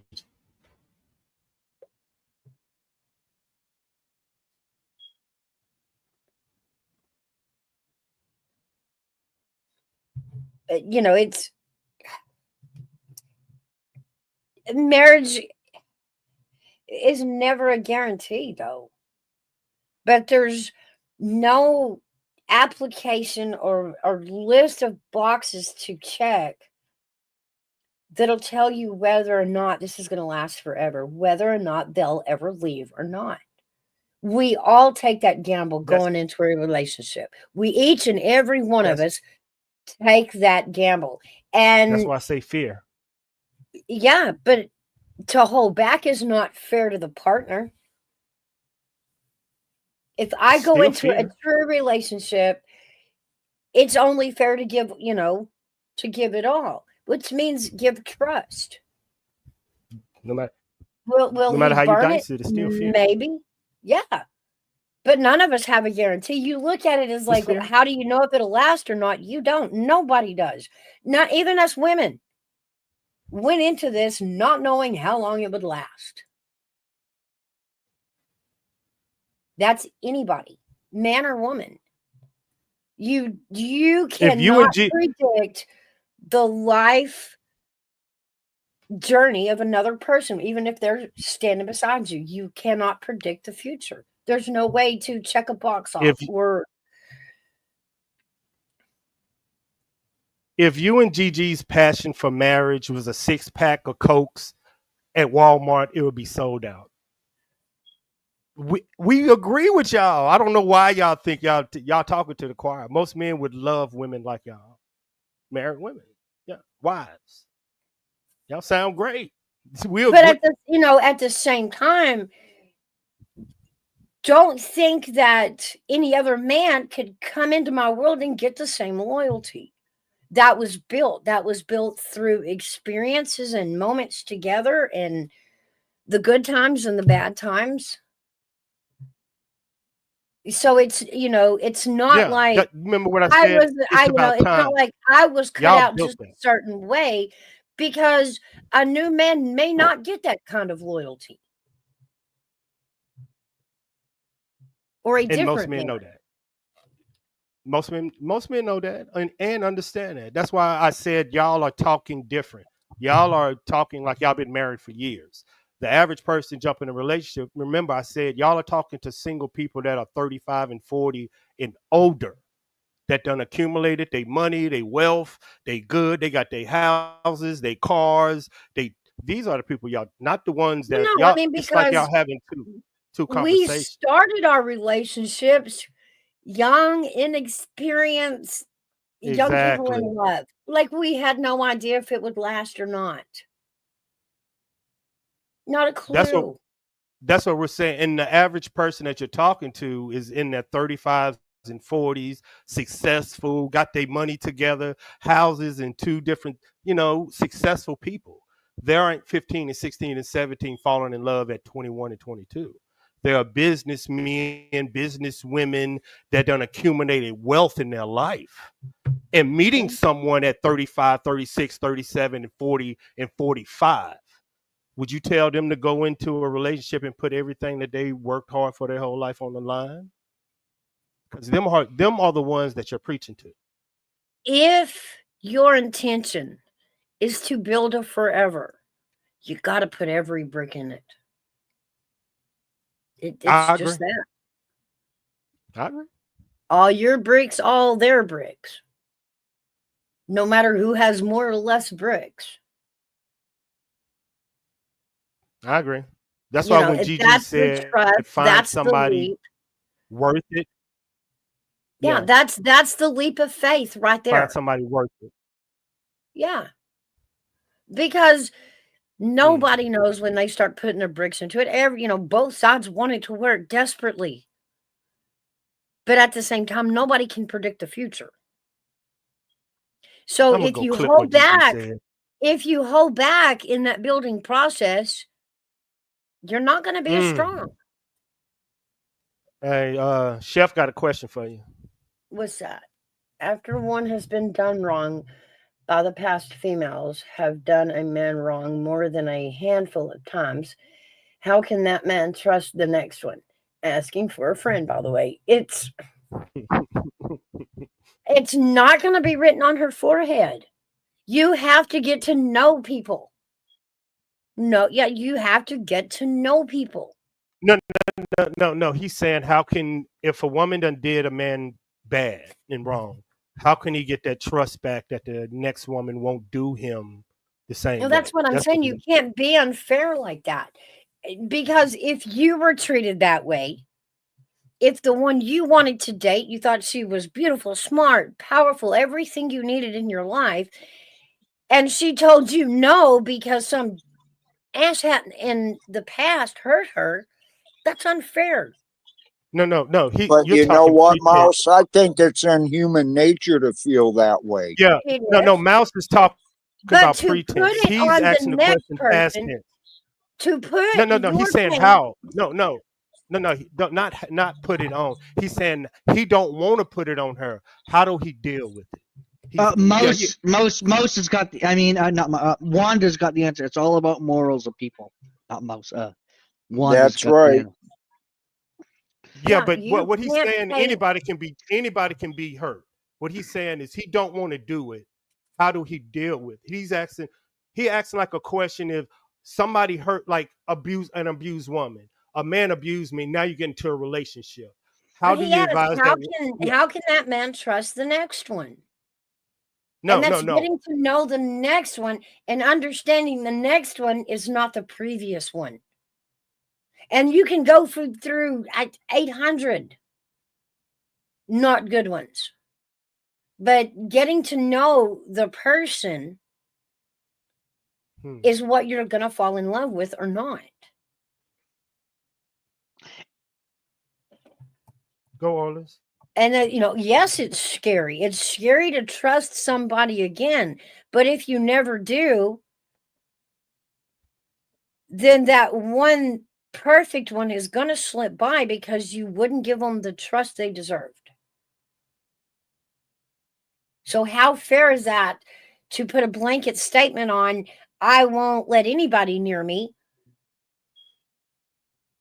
because of what those have done to me in the past? That leaves you in that spot forever. You'll always treat people that way. You'll always look at people that way. And you can't do that for yourself. You have to remember each person is their own person in their own set of will and decision and morals. And Okay, you have to get to know what it. about a long-term one? What I have to say, after 25 years there, this person sees that you're doing very well, takes all your money and runs, and you're hurt really, really bad. Maybe that's what the chef is. Okay, but I get wanting that. to- But after 25 years, you're going to have a hard time convincing me you didn't see a red flag from that somewhere. You know each other. You live together. You do everything together.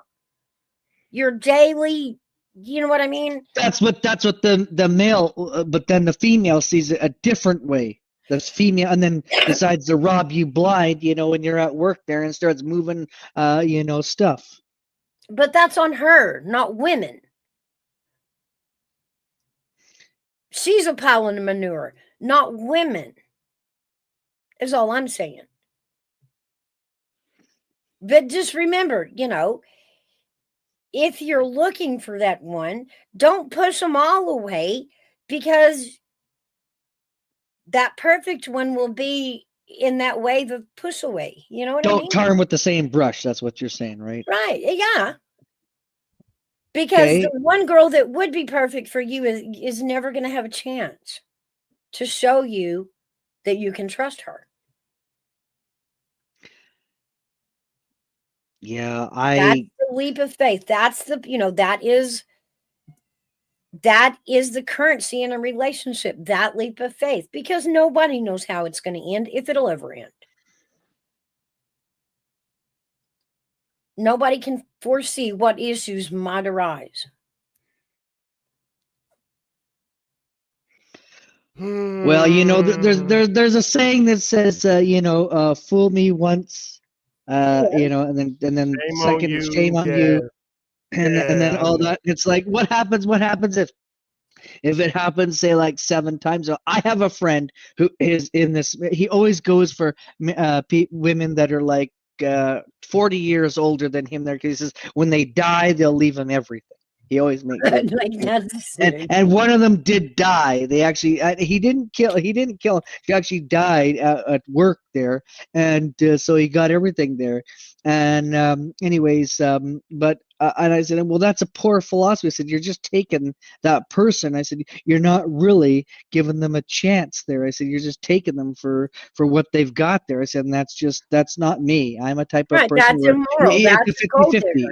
It's a 50-50. I said they have to, like I mean, yeah, you're gonna be there's gonna be some fighting, but you know you gotta. You have to come to some agreement there. You got to meet in the middle, and and he said, "Oh no, not this one here. You got to do it." She says. He said, "So I was happy." He said, "When I got her Porsche car, he said I was happy when I got that." And I said, "Well, that's really makes no sense there." That's what I'm And saying. then That was about money. That was never about the relationship. that's right. That's exactly what I was trying to tell him. And he said, no, you're wrong. He goes, I do love her. And I said, for what she's got. And he said, exactly. I said, so I said, again, that's being greedy. There's nothing to do. I said, you're not setting a good example. I said, for everyone else there. And he said, well, I'm not setting an example. He goes, I don't care. He goes, people could do what they want to do there. He says, I'm just I'm in it for me and myself and I. And I said, well, that's a very piss poor attitude. That's what I told him. Right. But We don't talk. We don't talk. We don't talk there. And there's several reasons upon that.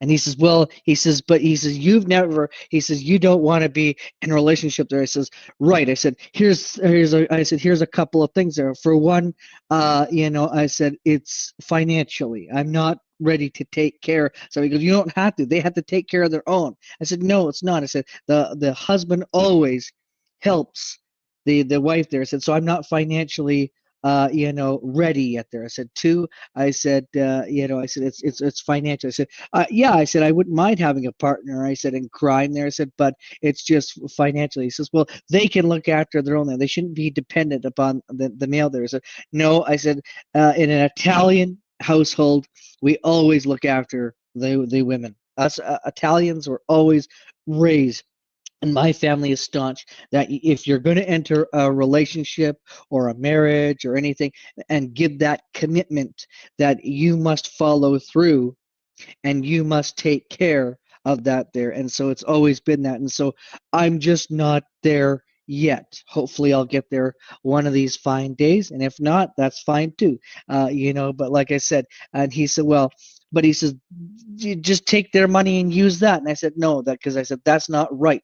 That's wrong. That's morally wrong. It's and that's totally wrong there. And the person's mother there called me, and apparently I guess he told her some different story there.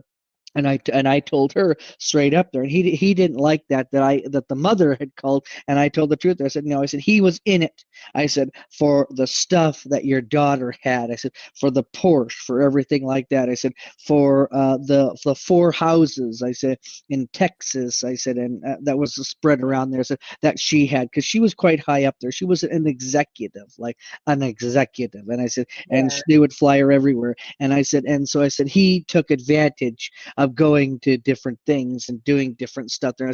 And I told them that was just wrong there. And she literally agreed with me there.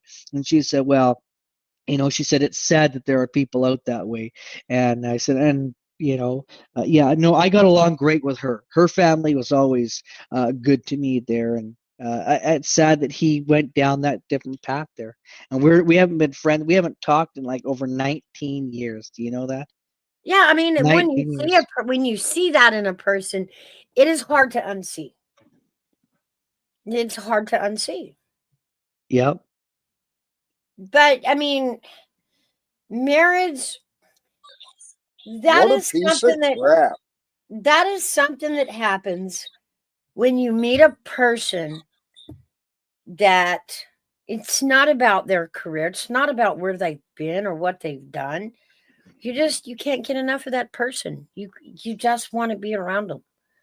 And the thought of them not being around bothers you immensely. That's Well, your first whoever said somebody said what a piece of crap there. They're absolutely right. Whoever said that. I don't know who said that, but yeah, that's exactly what I said to him there. I said, you're nothing more, I said, than a pathetic, I said, person there. And of course, he'd get free travel, so he could go anywhere he wanted to go. If he wanted to go, he'd go all over the Dominican Republic, Russia, and because while she was working, he would go and travel and that. And I said, well, that's not love. I said, why not wait and for and go with your partner and that. I says, and go together as one. I said, you're married, right? And he said, no. He says, I'm just in it for the free travel. And I said, well, that's That's just. what I'm I said, saying. that's so wrong. Like, I'm sorry, but those are red flags. You know, if my great grandpa was here there, who I was shy at meeting, but if I had met him, he would be all over his. Calling him garbage and that there and What a piece oh of my shit. yeah, exactly. That's exactly it. And we haven't talked for 19 years. And I told him, lose my number. I want nothing to do with you. And I said, you know, grow up, get some balls, and become a real man and not a boy. And that was basically My it there. God. That's how I did that there. And I said, how can you? And then when he didn't, you know what? He went to the funeral. But he said he really had no remorse and he really didn't cry. He said he only cried because there was people that was crying there. And I said, you're not sad that she's gone there? He says, no, I'm happy. And I was like, what? Like you got to be kidding me there. Like, are you know, like this is a person you were married to for 10 years, almost, you know, almost 11, just about 11. And I said, and you're not happy? He goes, no. He says, I was living the dream life. I was like, what? You know, like, are you kidding me? Like, there are people out there, and he. Anyways, I just I don't want to talk about that. Just But yeah, I mean, there's people like that out there. there. There's Oh gold yeah, diggers on the they'll boys' fake side, it. and there's gold diggers on the other side. Are those things to watch out for? Yes, because those are not going to be true people. But you have to give each new person not a full chance, but how do you know you're going to trust them if you never find out? Now here's the kicker though. When like he thought, okay, perfect, because I was married. But what he didn't realize was that he was the third person in the will. And it went to actually the parents. So when I told the parents what happened, they claimed it all. And you know, like she had a will, and so it really put a smile on my face there when I got that call saying, well, we have all the stuff there. And I was like, yes. And he was pissed right off there. Now he did get a bit of a settlement there, a little bit there, but yeah. And he's moved on and he found somebody else. And from what I understand there, and apparently he was cheating on this girl on his marriage there with another person there. He already had somebody lined up. Oh, that's so you know it, and I was like, you know, like really, like okay, whatever. But anyways, yeah. So apparently the kicker part was that when they called, they said, yeah, he was with her for like 2.5 years there. He was going back and forth there, and they were doing stuff for. So that wasn't meant to be. That wasn't meant to be there. And if I was her, I would have. I mean, I'd have dumped him a long time ago there and had him go on the street there because he actually had nothing. He had not even $1 there, not $1 at all there. And she took him in there and then, you know, got him a job, got him groomed, got him cleaned up.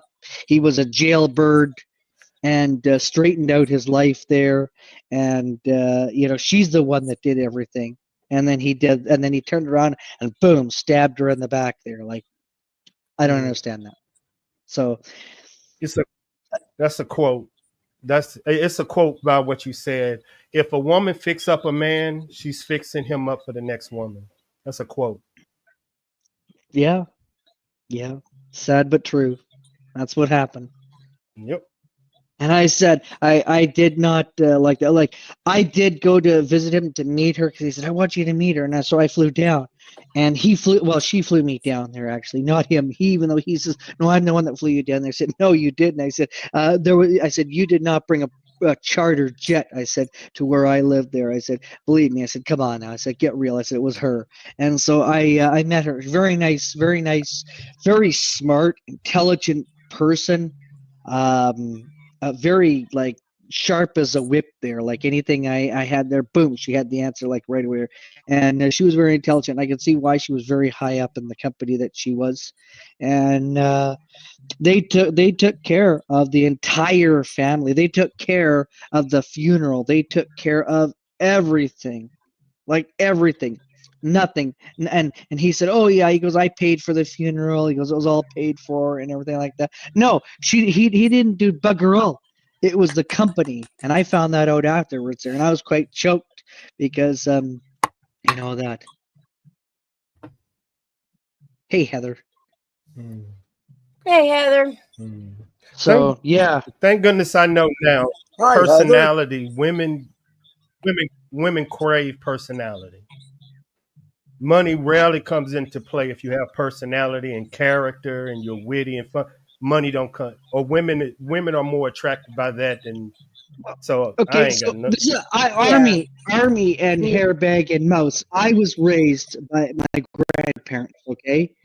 And I was always told that it's you know, you're supposed to stick with them through the good times, the bad times, through the ugly times, or for the good and the bad. There doesn't matter if it's meant to be, it's meant to be, and that's how I was raised.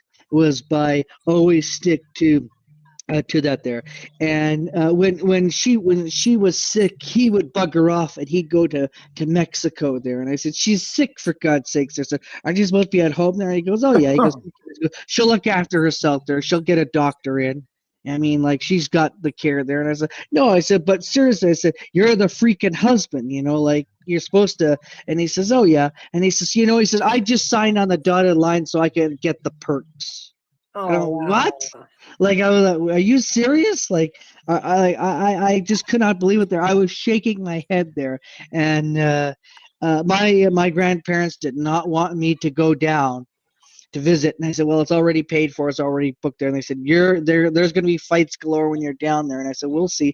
No, there was no fights, but they lived a very different, odd life. Like, she would eat at 10 o'clock at night. He would eat at 5 o'clock. You know, they would wake up at different times. So they Was really this never an saw each other. arranged marriage? Like, was this an arranged marriage? This is No. badly fit.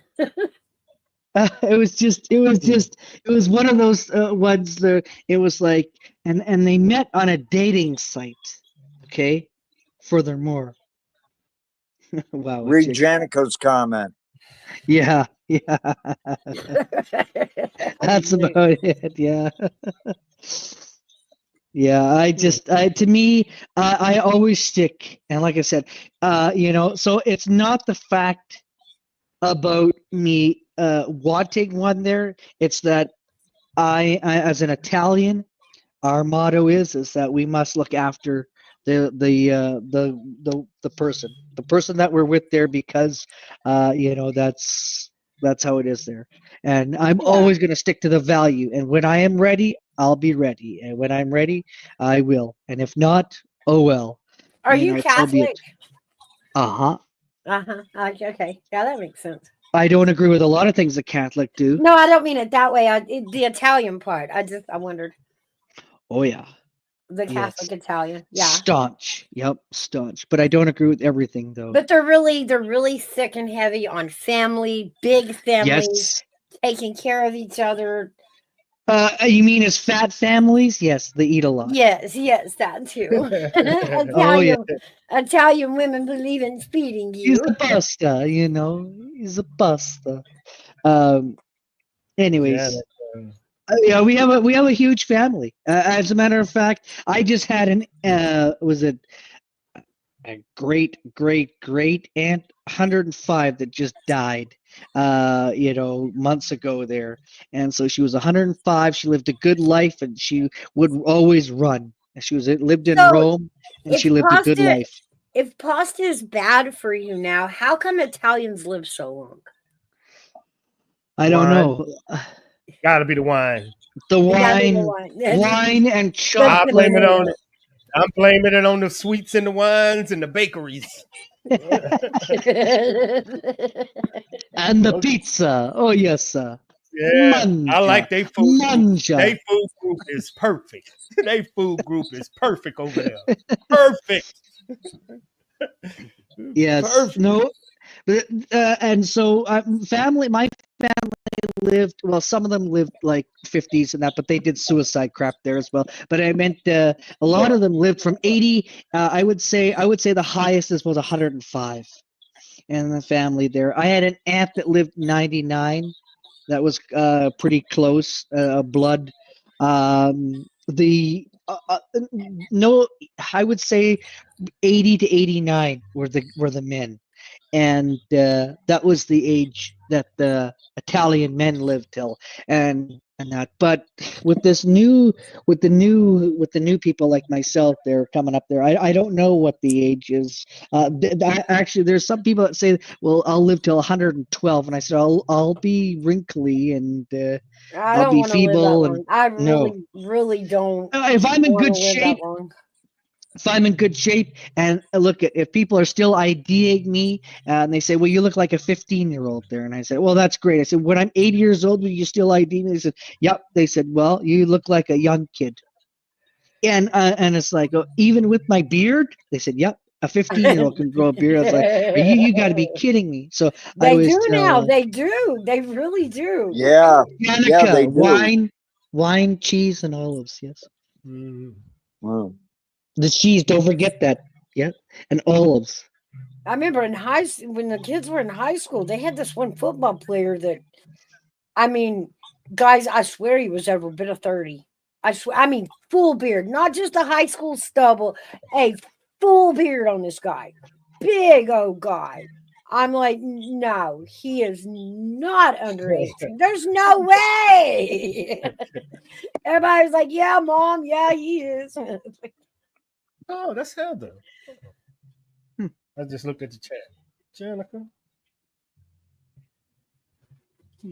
Wow. She's naming food down there, making me hungry. Me too. I got a question. Is leadership is leadership a relationship quality? No, it should be a partnership. Um, No, I'm talking about women seeing men that y'all can see. Yeah, you got to because it's put that something on men a don't know about. scale. You got to put that on a scale. I mean, Okay. you Other know, men follow. it's Other men follow that man because they know he a no. leader. Well, that's what I'm saying. You know, women are complicated. You got to put us on a scale. Some women do, and some women don't like that at all. What? Some Wow. women don't want to be told what to do. That's, you know what I'm saying. It's you know, it's the degree of the spectrum of a woman. Like each woman is different.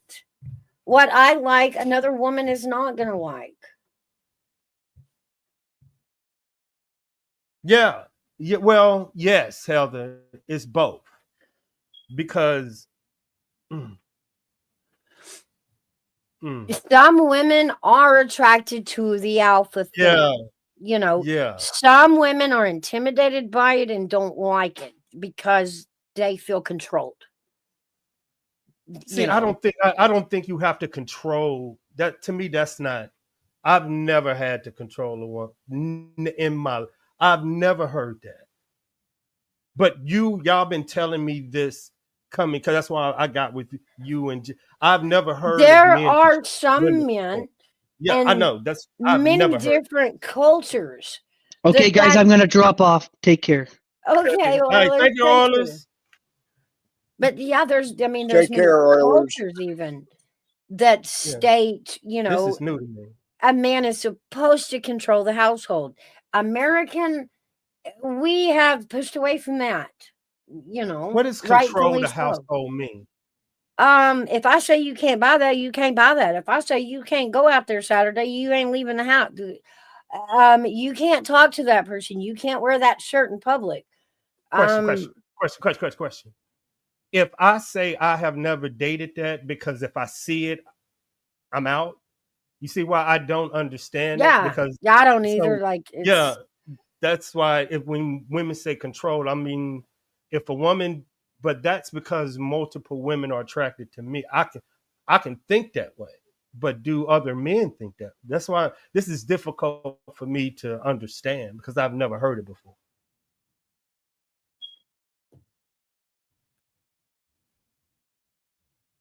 Yeah, Because and that's if you try to control me, that's called abuse, ain't it? a woman within her own self. There's the steering Sorry wheel to hear of that, her life. Lori.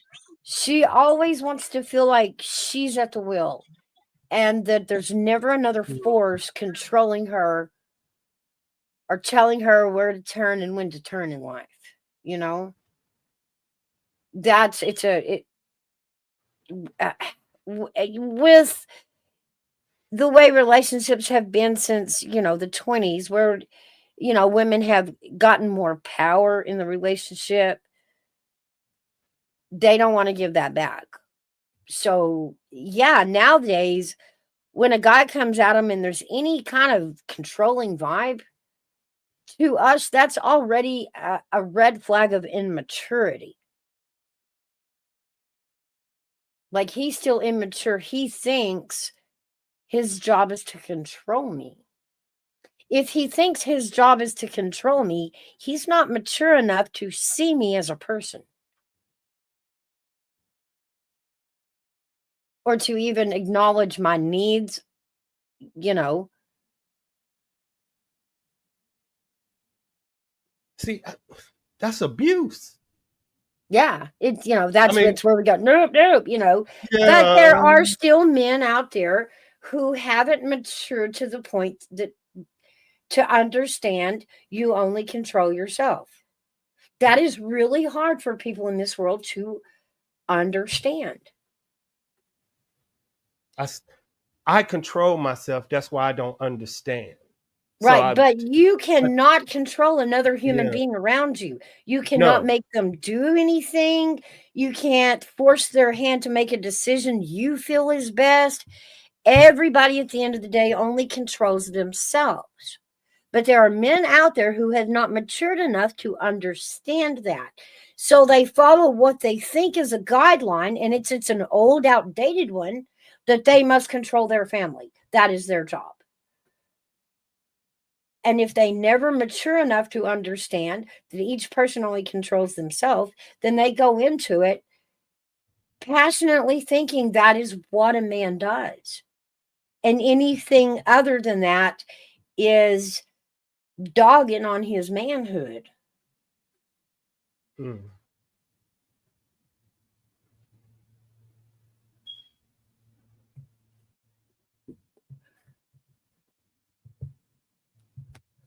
Yeah, I know Chrome. I know. Look, this is new to. I don't. But I'm not. I don't claim everybody like me. Like, No. I wouldn't allow it. I wouldn't allow my daughter to do it. So this Exactly. is kind of new. This is new. Because beginning, I always heard. I thought it was like a trope. Like, all women say men control them. I just thought it was just something. But the more mouse and people been telling, I'm like, is this really real? Like, why would a man want to control a woman when you got other women? That's why it blows my. I just don't get it. It just blows my mind. Because that's part of the old school male training. The old school. Back before we broke the chains of domestic abuse in everyone's home, back in the day, to understanding each person has their own will and their own spirit. If you don't want to be there, don't be there. That's cool. Go. And that's okay. I don't have to force you to stay. I don't have to threaten you, leverage you, manipulate you, beg. You know what I'm saying? Yeah, I get. That's why I don't want to ask the question of why would a man want to do that when he can just leave and go find some. That's where the disconnect is for me. That's It's why I don't because it understand. is because it is tied into the manhood of the old school teachings. Part of the teaching was, that's your household. And if you don't control it, you should be ashamed. If your household is out of sorts, that's on you. That should embarrass you. So plays at their manhood if they can't control the household. And like I said, that's old school teaching. That's not even relevant anymore. That should, You're you know, that is part of breaking the chain that we need to teach out of our young men.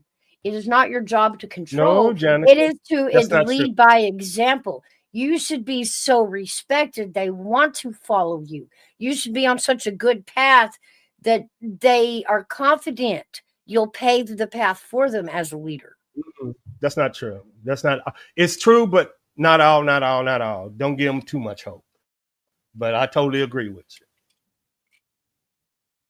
I'm gonna give y'all a quote, and I love my quotes. This is one of the best quotes I've ever heard in my freaking life, and it came from my daughter, and it came about a relationship.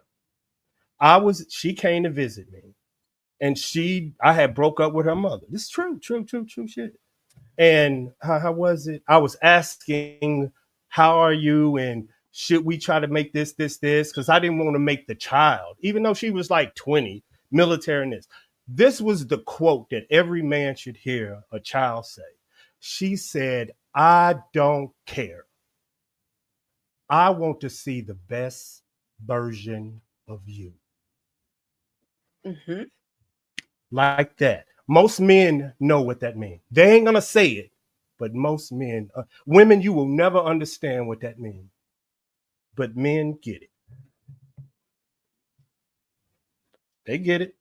No, I think we all. I don't think that's split That mean between they- sexes. That's both ways. No, for a father, hearing that from a child, it's saying, Dad, I don't care about the marriage. I don't care about what you did. Don't worry about me.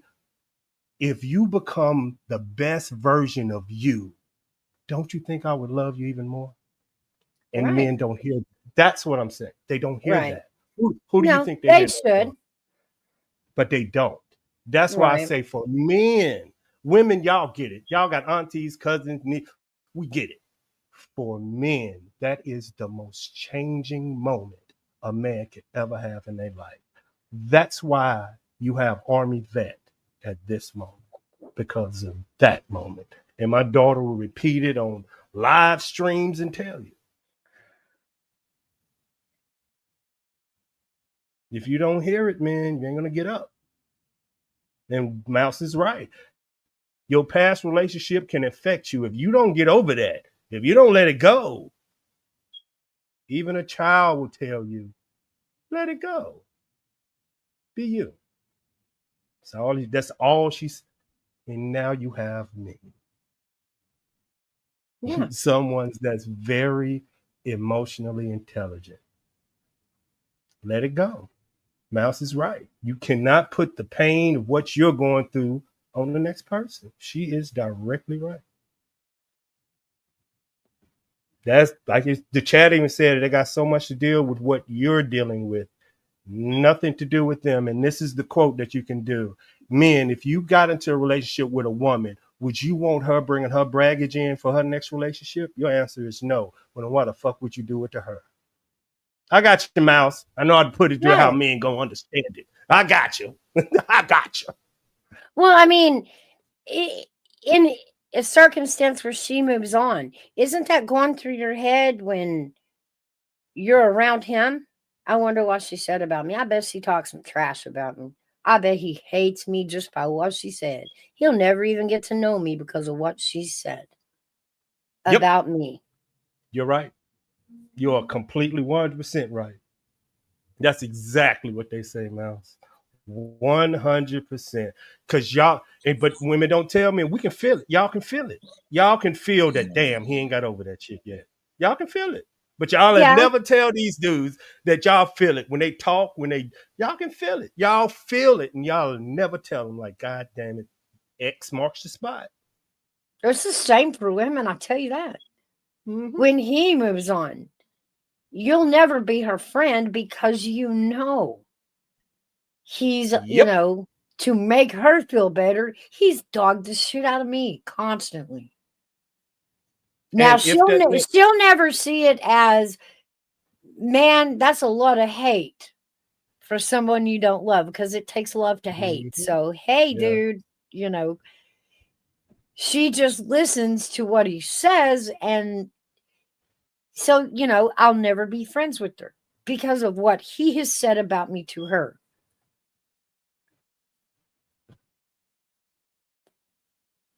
And she will always look at me And why as would you have all the something? things. But if it would I have been agree. Why would different, you have? co-parenting would have been a lot easier.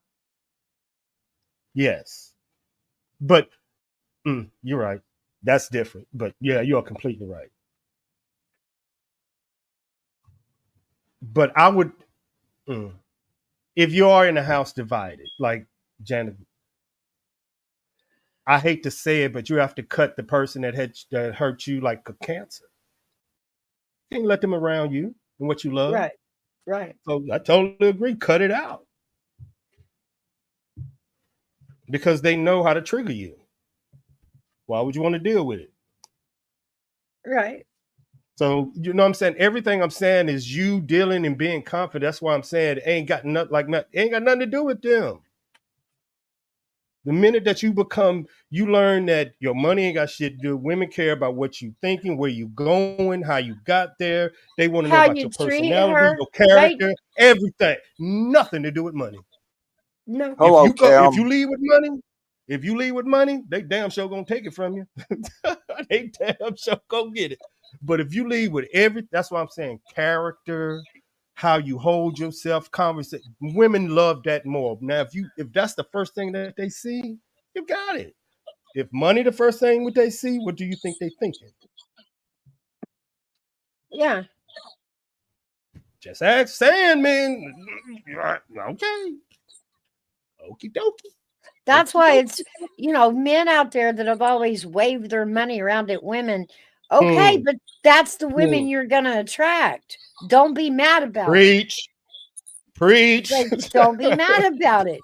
Because the woman you want don't care about that money. You just turned her off with, look at me, I'm so great. We done rolled our eyes and said, not that one. Ooh, he's all about his dope. All about his dope. Thank Kim. A mouse up here preaching. A mouse up here preaching, Kim. She's right.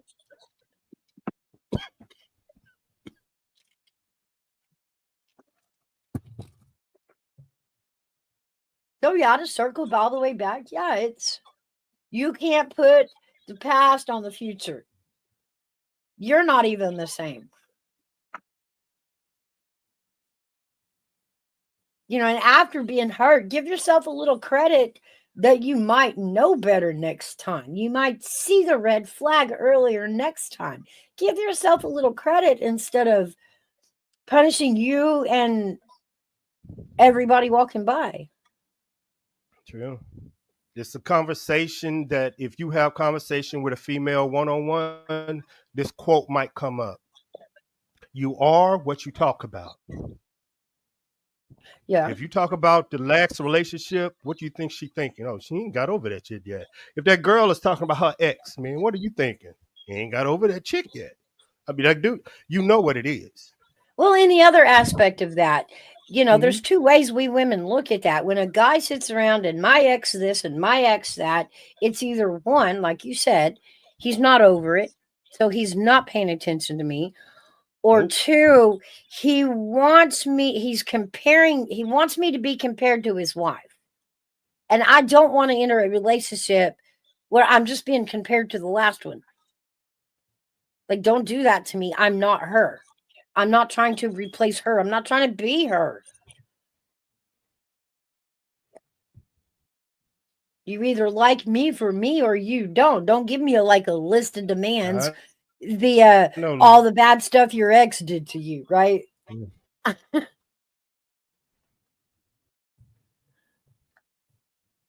Oh, Jesus. Oh, I see what it is. Man, you ain't gonna believe what I thought that said.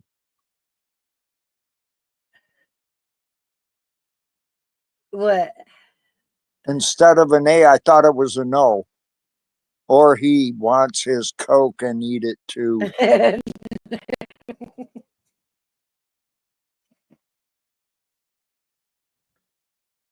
But you You're know, good, so Kim. but so by that measures, you can't cast away all future women because all the ones in the past were bad. You think we didn't kiss a bunch of frogs before we found our prince? Come on. I mean, honestly, you got to kiss a few frogs to find a prince. Same with you guys. Well, I was a frog at one time. Well, I mean, you know, metaphorically, I'm saying that I know No what you're comment. saying. I was I just don't cheat. trying to be a you're little gonna lighthearted. go through. You're gonna go through a lot of bad dates. You're gonna go through, you know, the motions before you find the one. Because otherwise you're just taking them as they come along. You don't do that. You get to, you know, you get to swerve. If you don't want them, you get to swerve. But you'll never know if you don't give somebody a chance. You got to give them a chance to be an idiot first. I had, and this is just real I talk. meant to I'll talk about it some declare. other time on the sliding area. But Mouse, I had 3 women tell me that probably right after I stopped dating Kiki, my daughter, mother, that you're not giving me a chance because of her. And they were damn like, yeah. So what you're saying is right. And yeah, I can see, yeah, because I've heard it. Like if you, like most men, if you go out on dates or women find you attractive and this and you're this, if you haven't heard that before, yeah, I've heard They that. did good, Kim. Do you think a woman doesn't know when a guy pushes her away? Or vice versa, you know? She does, but the thing that I had to realize is that women don't get told no by men, so they take it harder. You see what I'm saying? Men has always been No. rejected by women, but for If a you man to push us tell a woman, away, if you push us away for our actions, we understand that. If Yeah. you push us away for someone else's actions, yeah, that's what I'm that's where saying. we get twisted. That's where we get Yeah. upset. That's hard Yeah. to take. Look at And as a Kim's woman told me, comment.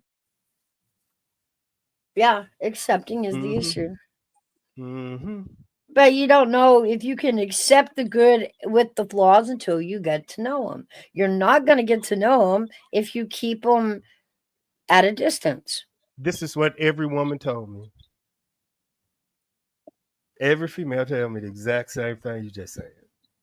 You don't get to see my worth.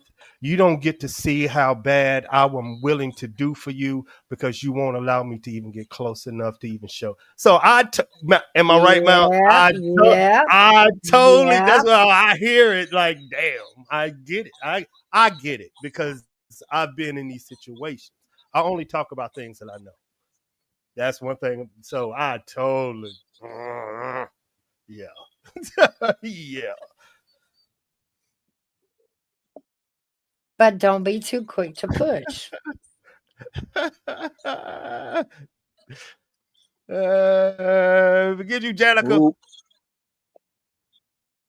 Oh my goodness, GG, that's a felony in some states. Be quiet. Take that down. Take that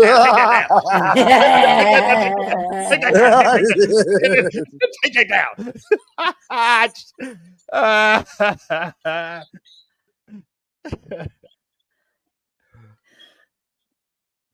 See, Janica talking in space words. What does that mean? Ribbit. She's My talking about, arse. she's talking about kiss. What's You a got to ribbit? kiss a few. She's referring to you have to kiss a few frogs to find a prince. Ribbit. That's true. My arse. And she said she's on to the decayed frog stage. Like, oh, do not do that, GG. A healthy sex life is part of a good relationship. Just telling you. It also can lead to a lot of damn restraint. Yeah, fell on my knees.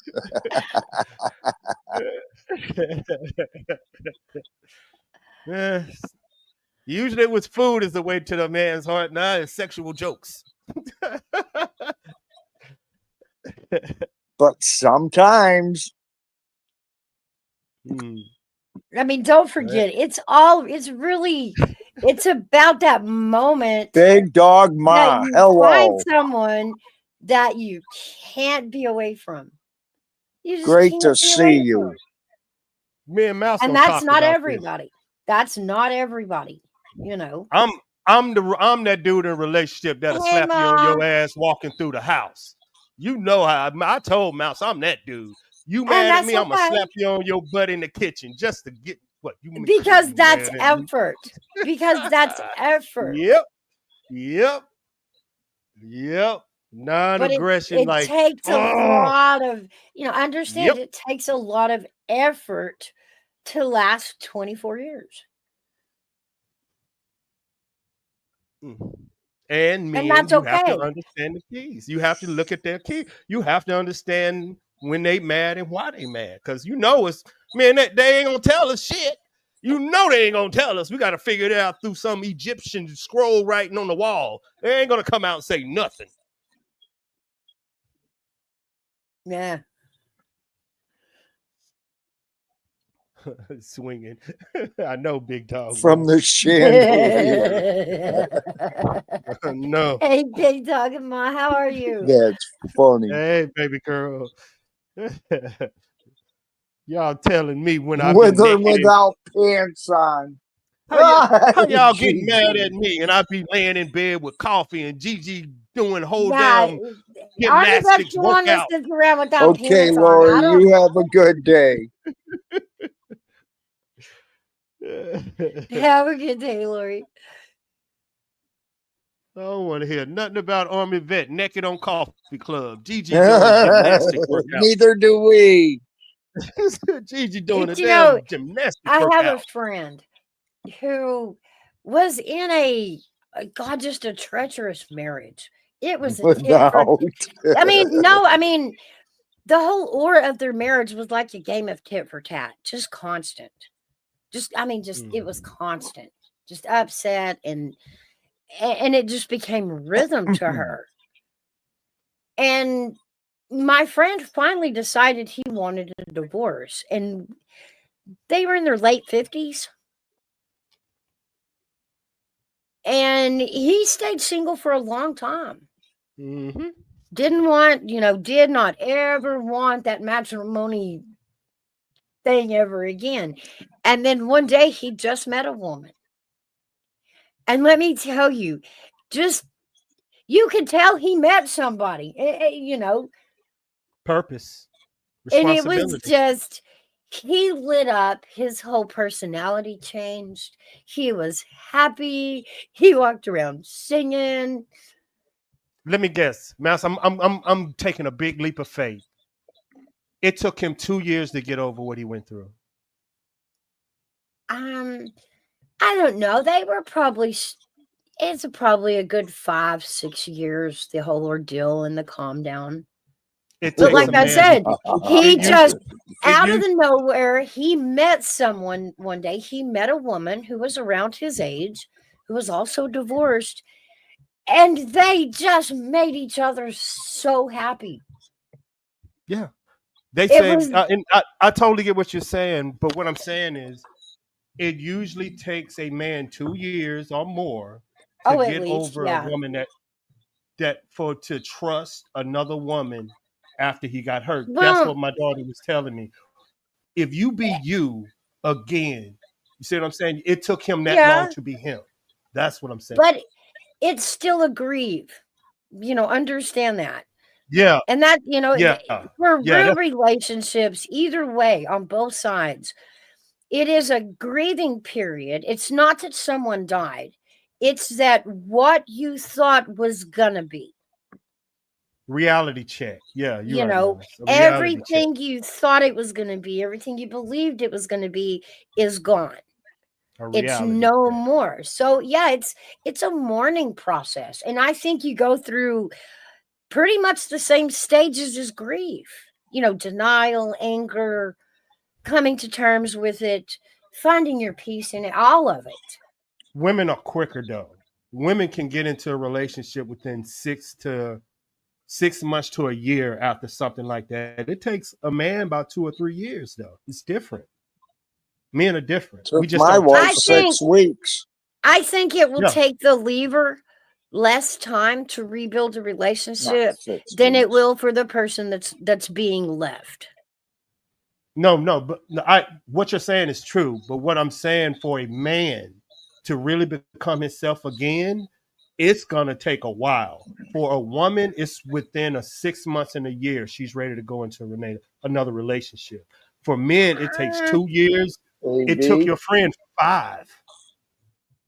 this might be out of the ordinary, but my old lady's boyfriend, the one she left me for, Mm-hmm. when he died, 6 days later, she had another one. Basically, 6 freaking days. The boy's body wasn't even cold yet. That's her though. That's yeah, No, I know. I'm just saying on the accord of what he was yeah. saying. Basically yeah. saying, certain women will get over a relationship really quick because women need men for comfort, and that's who the first person they'll go to is a man. So I totally agree. Oh, okay, Big Dog Ma trying to put me on the spot.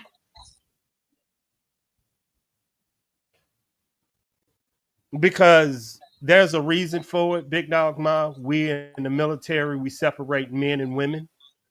Because if you get hit by a man, you're gonna fucking know it. That's the difference. Am I Well, right? That's the big difference. I don't care where you at. When a man hit a woman, you're gonna know it. yeah. You cannot deny the physical science of the difference between a man Hell and a no. woman. We can sit up here and go over the heart and the soul and the thinking process, I agree, Big but Dog the Ma. physical build of Yeah. a man is different than a woman. Now, are there big, strong women? Shoot, yeah, there are. Women in there that can put, women are in the military that can put men down. Yep. Easy. Yep. But our bodies are built different. They're different proportion. They're structured different. And just because a man can grow his hair out, put some lipstick on, Talk to him now. and switch sports because it's easier, that is where I call it unfair. If that's where I call you, for the physical being, it is unfair for you to compete. You can look at any sport. I'm sorry, this is sound biased, but even in just like cross country, boys' times are always faster than girl times. Now you can have the fastest girl, but if you run the fastest girl with the fastest boy, it's always going to come down to science. That's why the girls are racy, and it's not even a physical sport. There's no contact in cross country, but it's still unfair to run a boy with those girls because even if he's slower than the boys, his time is going to be better with the girls. He's going to outdo the girls by science. It's worse. It's worse than that, and I'll give people an understanding. We pitted the best Marine female against a private just coming in less than a minute. It's the weakest male in a sport can beat the top female. That's what Mouse is saying. You don't even have to be the best man. You can be the sorriest dude can beat the strongest female just because of his body type. So it ain't totally agree. That's why they have separation. I think it's like men can get up to 800 tensile strength. It's something like it's totally unfair. It's totally unfair. I think even in the Olympics, they had women boxers saying, "I don't want to fight because he was messing these women up." Yeah, because Look, it's still a look it up. dude in there. It's no No, longer look a it up. sport. It's just watching a man beat on a woman. Exactly. Hey, Sid. Welcome back, child of God. Hey, Oh, what up, what big did I walk dog? into? Normal Big dog man got us conversation. You preaching. never know. I What, know, hey, Big man? Dog Man. That was crazy, Big Dog Man. He was hitting them women like that. It was crazy. I thought it was gross. I did. That I was straight crazy. up, I thought it was gross. All y'all doing is watching a guy beat on a female, and we've never, never, ever said that was okay. What are we doing? And calling it sport? Wow. Calling it Wow. sport? That was entertainment. That wasn't Yeah. a sport. It's neither. That was woo. Go back and watch it. Y'all think we just go back and Google it when y'all got some time. Just go Google something. That was crazy. What up, child of What God? is We it? here. I don't know how to say the word mouse. I'm gonna have to use this your channel. I ain't using that word. That person who identifies as a female on their driver's license that got into the Olympics into the women's side, and it got controversial. Dude what was now? Sorry, knocking my their earbuds ass cut up. out. It doesn't matter.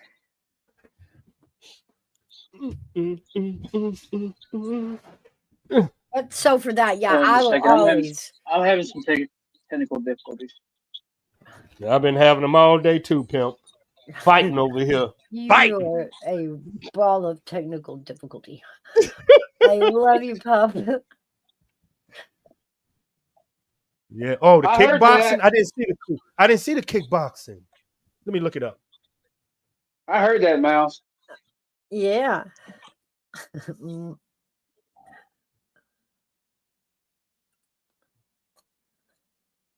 And furthermore, it wasn't even a league; it was Olympics. Yeah. The It world was got to see that. wild. It was wild that the world accepted that. Because even in America, we were like, foul, foul. I don't care who he is. You hit my daughter, I'm coming into the ring. You better have Olympic security and the rest of them, because I'm coming, player. I'm going to catch you.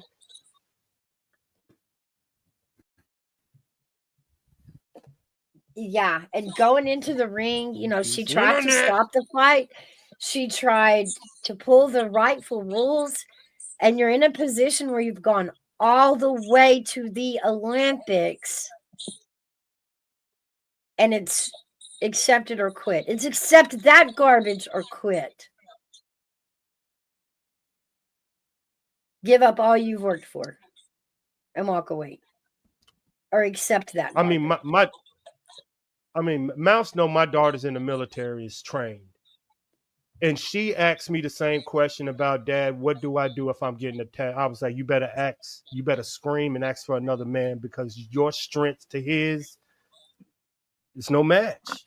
And most women need to hear that. My daughter is trained. But I know an average man we as men know this. We know this. So I would never tell, I get it. I get it, Mouse. Yeah. Correct. As men, we get it, because we know the damage we can cause to another man. We know this inside us. Men know. And that parental thing, we put an extra edge on, our child is extra fragile. Don't break it. They're not as fragile as we believe as parents, but in our minds, they will always be more fragile than the rest of those in society. Well, Mouse is young now, Mouse. It's a video on TikTok or YouTube Shorts about a father at a school board meeting with his daughter. And at the school board meeting, the father asked the daughter, do you want to go into a bathroom with a boy dressed like a girl? And his daughter said no. And he said, I'm looking at each one of y'all. If my daughter called her father saying a boy is in a bathroom with my daughter and she was 5, he was like, God forbid I find y'all. So He spoke for every father walking around on this planet. You need to find that.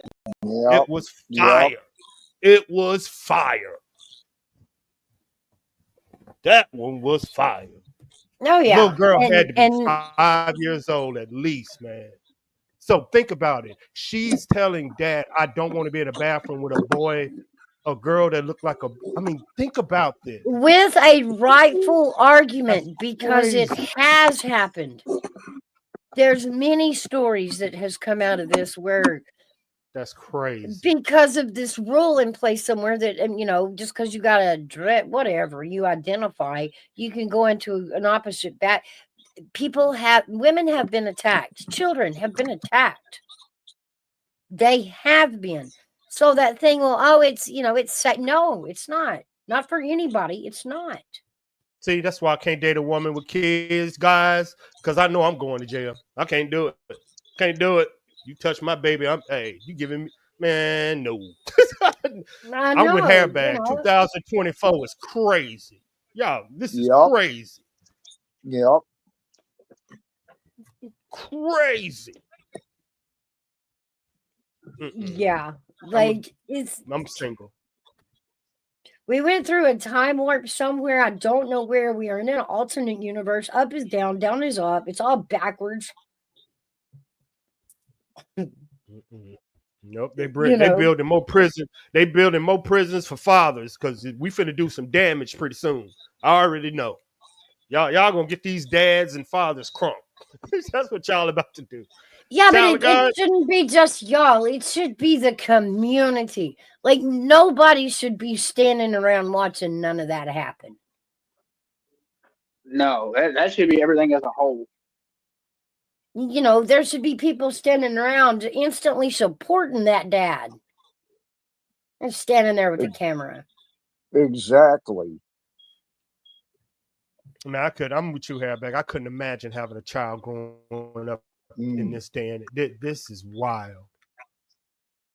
Imagine coming home and your daughter see, I'm looking at the men. I don't know how a woman would take, but as a dad, oh my God. Oh yeah. I couldn't sleep at night. I couldn't sleep at night, Hairback. I couldn't sleep at night. I could not sleep at. Let me stop. Let me go get a coffee. I'll be back. I gotta go get a coffee. Actually. Breathe. Ain't nobody in danger. It's just a conversation. Let's remember not to get worked up. I know we're seeing it as our children, but there's no situation involving our children. We're okay. No, not at the moment. We're okay. You're right. You're right. I still don't know how to feel about. So I was in the doctor's office yesterday, and it's funny I was talking about all this because they asked me. They looked at me. They said, "Do you identify as a male, or what do you identify as?" Like they ask. It's so like.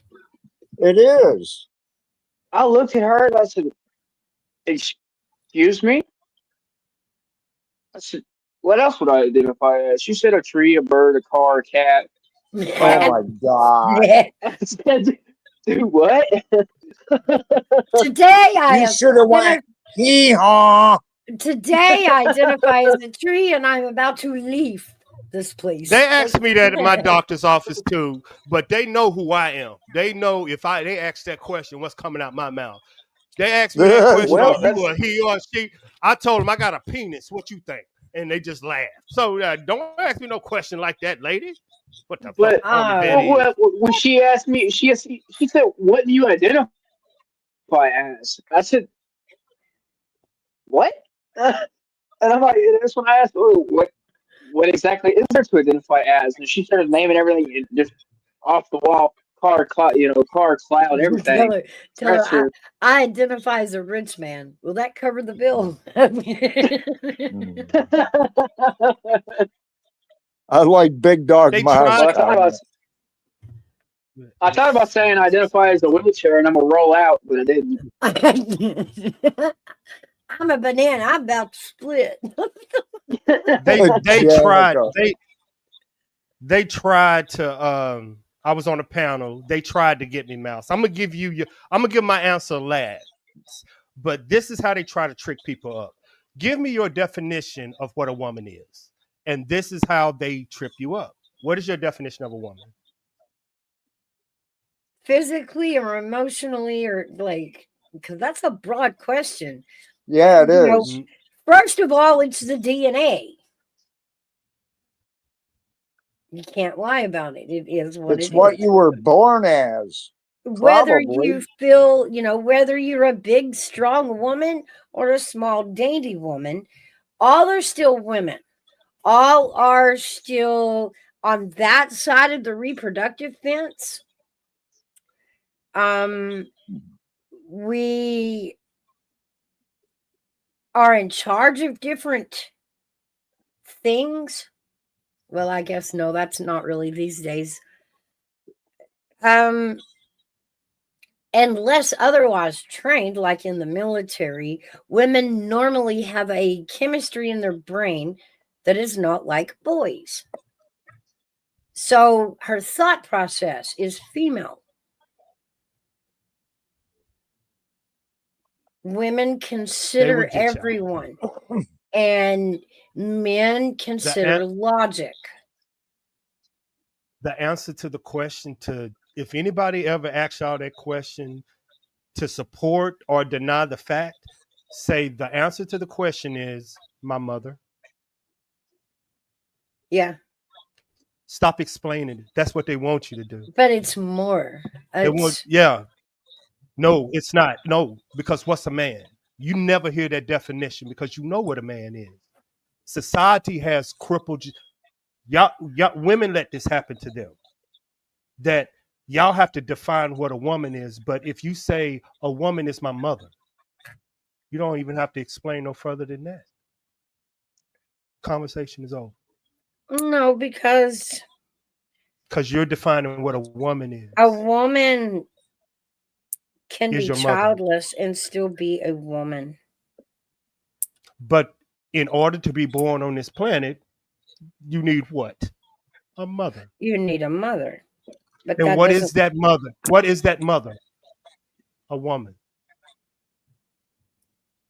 I understand women are made up of more than that. I get it. But we're talking about just a definition of what is a woman. Your mother is a woman. That's where you came from. And then I'll give you my That's comedic answer. Okay. A woman, come on, man. A woman is one of those people standing in line in the bathroom to get to the bathroom. Just to get to the bathroom. Those are women. They are women because they cannot use a urinal. Therefore, they are stuck standing in line for a toilet. You men, I don't care if you got a dress on, lipstick, long hair, hell, braid that shit. I don't care. But if you can pee in the urinal, please get out of a woman's line. You are not a woman. I got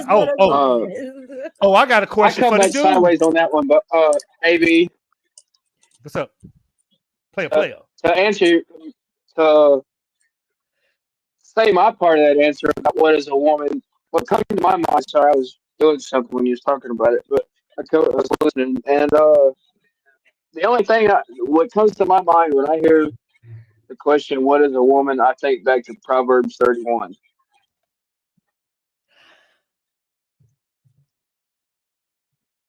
Go ahead. Preach it. Aw, you ran. I gotta go look it up. Yeah. Yeah, but technically you have to keep religion out of this argument where it sits now. I mean, because yes, we can say it is what, you are what God made you. Yeah. True. Yeah, that's true. We all know that, that's an unspoken part of it. Well, even that, as a mother, you know this, and women need to say this more. That's why I'm tapping into the mother part. When a baby is born, doctor have to make the determination right then and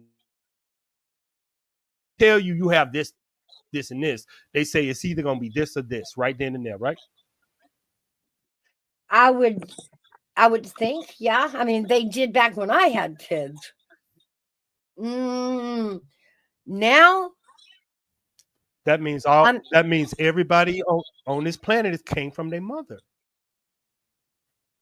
their mother and their father. Well, But in that There aspect, we go. Basically out from their mother. to be completely scientific, we come from our grandmothers. That's they're what still that's where I mothers, was though. going next. If somebody was like, well, who's before that? The grandmother?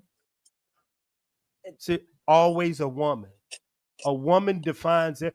There is nobody on this planet that isn't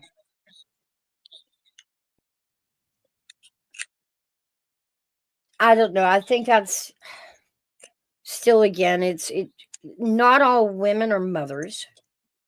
And so I make room for that. If women are women. It doesn't have anything to do What do you with mean? whether or not you have bear children. You can still be a woman and be childless. And still be, by all definition, a woman. You're just a childless woman, and that's okay. But still a woman. Mm-hmm. Like you can be a man and not a father. Same Right. conversation. That's what Mouse is saying. Because if you were to ask that in opposite, instead of what is a woman, what is a man, to say he is a father, well, that eliminates all the men that are men trying to that are not fathers. get spiritual in here, Mouse.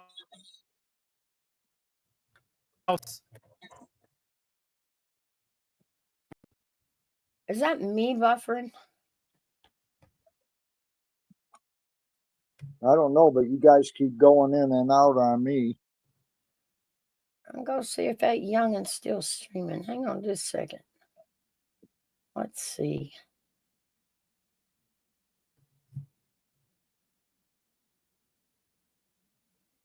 I was say something keeps kicking me from StreamYard. I don't know why. Could be internet. No, he is not streaming. I don't know. It sounds better now. It's AV's fault, whatever it is. Yeah, it's AV's fault. It's Hairbag's fault. Hairbag handles the complaints. I send all complaints and postcards to Hairbag. Oh, okay. Care of Mouse. He will promptly attend to them as soon as he figures out his email. Yeah. I'm just kidding, Hairbag. I'm done. Figure out which file 13 he followed in. I've emailed you too many times, Hairbag, to know that you can handle an email. You weren't supposed to say that, Mouse. He got a little touchy there. Well, she wasn't supposed to tell my secret. What, that you're old, you can still work an email? Shit. I'm lucky if I can work this damn phone.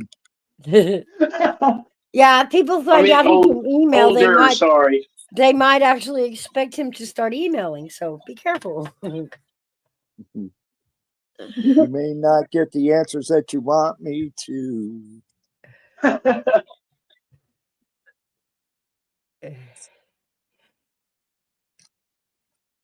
It's funny. I just recently started getting into the whole. Well, here you can't contact me. You can't find me on Facebook. You can't find whatever. Here, email me. Email me. I started using my. Like, don't chase me down through my social networks. That's weird. Yeah, that's what I was saying. Like, don't chase me down. Just email me. Yeah, I just text Mouse. That's all. Yeah. It's easier. And I don't do it all the time, do I, Mouse? No, we talk about the show here and there. We don't, not too often, but No. often enough. It isn't like what my point is, it isn't like I'm being a pain in the ass. Oh, no. Oh no, if you, one thing I know about Mouse, if you're a pain in the ass, he ain't gonna keep you around unless Okay. unless you're her kids. Do what? Unless you're her kids. Good self check. Good self check.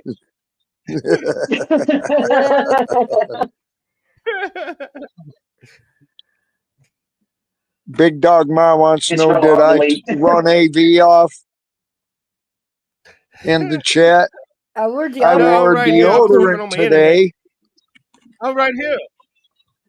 I'm Well, both when she places, but I'm put it, having internet issues, but I work well in the chat. There you go. when she put it there, you weren't on panel, but I wanted you to see it. I've been up here the whole time. You have not. Mouse, Here it haven't is, I been up here Casey, the hold whole on. time? Yep, the whole time. No, He's it's been my over the whole story time. and I'm sticking to it. Well, you might want to sit on that tail. It looks a little broke. That's a good conversation, Big Dog Ma. That's a good conversation. No, man. I didn't think anybody would catch that. I thought I would be able to walk out of there without answering that question. You are very aware of questions. That was good. I hate when people corner me into questions, man. Because I like it, but it shows a woman is very intelligent to lead somebody into a yes or no conversation. Like, no. And that's that. That's a good one. That's a good one. Damn. That's a good one, man. She got you. Yeah, because the way the conversation is, she's right. If you believe you come from a woman, that means you have to believe in Adam and Eve. Yes. Which means, in turn, you have to believe in our word, God. But also is what you got. Yeah. If you believe in Adam and Eve, then you have to believe we came from Adam and Eve, right? That means mother and father and son and daughter. Right? Yep. Oh, got you. Yeah, I see what you're saying. Yeah. I know, Big Dog Ma, slick. I got you, girl. Smart self. Big Dog Ma, slick. And actually a lot. But it pulls that out in the Bible. It lays that timeline out. Yeah. Well, see, here's the thing with that. It's funny he says that because I'm kind of the way I see something. We're all brothers and sisters in Christ. But then why do they say that? Why do they refer to the seven mothers? We come from seven mothers. Oh, Jesus, Gigi. Right? Yeah, shoot, so GG. Yeah. See? That's why I can't have Mouse and Gigi running around. We're gonna lose every time. We're gonna lose every time with y'all. I was thinking it, but you said it. I'm here to keep them too calm. It never works. It never works. Gigi, I was thinking it, but I wasn't gonna say it. Gigi, now are we a bad influence? We're not a bad influence, are we, Gigi? No, she's the bad influence. I don't know what you're talking about. We got lost in chat. Oh, you think that Mouse will go there too? Don't think she won't. Mouse will go there too. We are not a bad influence. I What's the difference between having a good time and a bad I don't know influence? what you're talking about. I don't know what you're talking about.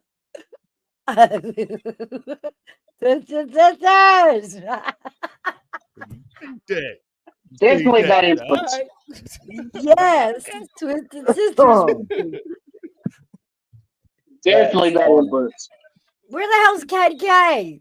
She's missing, ain't she? Yeah, see, when she come here, they clone themselves. They like, triples activate and all their powers come out all over the place. Feminism all over the channel. Child of God, just run, child of God. They get together, just run, dog. Run or shake your head or go on mute like Hairbag. Just go, just don't say nothing. You make us sound like a bunch of female street gang thugs. Like, come on, we ain't that bad. I mean, we're bad, but we're not that bad. Y'all jump panel people into your thoughts. Big dog, ma, plead the fifth, mouse. AB. Just to say, you want to talk about running from the cops. Now, I don't know if you recall this or not, but I recall this that the first conversation that me and you ever had, what, a year and a half ago? Yeah, long time. Before I started breaking out the Bible verses, that was already a hairy conversation because I remember sitting there listening, like, what? And I remember looking at my mom, like, what am I listening to right now? No, I'm a sinner. I'm just preaching. I'm a loud sinner. I believe in God. I tell Mouse, I'm on the path. I might fall off the road. What I'm on do I the always path. tell you, Army Vet? What do I always tell you? From the south side of the kingdom. I'm from the kingdom, but I'm from the south side of the kingdom. Remember that. Yeah. That's what she told me. You know, I'm a little rough around the edges. My bad. I apologize. That's all right, though, because God don't use perfect people. He don't Exactly. He don't use perfect people. That's what she told me. Hey, you stay on your path. I'm like, I'm gonna stay. I still have the urge to slap people.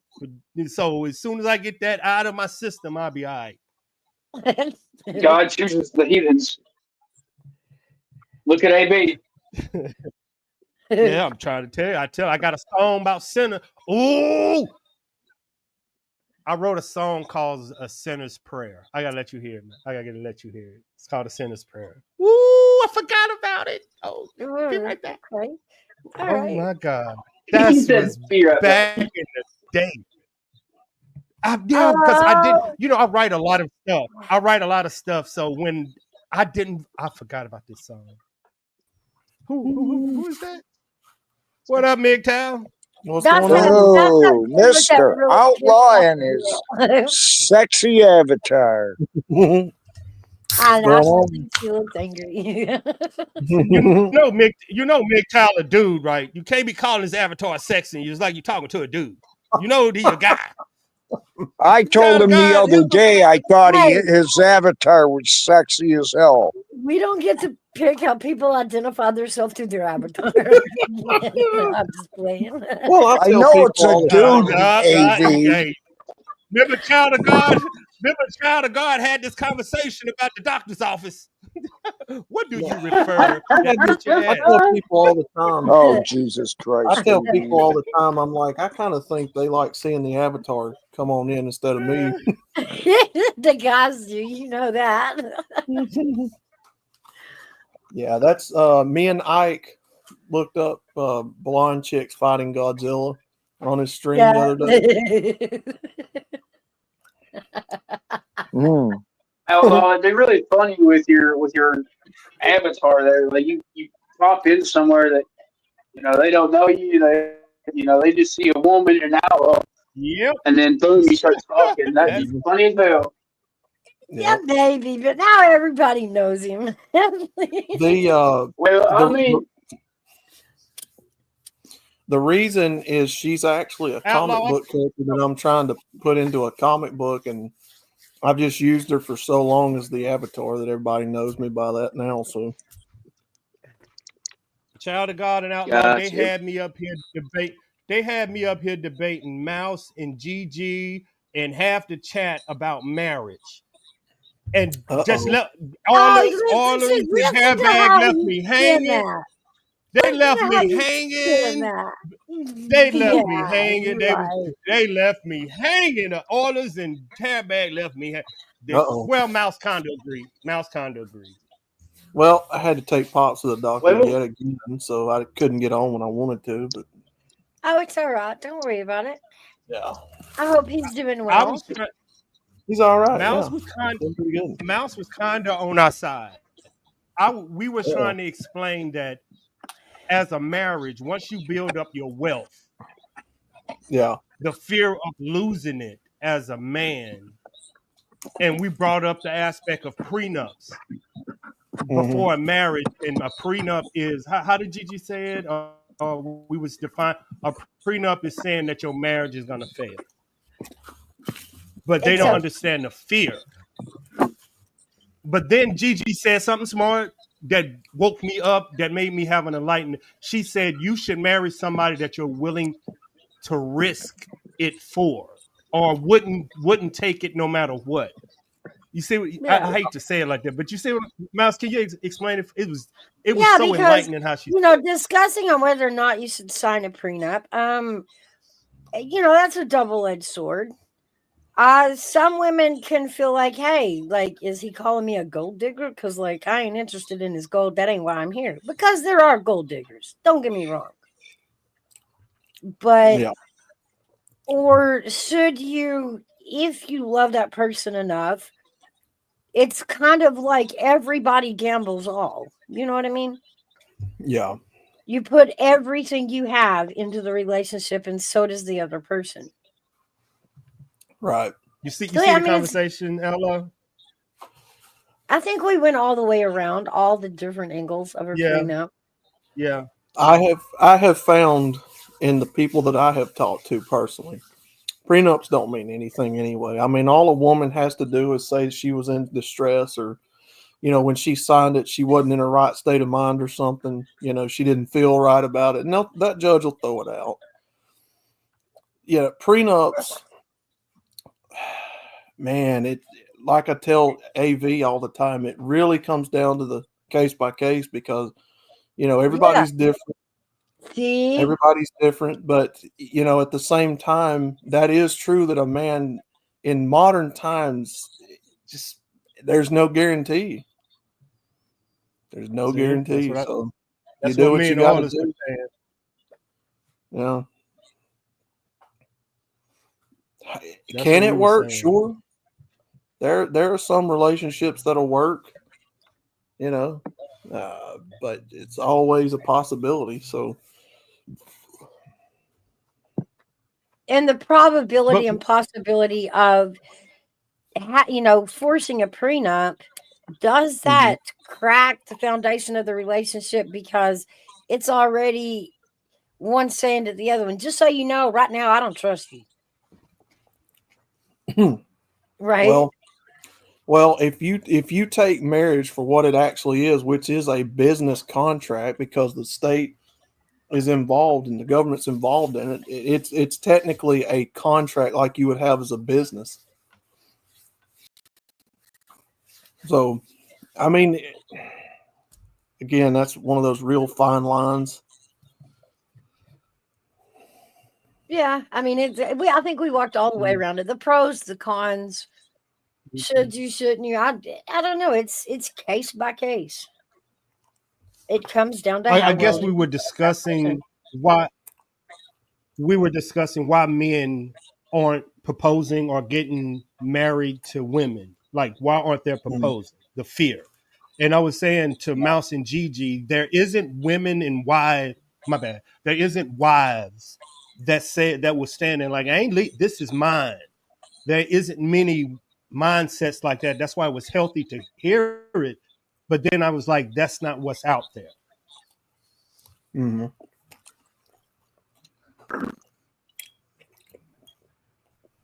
Well, I did a live stream and I've done a series of videos on this person called Divorce Money Guide. There is a very real business of people out here incentivizing you to divorce, to not trust these husbands and wives. Mainly, she deals with the women's side of it, going after men. So there's people out here everywhere that are incentivizing folks to distrust their significant other, search for hidden money, search for hidden accounts. you just don't know who believes that this day and age and who doesn't, who's heard of it, who hasn't. You know, it is just such a gamble now for a man to get married or even attempt it the way that things are set up. And it's, you know, most people don't realize that they are using That's women it. and men. That's what she said. That's what Gigi said, what she just put in the chat. That's what she woke me up saying. You want to know what? I need to think different for a second. What she said. Yeah, that's it, Gigi. Thank you. Yeah. And to me, that's the only difference between a married couple and a divorced couple is the divorced couple drill on somewhere and said, I can't take anymore.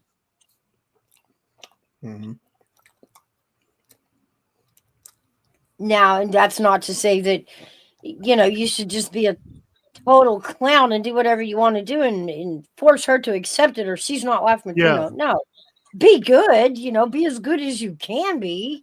Try to be good. Resist, you know, the temptations out there. I like it because she gave me a different way to think of a, you know, if you have a problem in your head, you have one way to answer it and you keep trying to solve the problem the same way. She just added something in to solve a problem that was like, okay, I never thought of it that way. That's why I had to take a step back. I thought it my way. That was a good one, Gigi. Well, but Gigi been married for 30 years though. You understand? She been married, so I understand that mindset. 30. Yeah, see, you will. It's very, very, very rare this day and age to find women that will commit, and facts. That's just not the majority of women out here. There is no guarantee on a man's part that it won't fall apart.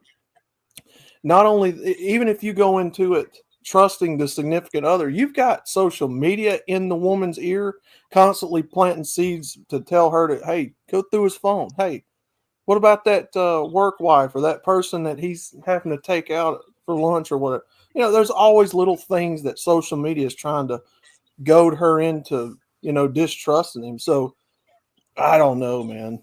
If you get rid of social media, right?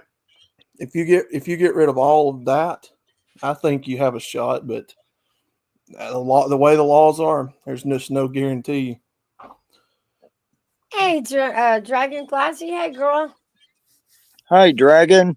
I don't know. It's still a person by person case. You know what I mean? Sure. One person isn't an equal asshole. But you know, the conversation was holding, you know, what your ex did to women in the future. You know, I don't trust women because an ex did this to me. You know, it's not a fair statement. And if you want to date, the more you continue to say that, the better the chances that right girl is going to slip right by you because you didn't stop and give her own chance. You painted everybody with what your ex did. That's why I make sure people That's why I make sure people understand when I'm talking about this subject.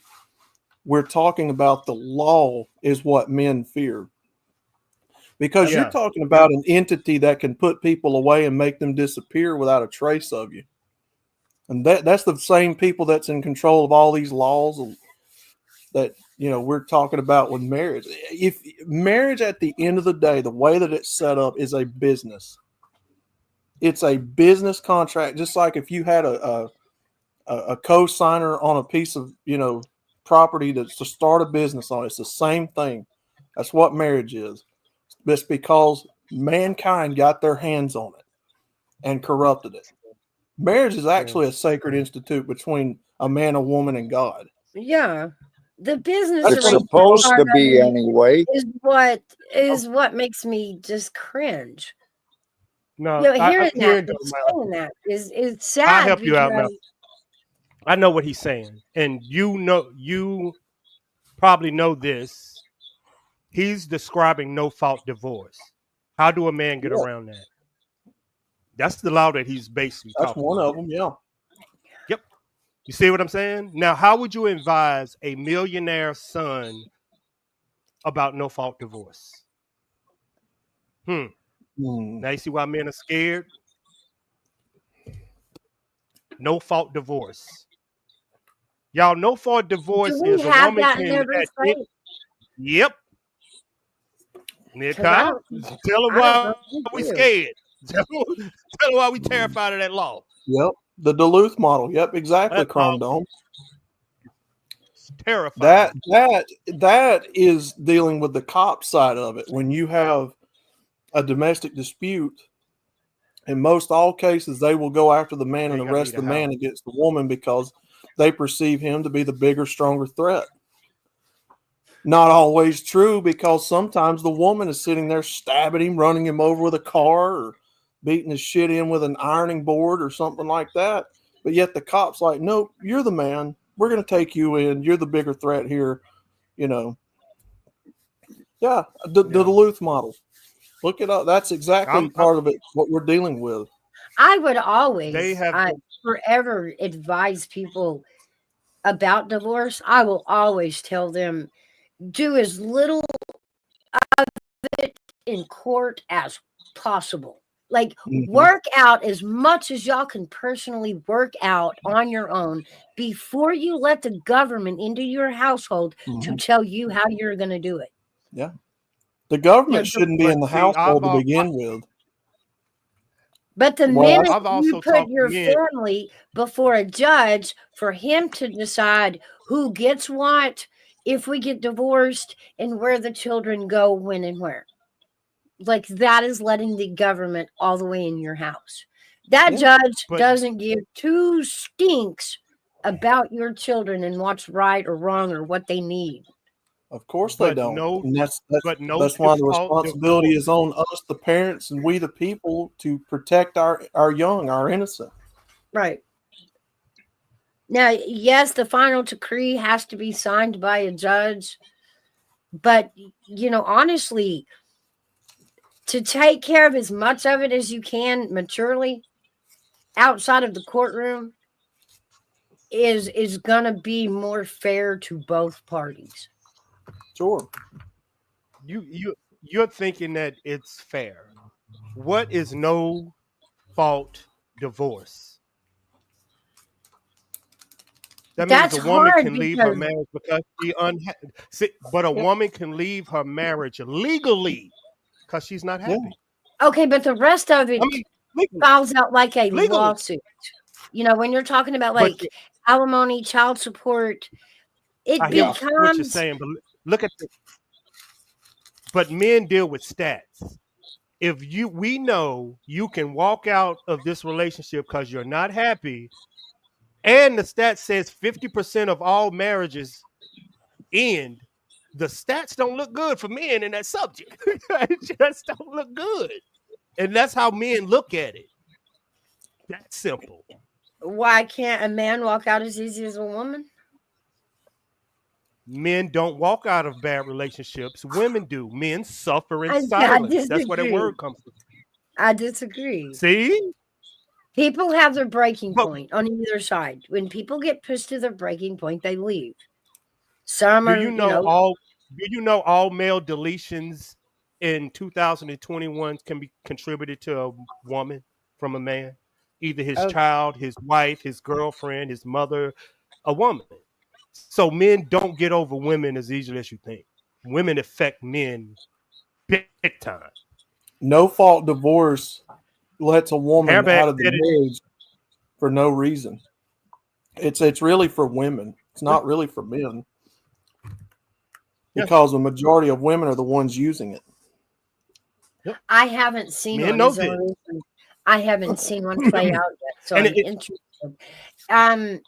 Is this, you know, along with like child custody worksheet go. and property? Gigi, When you do a no fault Gigi got it divorce, right there. Gigi just put it in there. That's it. See what I'm But saying? so You're how is risking it- everything for that. Everything. who is awarded merit for the dispute of property and all that? with a no I fault mean, divorce? How does that? I've never seen it. I'm honestly asking, how does that work? a majority of the time That when shit you is have a scary. no fault divorce, or if you just have a plain out and out divorce, a majority of the time the woman will be rewarded the property, half of his pension or most of his pension, salary, the child in most cases, even though a lot of them are off on head meds. So the courts are clearly showing bias in one direction over the other, and that's the part that we're pointing out to America is like, hey, look. So basically, it's just straight into the child support worksheet and I guess the alimony worksheet, and no discussion of the marital issues. Well, I mean, yeah, there's still property to be divided. So I guess that's just what, like, could that be litigated in a no fault divorce? Probably, I would think. You have instances, and it's happened before, but it's very rare, where the man is awarded child support, the man is awarded, custody of the children. He's awarded alimony from the woman. Very, very rarely does that happen. It's always the other way around.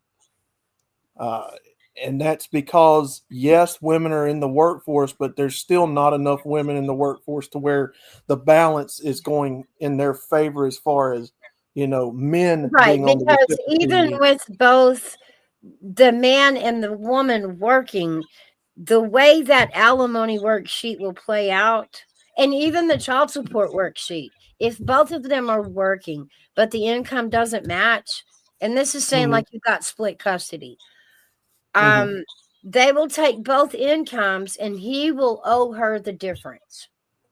Yeah. Because more than likely she's making less than him per what the workforce is anyway. Women typically make less than men. Typically. There are cases, I'm sure, where a woman makes more than him and it'll sway the other way. Or should. But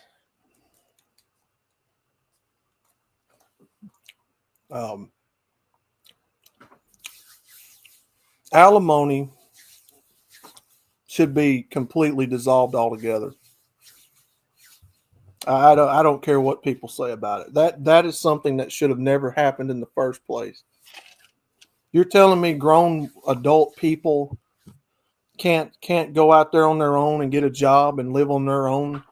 They have to have somebody else take care of them like a child, pay for their way like a parent. Alimony is not excusable. I don't excuse alimony whatsoever. I think I think there are certain These women finna occasions, get pissed off at you. but no, very small occasions. Yeah, you're right. If there's no children, if there were no children of the marriage, because that is always going to be the top issue. Man, if I take the kids, you going to pay and help, Yeah. Of course.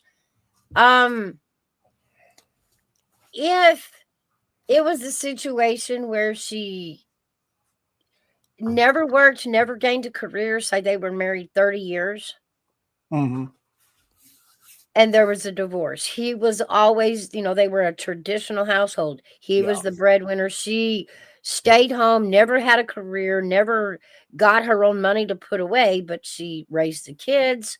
She took care of the house. And now he wants to divorce her. If you have a situation where the man is wanting to divorce her, yeah, that sets up a different deal. But normally, what we deal with in MGTOW and Red Pill is the woman leaving the man.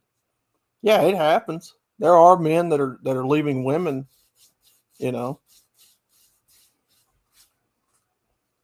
I think the statistics on women filing faster than men, I'll agree with that. I think women are usually quicker to start filing that paperwork than a man. The problem I have with alimony, if that's what we're still talking about, is the fact that you're talking about a grown individual that should be able to know what to do in case that happens. Now, in my opinion, when it comes to children involved in these marriages and divorces, I think the two should work out however they've got to work it out for the child's sake or children's sake. I mean, divorce really should not be that quick of a, if you catch what I'm saying, because you're dealing Yeah. with children at that point. So, you got to, in my opinion, you got to do everything you can for the child or children to keep a stable environment for as long as you can. Sometimes it just don't work out, whatever. Again, that's case by case. Yeah. But I'm persuaded to believe that a lot of these divorces are over things that could have been prevented, that they could have worked on, that both of them just wanted to do other things and they didn't really understand what it was all about. Right. Different reasons. So A lack of maturity. That's a Yes. lot of it. Yes. And I think to both men and women, that immaturity, that can be a line sometimes.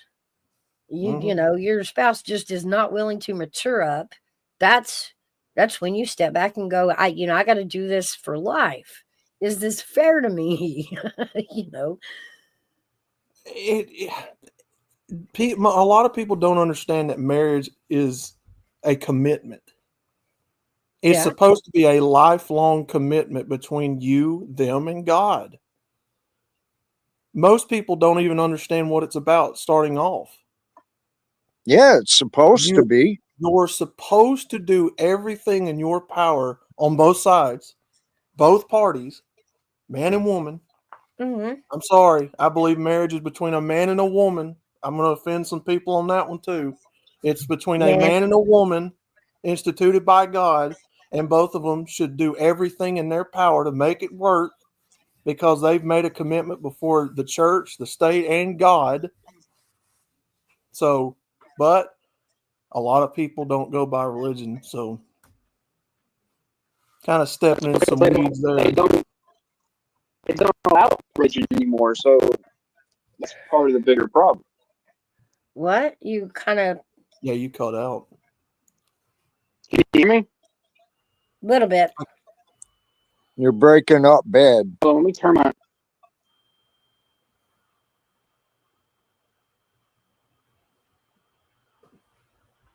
Yeah, Maybe he's gonna reboot. I mean, you've got. Oh my God, Outlaw. I'm so. Hey. Let me tell you something. Let me tell you something. Truth will offend people when they're not in line with it. Of course. Let me tell you something. Even me, I've got impurities in my life that I'm working on. Sometimes that truth that even I talk about, I'm like, what the fuck, Outlaw? But being pro-marriage or whatever, that doesn't. I'm not going to sit up here and tell women, oh, like you just need to put up with it all. No, there are lines in the sand. Know your lines in the sand. Yeah. If he's, if y'all fight, he's violent. That's a line in the sand. That is definitely a line in the sand. If he can't resist temptations out in the world, that's a line in the sand. Yeah. Yeah. Yeah. And so you stay with that, then you ask to stay with that.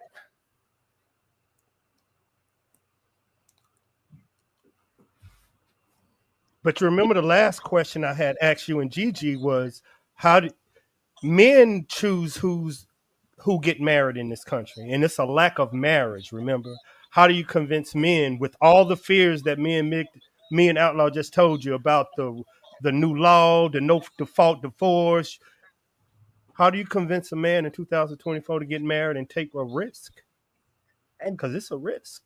You got to reverse the teachings, and you got to reverse it and say, well, guys, here's the truth, real life. Get out there and get you some bumps and bruises, and you'll figure out what you're looking for and where to find it. You change them laws, number one. Yeah. Because without them laws getting changed, none of this matters what we're talking about. That's true. And that's first and foremost. And what he's saying is that, think about it. If you are a successful man and bust your ass your whole life, and you got the woman, and how Mig how Outlaw was saying, what if she get around her homegirls that say, hey, girl, you can do better than that. Divorce him. It's over with. You change them laws. That's a start. Now you're dealing. That no fault divorce is gangster. Once you change the laws, that ain't all there is to it. Now you've got to change the hearts and minds of people. You've got to, like you said, start teaching them different. You're going to have to start with the next generations that ain't come up through any of this. We've ruined so many generations with this propaganda against men and women. Yeah. That is true. That's true. That's so true. And I tell people all the time, the change that we're trying to advocate for and want to see, it'll probably never come in this lifetime. You've got a tall order of reversing a lot of shit to do in this country. Well, the world, really. But it does start with like parents like Hairbag, Mouse, me. Sure. Like our children come online with us, and we're telling them marriage, like, don't be like us. Experience the good things. So it does start changing, but I'm start seeing more parents like me, Mouse, Hairbag, expressing to our children be better than us. So I am seeing a change because we want the best for them. And I think as parents, I have seen us start telling our children the truth that our parents didn't tell us. I agree to that. I have to remind myself often, and I have to give myself a little reality pinch every once in a while, that social media is not what's happening in real life. A small swath of overly loud, exorbitant people is what most of society is going by, right? True. Right. And we learned with the election, you know, we heard a lot from the Democratic Party, a lot. But look how many there were in reality. It's not that there's that many of them. It's just that they're that loud. Yeah. The loud. What's that quote about being the loudest in the room? Don't make you true, or something like that. Yeah. Just because you're the loudest doesn't mean you're right. Facts. Yep. See, I often wonder on the internet, social media, like YouTube, like what we're on now. I often wonder how many comments are just bots, bought and paid for, fake throwaway accounts. How much of this is really fluffed up in our culture? So, same with social media, mainstream media. Who's really writing a lot of these, articles and opinionated pieces and trying to share the plot? Is it real people? I know. Or is it just fake bots or propaganda? No, it's analytics. I'm already seeing this. it. I'm already seeing it. There is one channel that will have 16 lives going at one time.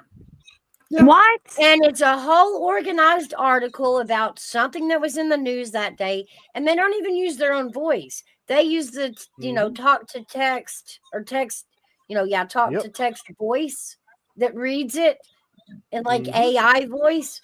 And there's like 20 of them running at the same time here on YouTube. So yes, I am definitely seeing it. What the hell? Hey, I didn't see Dragon. Hey, baby girl. Hey, Dragon. Going on, Dragon? Army vet. So I'm going, what the hell is wrong with people? 16 lives going at one time. What? Really. It's all created to give you the illusion. Yep. This is what I keep harping back to with psychological manipulation. There is literally a way that they're making things look bigger and more severe and serious than they actually are. And one way, through social media, fluffing up fake articles and fake bot accounts, making the numbers look bigger. It's an illusion. It's a mind trick, right? Yeah, but I don't agree with that. I don't think it's right. Like how many times through the yeah, it isn't right. Right, exactly. It's not right. How many times through the elections did we hear the numbers are in favor of the how many of you were asked? Yeah. How many of you were asked by that poll? I mean, come on, nobody asked me ever. Hold up. Mouse. Do you remember 3 months ago we were discussing AI was going to take over YouTube, which AI has. AI has taken over YouTube, right? Yeah. Outlaw. You know, if you talk about men's mental health, the AI will ban your channel, right? We Yeah. both know this. AI Yep. took over YouTube and gave you exactly what you wanted to hear. Just didn't tell y'all this, but y'all knew it was coming. AI was taking over YouTube. Mouse, you What? know a little bit about it, that you can talk to YouTube, and whatever you talk about, that's what YouTube will give you. Yeah. So Mick, you and Outlaw are right in both. This is the AI coming together. Yeah. It's so hard to get your word out. So y'all both are right. Yep. So why is AI AI is taking doing over this. YouTube though? Army vet. That's the thing. Why? Because it can. People, it ain't AI. It's people. Yeah, people know how to. If you know how to use it, like Mouse said, if you can get 14 channels talking the same thing, what do you think YouTube Analytics is going to push? That Because Dragon, the more the money you bottom put down line behind to the it. topic, Because Dragon, the bottom line to it, and this was a red pill truth that I came to many years ago. Every human being breathing air right now in this country is nothing more viewed as tax cattle for these people at the top. Yep. We are Yeah, after nothing you but make more cannon money. fodder. We might as well be out in the field with the cows grazing grass next to them with tags in our ears, because that's what our government views all of us, every one of us, men and women. And they use both of us against one another in this sexual war, right? Just like the racists, blacks, whites, they do it all because it keeps them in power and it keeps people confused and fighting against each other while they make off with everything they want. Yeah. And our ear tags are the social security cards they give us. Yeah, it's the same old war, just a different time, different day, different music. So, it's the same old, same old. It's us versus them, the American people versus the government. That's true. What this is. Because in cybersecurity, there's a quote. Why should I make it easier for you to find the truth? Yeah, the book of Revelation. You'll never find it. To the government, we're just a number. The book of Revelation speaks about a mark of the beast that people will take in order to buy and sell in the last days.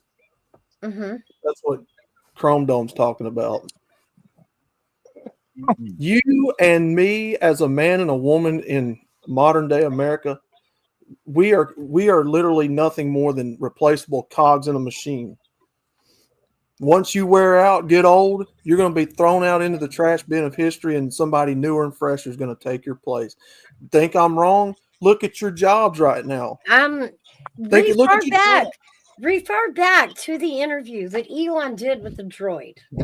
It was very telling. I'm honestly telling you, it wasn't AI built into a robot, and he sat down and had a conversation with her, and by the end of the conversation, he was scared. And in this conversation, she basically states that we are training AI to eliminate problems, to make things better. Problem is, we are humans. The one thing we are not are perfect. We are flawed. That's what makes us. And it will see us as flawed to be eliminated. Here's the thing. Here's the thing. What problems is the AI trying to eliminate? Human beings is I already one of know. them. Yeah, human beings is part of that problem they're talking about. Yes, completely, 100. We pollute the earth. We cause violence. Yeah, all the things. And one day AI is going to reach a point that it sees us, because by its trained job, it could eliminate us. Y'all not kidding. Wow. Y'all missing it. Okay. Man controls AI. Man trusts AI information that they give them. The best example of AI replacing humans is Walmart. Think that way. Look how many self-serve scanners that's AI replacing human jobs that we all knew used to be there. Yeah. Think that way. That's how. Right. Yeah, on a consumeristic Yes, level. that Yeah. way too. The But company this is like, interview, which way do I make more money? Put more computers in my company. no, go back and watch the interview. It does get into the fact that as AI does what we programmed it to do and it learns, it will be by design, by program, by human program, that eventually it will see us as a problem. And how close is that permission to annihilate is going to be? If I'm reading AV right, they're only going to use AI, utilizing it in money making on a small scale. No. Actually, Outlaw, it's AI dangerous than that. is fixing It's to dangerous. be the biggest It's already commodity in the in the military. world. No, listen to what I'm saying to y'all. The I'm telling you. You're saying he's talking to that robot, right? Do you understand AI control? AI, we have remote controlled F-16s. So Yes. now in the Yes. military, our mindset is saying, can they say me wiping out this grid square is good for the country? They make that decision now. The jet. Yeah, Exactly. yeah. I know what you mean. Yeah, Exactly. so it's different. I know what you mean. It's different. Yeah, It's unmanned different, machine. dog. Yeah. It's different. I know Remember what you now, mean. before It'll get so- a man was controlling it. Yeah, a man was controlling it. If he see a child, he'll be like, no. AI don't Elon have came feelings. out of that interview and stated, "Oh my God, AI we don't have effed up." feelings. Elon actually said, "Oh my God, Because- we effed up." Yeah, you've got AI Because in there. AI don't have emotions like humans. Exactly. We can That is consider our what flaw. would happen. Yep. Right. Yeah, they're already don't. using AI in your package delivery places. They're perfecting that now, Right. and they're trying to perfect the self-driving taxi cars in California. It's coming. What you think they doing that for? You know what I'm saying? You see what they doing. Oh yeah, yes. It's obvious. It's fucking It obvious. is Believe me.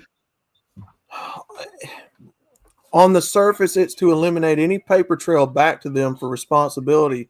They can just say Yes. that the car went nuts or the military plane went nuts, or Yeah. but Yes. who's in control of it? Who created the software and the hardware technology? That's just it. That's the problem with AI.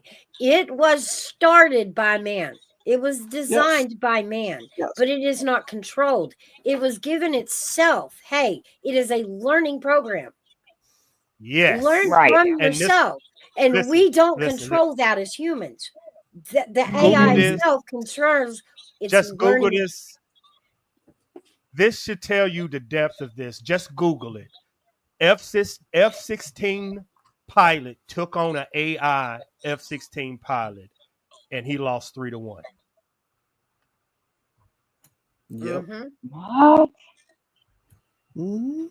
Smoke Do his you ass. think? Do you think somewhere in this learning program they're not going to learn to calculate Smoked us? him. But here's the thing. Here's the thing, and this is why I say it always bigger. points back to humanity, because eventually, Think if you bigger. believe in the good book, all people will stand before God, great and small. All people will have, in the way God is saying, some people will have blood on their hands. People who created the AI technology will have a lot of blood on their hands. God will point the fingers to somebody responsible, whether the AI learns on its own or not. That's what God is telling you. God is going Facts, to point the Chrome finger Dome. at somebody who created that AI technology and is responsible for allowing it to run amok on civilization. Right. And what So somebody Outlaw is is always saying, at fault for this. what he's saying is, if United States have AI, what makes you think China don't have AI? Of course they Middle do. East. That's how dangerous this is. Now you get it. Oh, I already They knew got what the you were talking same about. I already knew it. man. Why do you think it's so many people fighting in these countries? They ain't real people. These baby, they are testing it. This is man, I'm gonna get into it. Yeah, I know what you're talking about. Well, Dude, them I aren't get what people you're in They're these testing the waters. these You know? are not These are not people, man. These are not people. Yeah, look, it's the same thing with our like we said a while ago, YouTube. How many of these fake accounts, how many of these channels are real people making comments on your stuff? Again, we all know that you can buy subscriptions and viewers and all that. Yeah. That's what I don't think that's right. It isn't right. It's absolutely Think wrong. about it. I don't agree with that. I don't either. Think about it, y'all, for 1 second. We're fighting in Israel and Pakistan and round in China, dealing with that strait right there. Then we got over in Africa. And have y'all figured out we haven't seen not one damn pilot interviewed? Who's flying these? No. Okay. Dudes Okay. back then, who was flying them dudes on a computer back in the trailer? You know that. I know that. They don't. And they wonder why this world is on fire because AI is doing it. Never thought about it. Well, why you think I said, why- Mouse, when he blew up all them phones, Man. he revealed to the world what we really had. And I said to you that moment, every leader is in trouble. And since then, Trump got shot twice at. The Russian president is dead. Mouse. Yeah. I told you. Then why don't they just stop AI and destroy it and be done with it before it destroys our country Because and anyone else's? it is now a commodity that is traded, sold. There's a market. Understand. stock. Yes, understand that this government never had a personal attachment to you or me. That's what I keep saying the entire time. And I will stand by it till the day that I draw my last breath. They have no personal connection to you and me as American taxpayers. Listen, y'all have got to understand what I'm telling you. They view you as nothing more than a disposable tax cattle commodity. You are disposable. You are replaceable as a human being to them. They don't care about you. They don't care about your feminism. They don't care about your LGBT, your Black Lives Matter, your Antifa. They don't really care don't. about your MGTOW. They don't care about your religion. They don't care about you. Nope. There is no personal connection to you. Therefore, they don't have a problem And then if killing you you walk- off just like another hamburger. And if you walk outside the United States, what he's saying is even greater multiplied. They want to kill you because you're American. Yep. The Yep. problem- just because Doubly you're once you American. walk outside. The problem, and I just tell because. the problem, and I tell my MGTOW brothers, Chrome Dome Omega can back me up.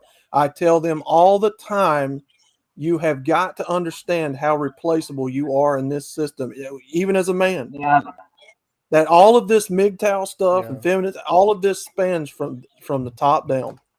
It all interconnects. See, in I one had way, to go. shape, or another. I had to go outside this country to see that. You know what I'm saying? If you're not getting the edge, like once you see it outside this world, that's how I get it. Like outside this world, you see the truth, but you're not taught that. You're not taught this. You have to see this. This is something you see. Yeah, this is something you have to see. There is no stopping this, Dragon Classy. This is the greed of in the hearts of man that is going to see this all the way through, destroying everybody in the process, unfortunately. I have one hope. I ain't gonna say I have one hope. I think it's one way to solve this problem, and I think that's why me and Mouse wanted to start a channel. I think if we start telling our younger generation marriage, it can solve our problem. That's why me and Mouse started. We single because we believe if more people are married, they're more likely to fight for something. And it's going back to basics. It really is. Yep. Well, see, I never married, so me either. And I still had my kids in that. Yeah. Mm-hmm. Because in my eyes, what's a piece of paper? You know what I mean? But see, If you Mm. truly I thought love that that too, Dragon person, Classy. what? I thought that too, Dragon Classy. But if I'm telling my daughter or I'm telling Mouse's son, get married, don't you think I should be an example of what I want my daughter to become? So that's why I'm asking Mouse and married women for advice, because I can say, baby girl, that's the best thing for you. And then my baby girl gonna look at me, then why aren't you dad? No, I So think you see what I'm it's saying? not even at marriage. The question really is, in the end, to you, what is good? What will matter about your life, and pursue that. Make it mean something. Whether that's raising a family and having yada yada career, or seeing parts of the world. Because as men, we know the truth, and women, y'all know the truth. I don't care how good a woman loves her job. Every woman is satisfied with being a wife and a mother, meaning she loves she will, if you ask a woman what's the most satisfaction in your life, your business or you being a mother, she gonna choose being a mother 100% of the time. So I'm not Yeah. gonna make her choose. I know what a married woman would say, so I'm not going. Well, these single women told me that I'm gonna be happy. No, I'm finna bring you to a married woman. But the Ask her point that question. being, fulfill. And instead of it being about making the most money, reaching the highest career, winning the awards, the trophies, at the end of your life, that's not what you're gonna roll back in your head. You're gonna ask yourself, did I love everybody I could love? Did people love me back? Hmm. Hmm. And without that, Dang, Mouse. I hate to say this. Dang it. I was Doesn't stationed in matter, Iraq, Army vet. and a cleric. No, a cleric had asked me a question about when you die, what do you think was going to happen to you? And it was what Mouse said, how you treat people. He said to me, young man, when you die, every person you met will be standing behind you, and God will ask everyone this one question: does this man hurt you? And that shit just changed my perspective. Mm. Yeah, kind of. Yeah, that's kind of like it. But it's But you're it's gonna not the ask truth, yourself. but it's You're a different way to think. you're gonna ask yourself at the end of life, did I live a fulfilling life? And you're going to put different vocabulary to it than you think. Right. The love that you had for your children or your dog. I mean, that best friend. Those are the things that are going to hold value.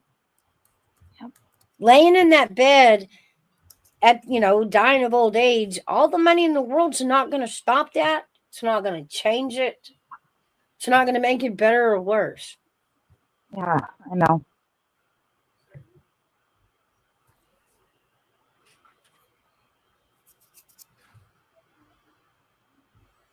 It's a deep subject.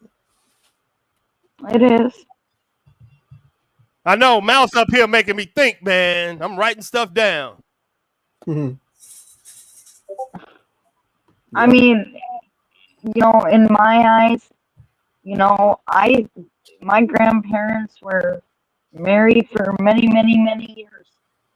I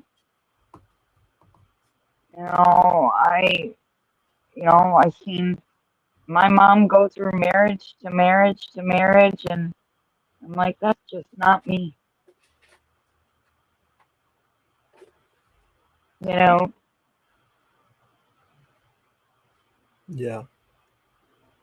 Because so many marriages end up in divorce.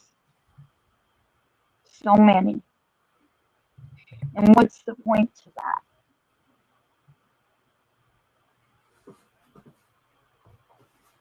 Seriously. Because marriage, at the end of the day, is a business. It's a business. I'm filing bankruptcy. You're filing bankruptcy, sis. Okay. It's a business because mankind has put their spin on it and took control over it. It's an institution. It's a way for people to make money at other people's suffering. That's what it is. It really is, but that's the legalities of it. That's if it goes wrong. Yeah. Mm-hmm. But again, I mean, we have to remember in this day and time, not everything has to be ugly, as painful as it is. Right. And the more you do out of court, the cheaper it's going to be, the better on your life it's going to be, the better on your peace it's going to be. Right. I think people are too apt to go fight their problems in front of somebody else and let somebody else say who the winner and the loser was. Yeah. Right. That part was always weird to me about divorce. Like a winner and a loser. That just sounds weird. Yeah, that's because people in this culture are trained to think that's what it is. Yeah. And so many people grow up believing that that's what marriage is. See, we know if you've ever been to church, you know what marriage is. It's not a man-made thing. It's God's way of continuing our species. It's what it's always been. In my eyes, I always thought that marriage was like 50-50. You know what I mean? No, baby, some days it's 100-0. And that's okay. You get through it. Marriage was God's way of us continuing the species. It's all about the next generation. You marry to continue the legacy or the seed. That's what it was originally meant to be for. Right. And that's because a marriage with a two-parent household, a man and a woman, creates a stable environment. In theory, right? Supposed to be. Yeah. But in modern times, obviously not, because you got a lot of people on head meds and they think weird. Not anyway. That's what it is. That's what it was always meant to be. Was an institution for creating a stable environment for the next generation. When it and now look, I've never had kids, but even I know that once you have children, it's not about you anymore. It's about the children. It's about the kids. Yeah. They're the important ones in the situation now. My kids always came first. Absolutely.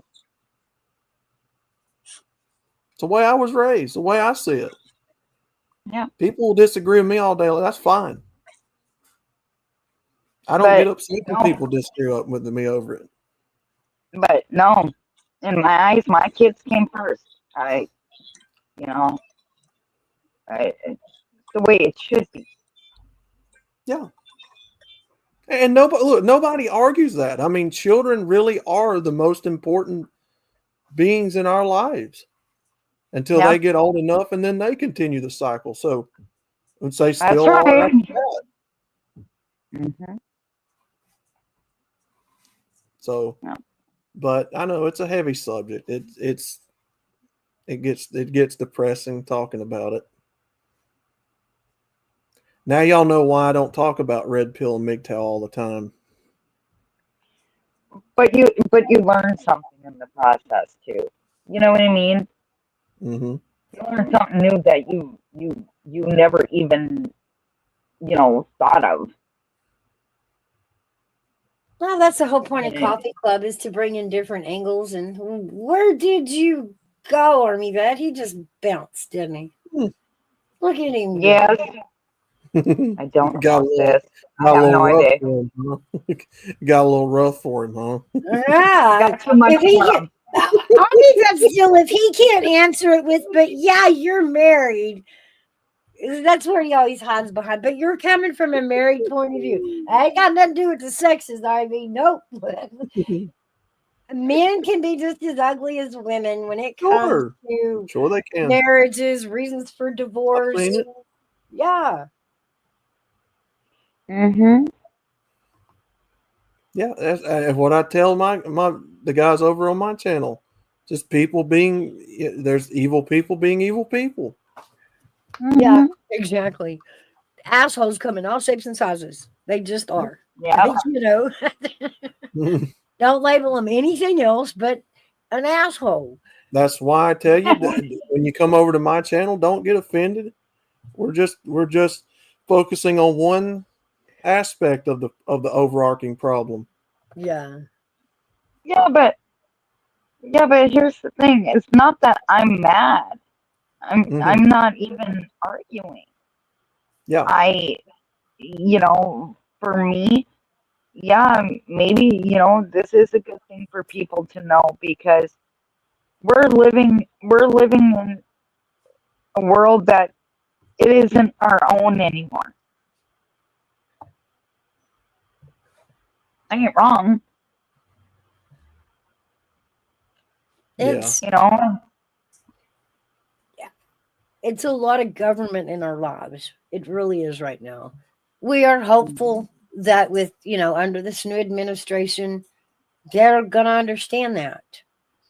And they're, going to dial it back for us.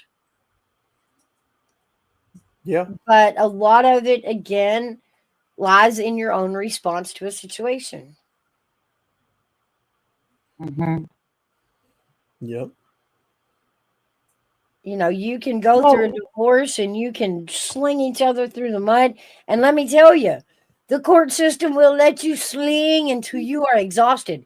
Even if that takes 8 hearings, they will let you go and go and go at each other. Yeah. And at the end of the day, not your lawyers or the judge really give a crap. They don't. They don't. They don't.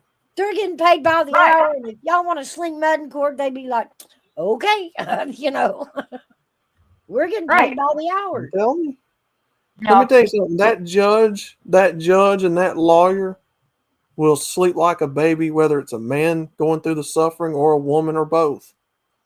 They don't care whose money they take as long as it's green and it's got the U.S. value backed on it. And they don't have your children's best interest at heart. They don't know your kids. They're never going to know your kids. They don't want to know your kids. They're going by a set of laws. Yeah. Yep. And so it may or may not be what's in the best interest for even your children.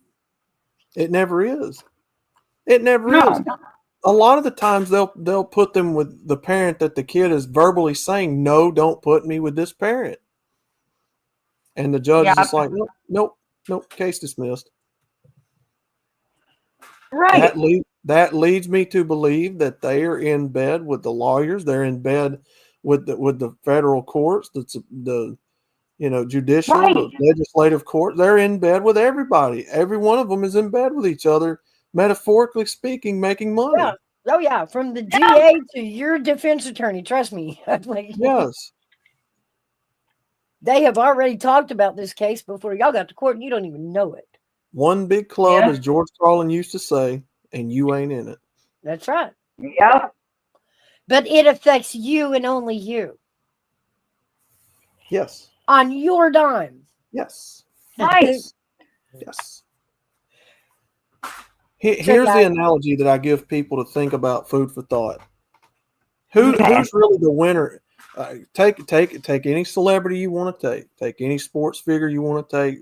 I know one of you said you like Jeff Gordon, right? I think it was you, Mouse. Yes. Okay.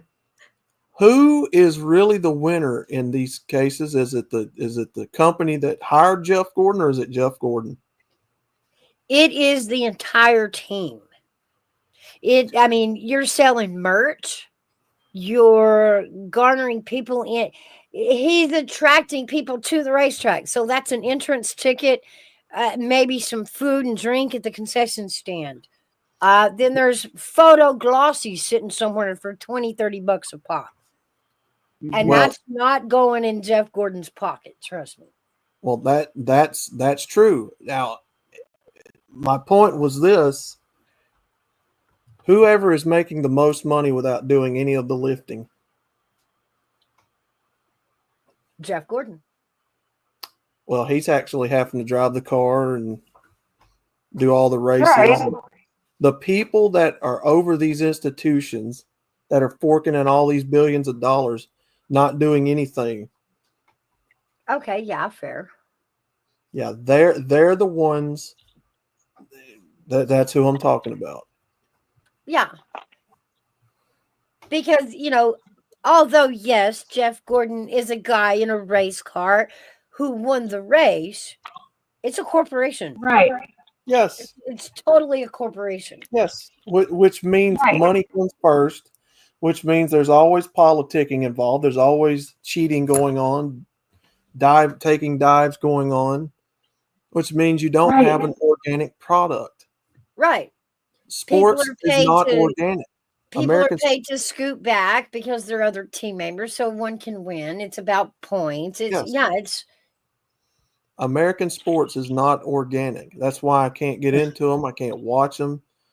It's a predetermined outcome in a lot of cases because money talks. Yeah. Who's to say that they're not telling these teams to, hey, kind of take a dive here, help us keep our money worth this now. I mean, it's all at the end of the same. Oh, yeah. And we just leave the game going, I don't understand why the defense got so bad at the end of the game. That's just crazy, The rich get richer, the poor get poorer. Yeah. Yeah. And there's a very real war on the middle class. There is. There really is. Because we're the ones that are getting sucked for taxes. We're the ones that will get up and go to work and earn the taxes that everybody else wants to sit around and suck off of. That's it. Yep. Now you know who are the real parasites. Is it the ones that created the institution, sitting back making money, not lifting a finger? That's what I would say. Yeah. That's that. If you ask me, that's what I would say. Yeah. There's the problem. That's the problem. Do all the finger pointing, all the politicking, all the cash raking in, and not doing anything to earn it. That's just my way of looking. Finding a way that somebody else has to foot the bill. Yeah. That's just my way of looking at it, though. But yeah. Oh yeah, us middle classes, we are complete cash cows, and we know that. That's part of the red wave. Is we're so tired of being the cash cows. You don't care how. You don't care if we're sick. You don't care, no medical leave. All the things you take away to make sure we're showing up at that job and pumping y'all's taxes back. Right. Mm-hmm.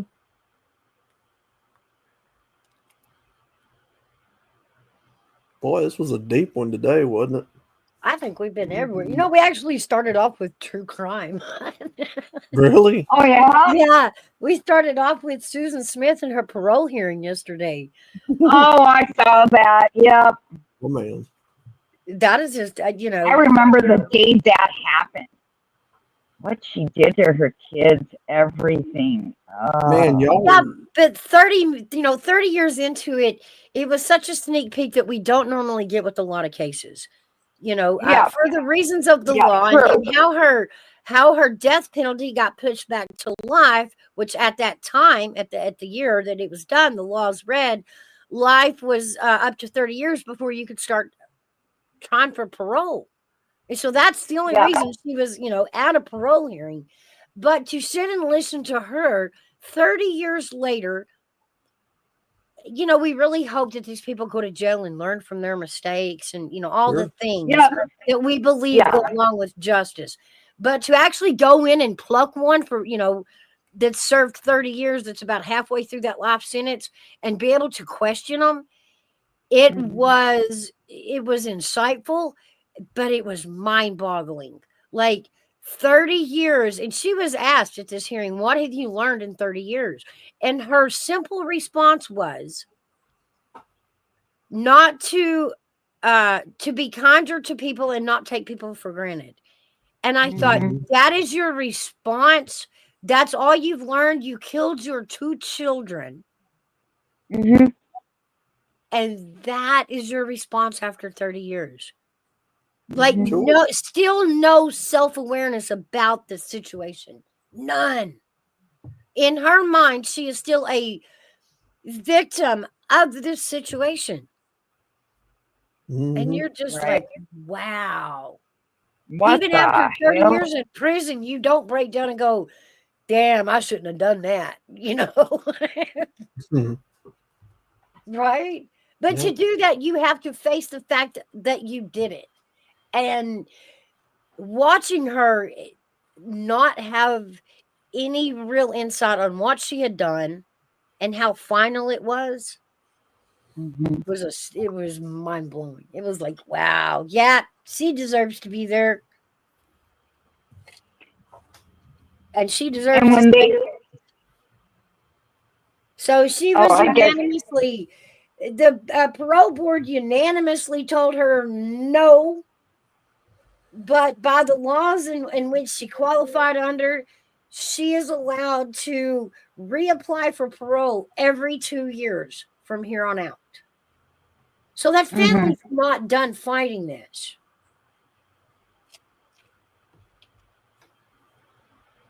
right.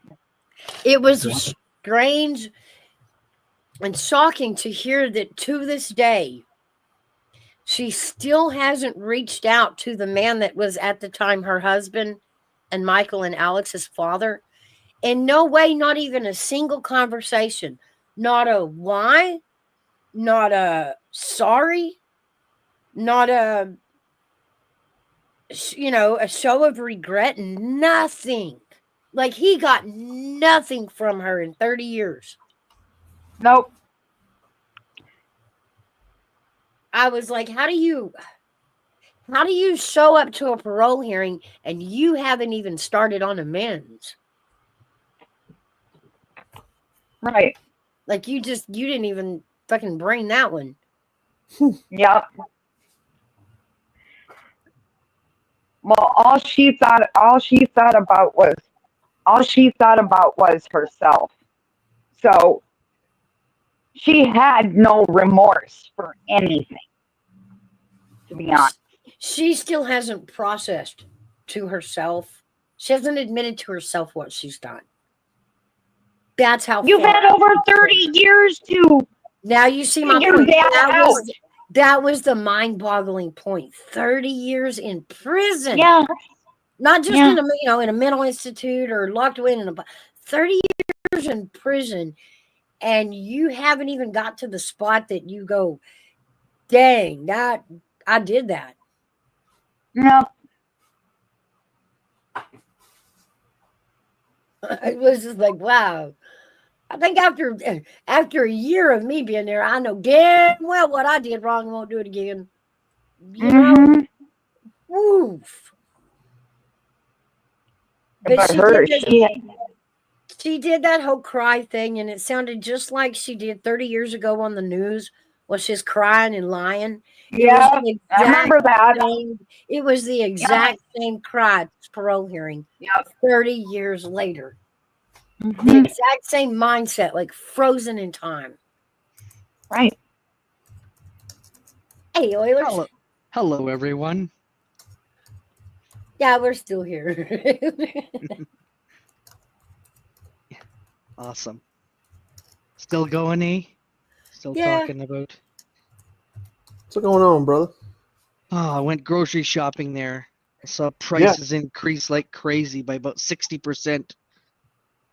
I had time to take Pops to the doctor, wait around, record a video, and come all the way back, and they were still alive.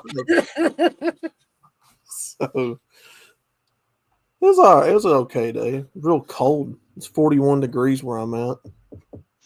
I like your avatar there, Outlaw. She's getting a lot of fan. I told him a while ago, I think people just like seeing the avatar instead of me.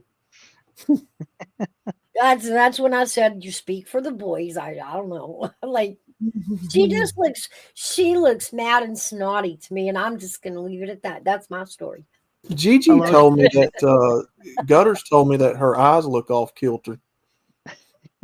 She looks a little cross-eyed. Yeah. Hello, Dragon. How are you? But I'm just gonna hate on her because it's beside me and can't hate on me back. So I'm just gonna be catty that way. Well, she's got something on her eyelashes there. She's got blue. That looks terrible. Looks like a horrible job on the eyelashes there. So you're the girl. not digging the eyeliner, huh? No. Just leave it black.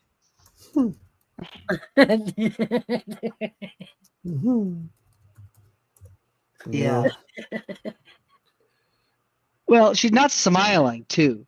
Outlaw, you need to find someone with a smile. I've got. Hold on. Actually, you say that. Hold on. I've got this one. You like that one? No. No, I hate her even worse. Give me the other one back. Yeah. And then I've got the guys will really like this one. The guys will really like that one. No. No, I don't. The first one is better. Can you put a smile on that girl's? This one. Yeah, on her face. Yeah, there, that's all. I could doctor that up. Yeah. Okay. Let me play my catty jealous games, damn it. Hush. Yeah, right? Rocking the raccoon look. She don't have her signature flower in her hair that I put in my avatar, but Look at it, Dragon. That necklace is hideous. Yes, I agree, Mouse. That necklace is hideous. And Around the her neck. eyeliner, I don't even know, man. everybody's ripping on her. Oh no. Well, we're giving you our honest opinion, okay? Yeah. What did you say, Mouse? I'm practicing picking on people. Will you give me a minute? I'm not really good. I'm working on it. I'm honestly more impressed that the AI spelled Hooters right. Because usually it's Hotters or Hoiters or Hoders or HOW. yeah, HOWT. Right. Something stupid. So AI is not really that smart talking about it. I made some background stuff, and I was making a dolphin, okay, with a guitar. And one side had a dolphin with guitar. One side had two arms. One side, like he's holding the guitar with two arms, and then he's got an extra arm down on the right side, just there. I'm like, really, AI, really, like, really. Well, the background there, Outlaw, looks like it's a pizza joint. Doesn't look like Hooters background there. It looks like some kind of a pizza joint. The new modern ones. It's a wing joint, so yeah.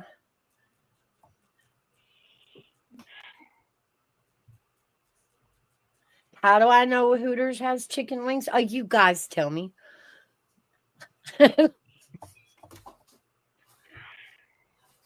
That's where the men like to go hang out, Wouldn't you say, Mouse? Not me. Listen, you know what I like. I like them like I like my KFC. I like my breast and thighs for $4.99. Yeah, I know.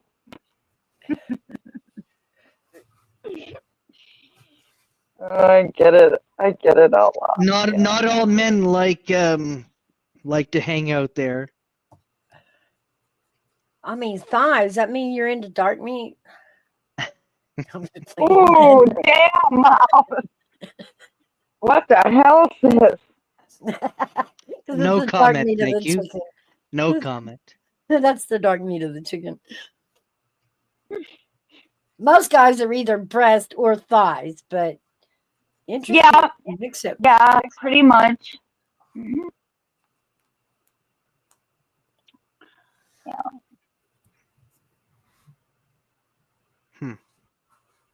Mm-hmm. So anyhow. Yeah. Oh.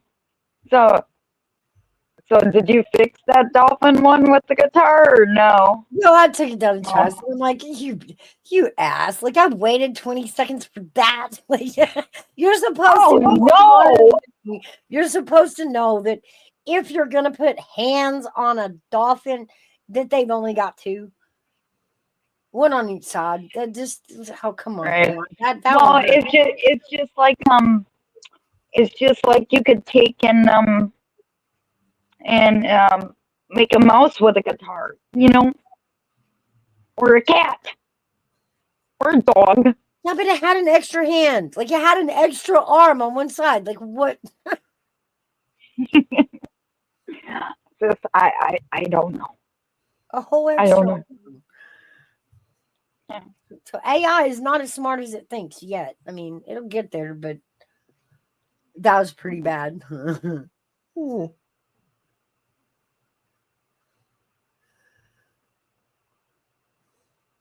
We've used it to play songs about each other. Those are funny.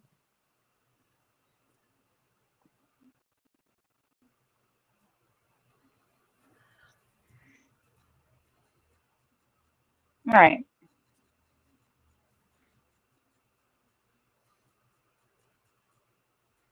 Yeah, I'm just reading more about this whole 61 cent, this 61 cent tax hike here in Canada that's going to happen. So I guess all of our jobs are going to be going to the States there. So, Holy yeah. cow. Yeah, it was voted on. I'm not pleased about it at all. What was voted on? So a carbon tax, and it was voted 61. I'm not sure if it was cent or what it was, their percent or something like that, which is not good. And in the States, you guys don't have a carbon tax, and it's going to send a lot of jobs to the States there. Well, now California is trying it first. They actually are. Oh, They really? are trying for the carbon tax. Yeah. But I mean, it's getting really hard-headed in California.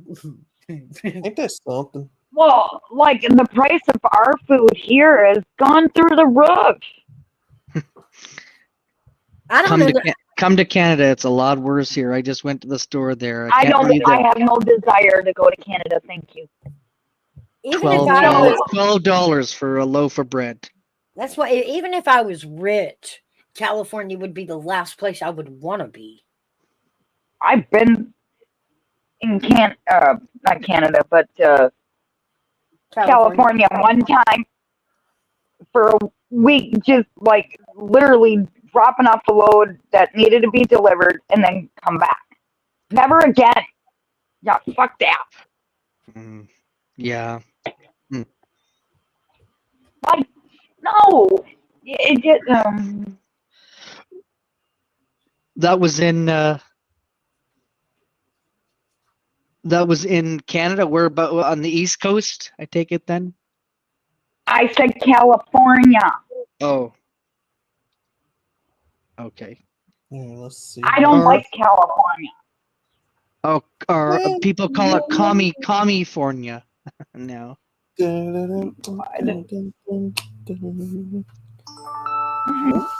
Wow. Holy crap.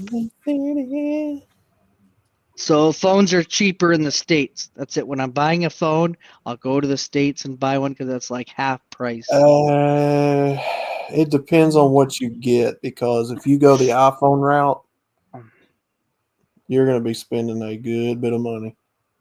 No, I hate Apple. I'm not an Apple person. Samsung to me's always been better. I have a Samsung. I've always stuck with my Samsung. Always. Yeah, I'm an Android person there. That's for sure. But you guys got better phones. You guys got better phones down there, and you guys got way more to choose from than what we've got here. I can't help that. Wow. You can always go online. Yep. Oh yeah. Rather than That's look. what I do. I go to eBay and I look in the States and I buy one from there, and I save a whole lot of money, and my carrier hates it. They absolutely frown. They frown on what?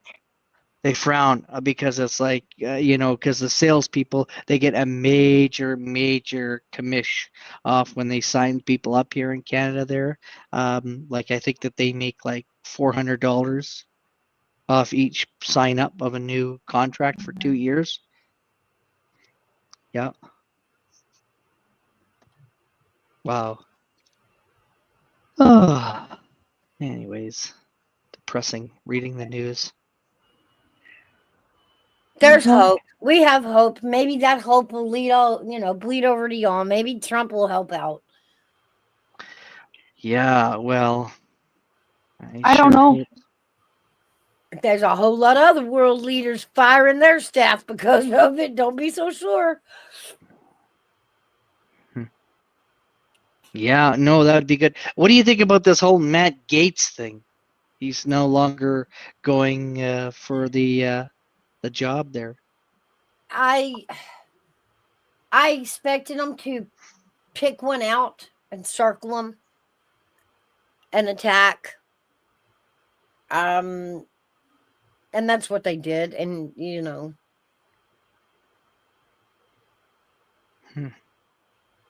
Wow, interesting. Like he like said he's not seeking the nomination.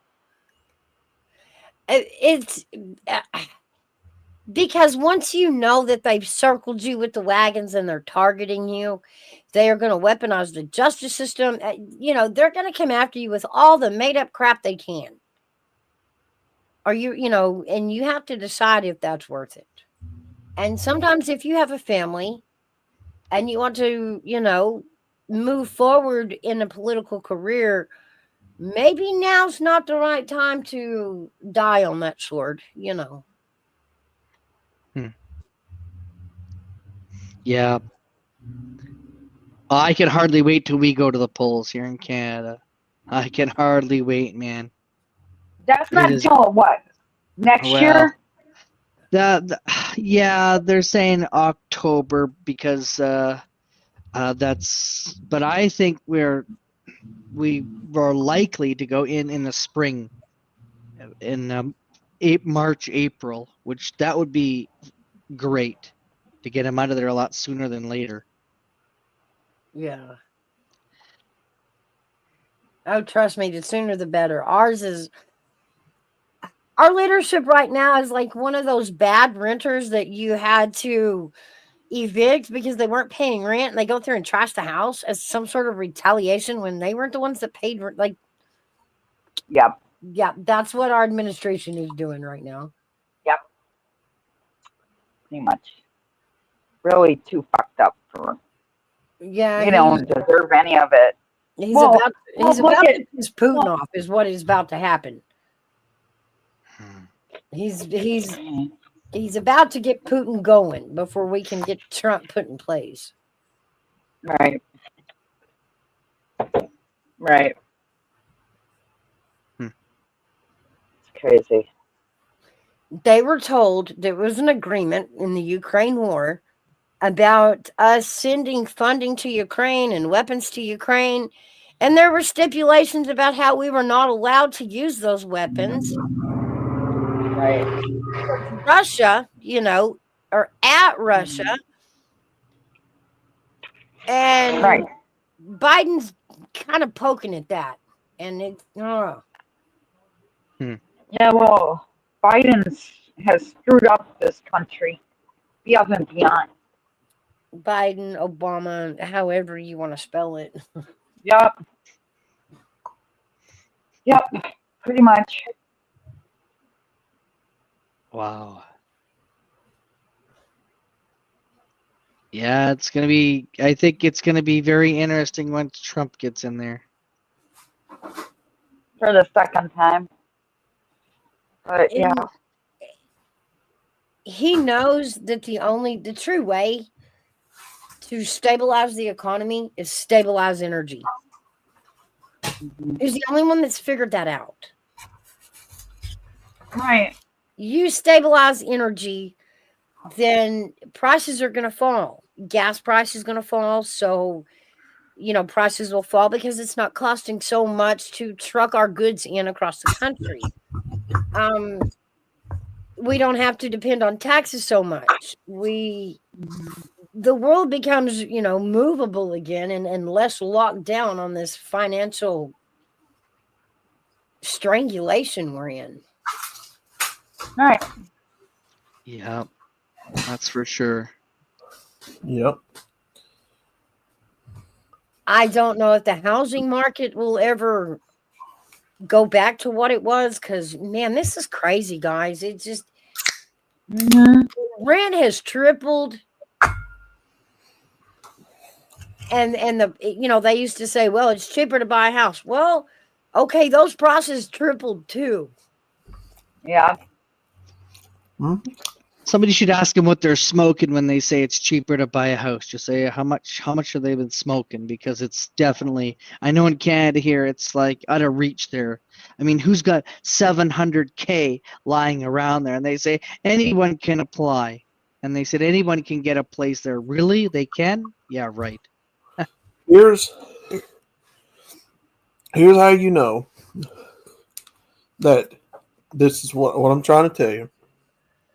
If the national debt says that we are $33 trillion in debt, the rest of the world, I believe, that means that every U.S. citizen right now is in the red by $80,000-$90,000 a piece. Yeah, that's what they estimate we owe a person to pay off the national debt. That means that everything that you're seeing, really for the most part, is people borrowing, taking out loans with money they don't have, being forced to pay back money with money they don't have. It's crazy when you look at how far down it goes. At some point, interest in that loan suffocates you. Like, you never get to touch the principal because you spend your entire life just trying to keep the finance and the interest rate paid off. Yeah. You never pay back the actual loan amount. What a lot of people are not paying attention to is you got a lot of foreign investors coming over here, buying up a lot of property, a lot of land. Yep. Then they're trying to flip it. Yep. Who are they in bed with? Where's all that money they got coming from to buy all of it? Probably money we sent over there to begin with for some sort of aid. Possibly, more than likely. So I mean, that kind of goes back to the question I'd asked y'all a couple of weeks ago. If a guy walks into a gas station and he steals $100 out of the register and runs out, okay, he comes back 4 hours later and he buys $60 in groceries, hands the clerk that 100, and she hands him back the change. Or no, what was it? Right. $80 in groceries and $20 in change. So how much really is the store short? Right. But doesn't that lead to inflation though, when you start giving out money and then it adds up, and then that's what leads to inflation, and that's when things start becoming it's like a pair of speakers instead of $80, well, next time you go it's going to be paying $200 because you had to recover that, because there's also a 21%, that's what we have here in Canada, 21.99%, and it just becomes more. So you're actually paying double for the speakers to cover, because if you keep borrowing. Right. That's the point. Keep people indebted for the rest of their lives paying into this, never finally reaching the goal. If I told it the other day, I think it was on Gutters Pub's stream. If you had a nation full of people that were content, that were satisfied with things that were built to last, you weren't spending money back into the economy, you weren't going into debt, you would single-handedly cripple a ton of industries in this country.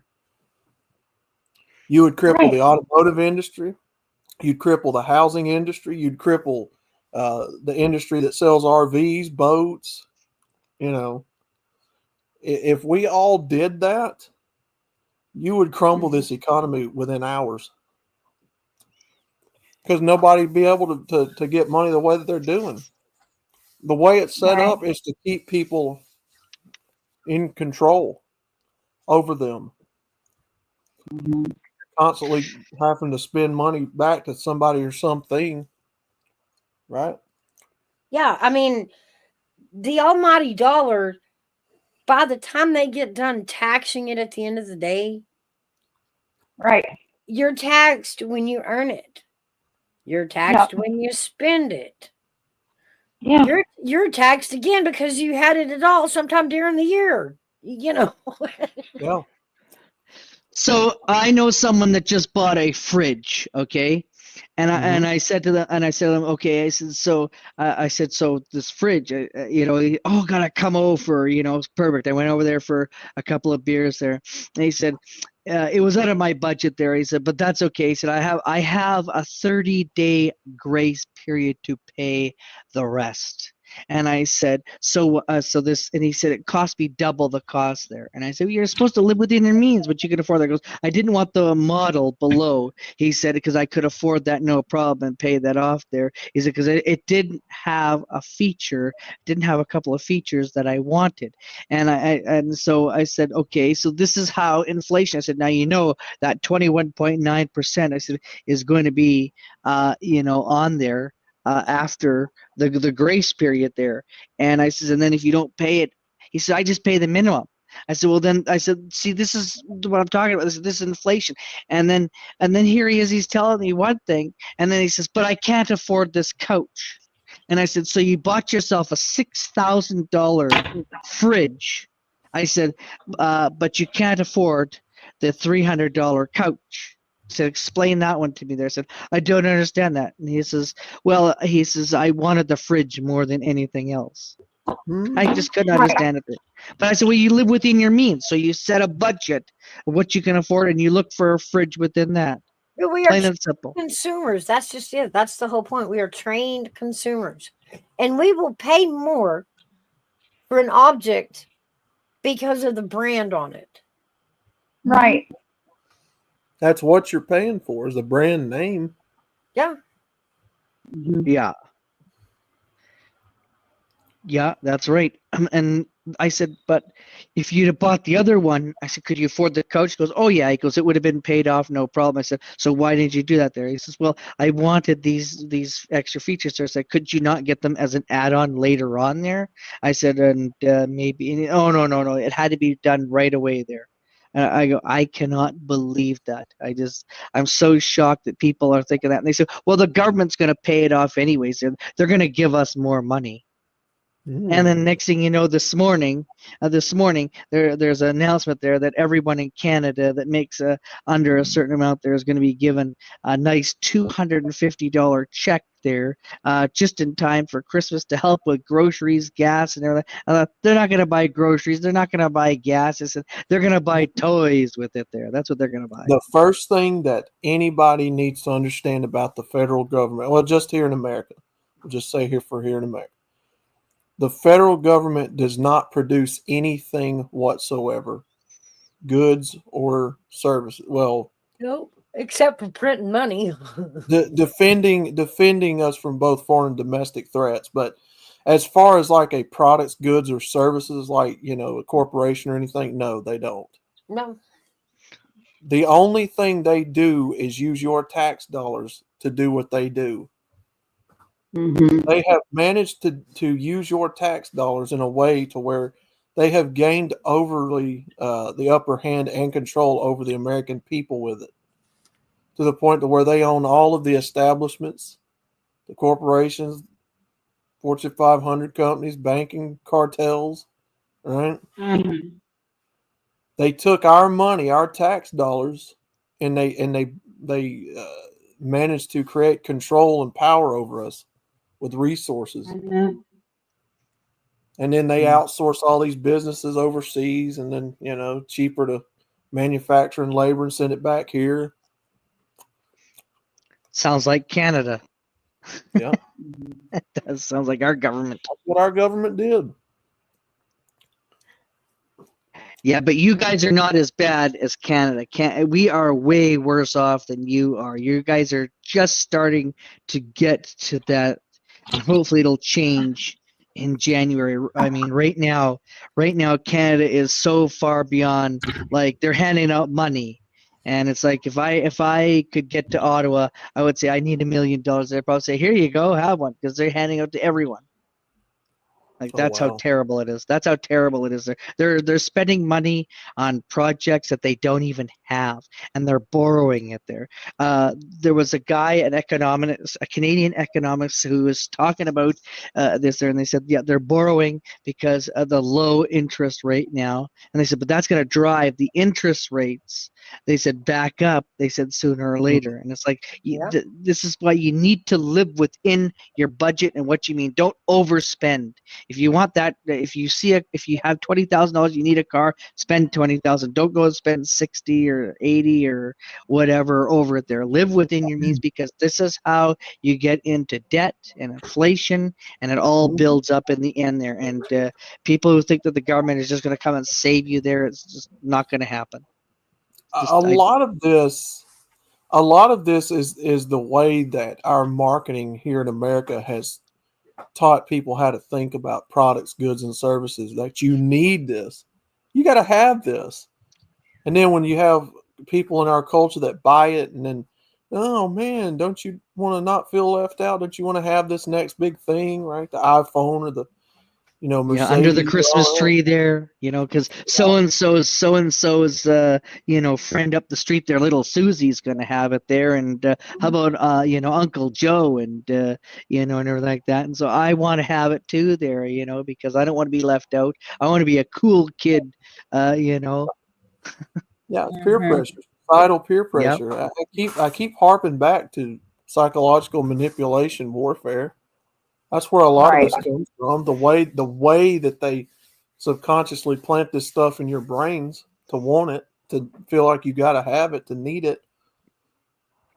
And they do it around your guys' Thanksgiving, Black Friday, and everything like that. So that way, that parent is gonna go in the cold and wait in that long lineup because, well, little Johnny wants this train or whatever, or he wants his hockey set, or he wants his basketball. Yeah, well, I don't do Black Friday. I never have and never will. So I order online. That's what I do. Plain it can be delivered to me. I'm not going to be waiting in no lineup, all right? And I'm not going to be bashing somebody's head with a pot here, because that's what happens, That's what did last year. Somebody did that. They actually jumped over me to get to the guy, and then they banged him over the head and said that was the last one. That's mine. And they beat him, and they had a fight. They had a pot war. Like, I'm dead serious. It was like, and he grabbed one, and he said, "Back off. That's mine. It's for my kid. It's for Christmas, And so, and that's I order my stuff online there. I went grocery, you go grocery shopping and get whatever you need, but anything I want, I'll just order it. So it'll come Amazon, free delivery. Yeah. And that's the best way. But guys, I hate to kill our fun, but I've been up here almost all day, and I need to get off and go do some stuff and start dinner. So I know how that goes. I'm going to wrap this one up for the day. But guys, you know where to come every Thursday, right here, same place, all day. Absolutely. I enjoyed it. Yes, thank you very much for having me up. Thank you for coming up. Thank you, Outlaw, for showing up, and Classy. Absolutely. And no problem. I'll see you later, love. All right, you have a good one. Thank you for everybody in chat. Gosh, I love my chat. I have a fantastic chat. Take care. Toodaloos.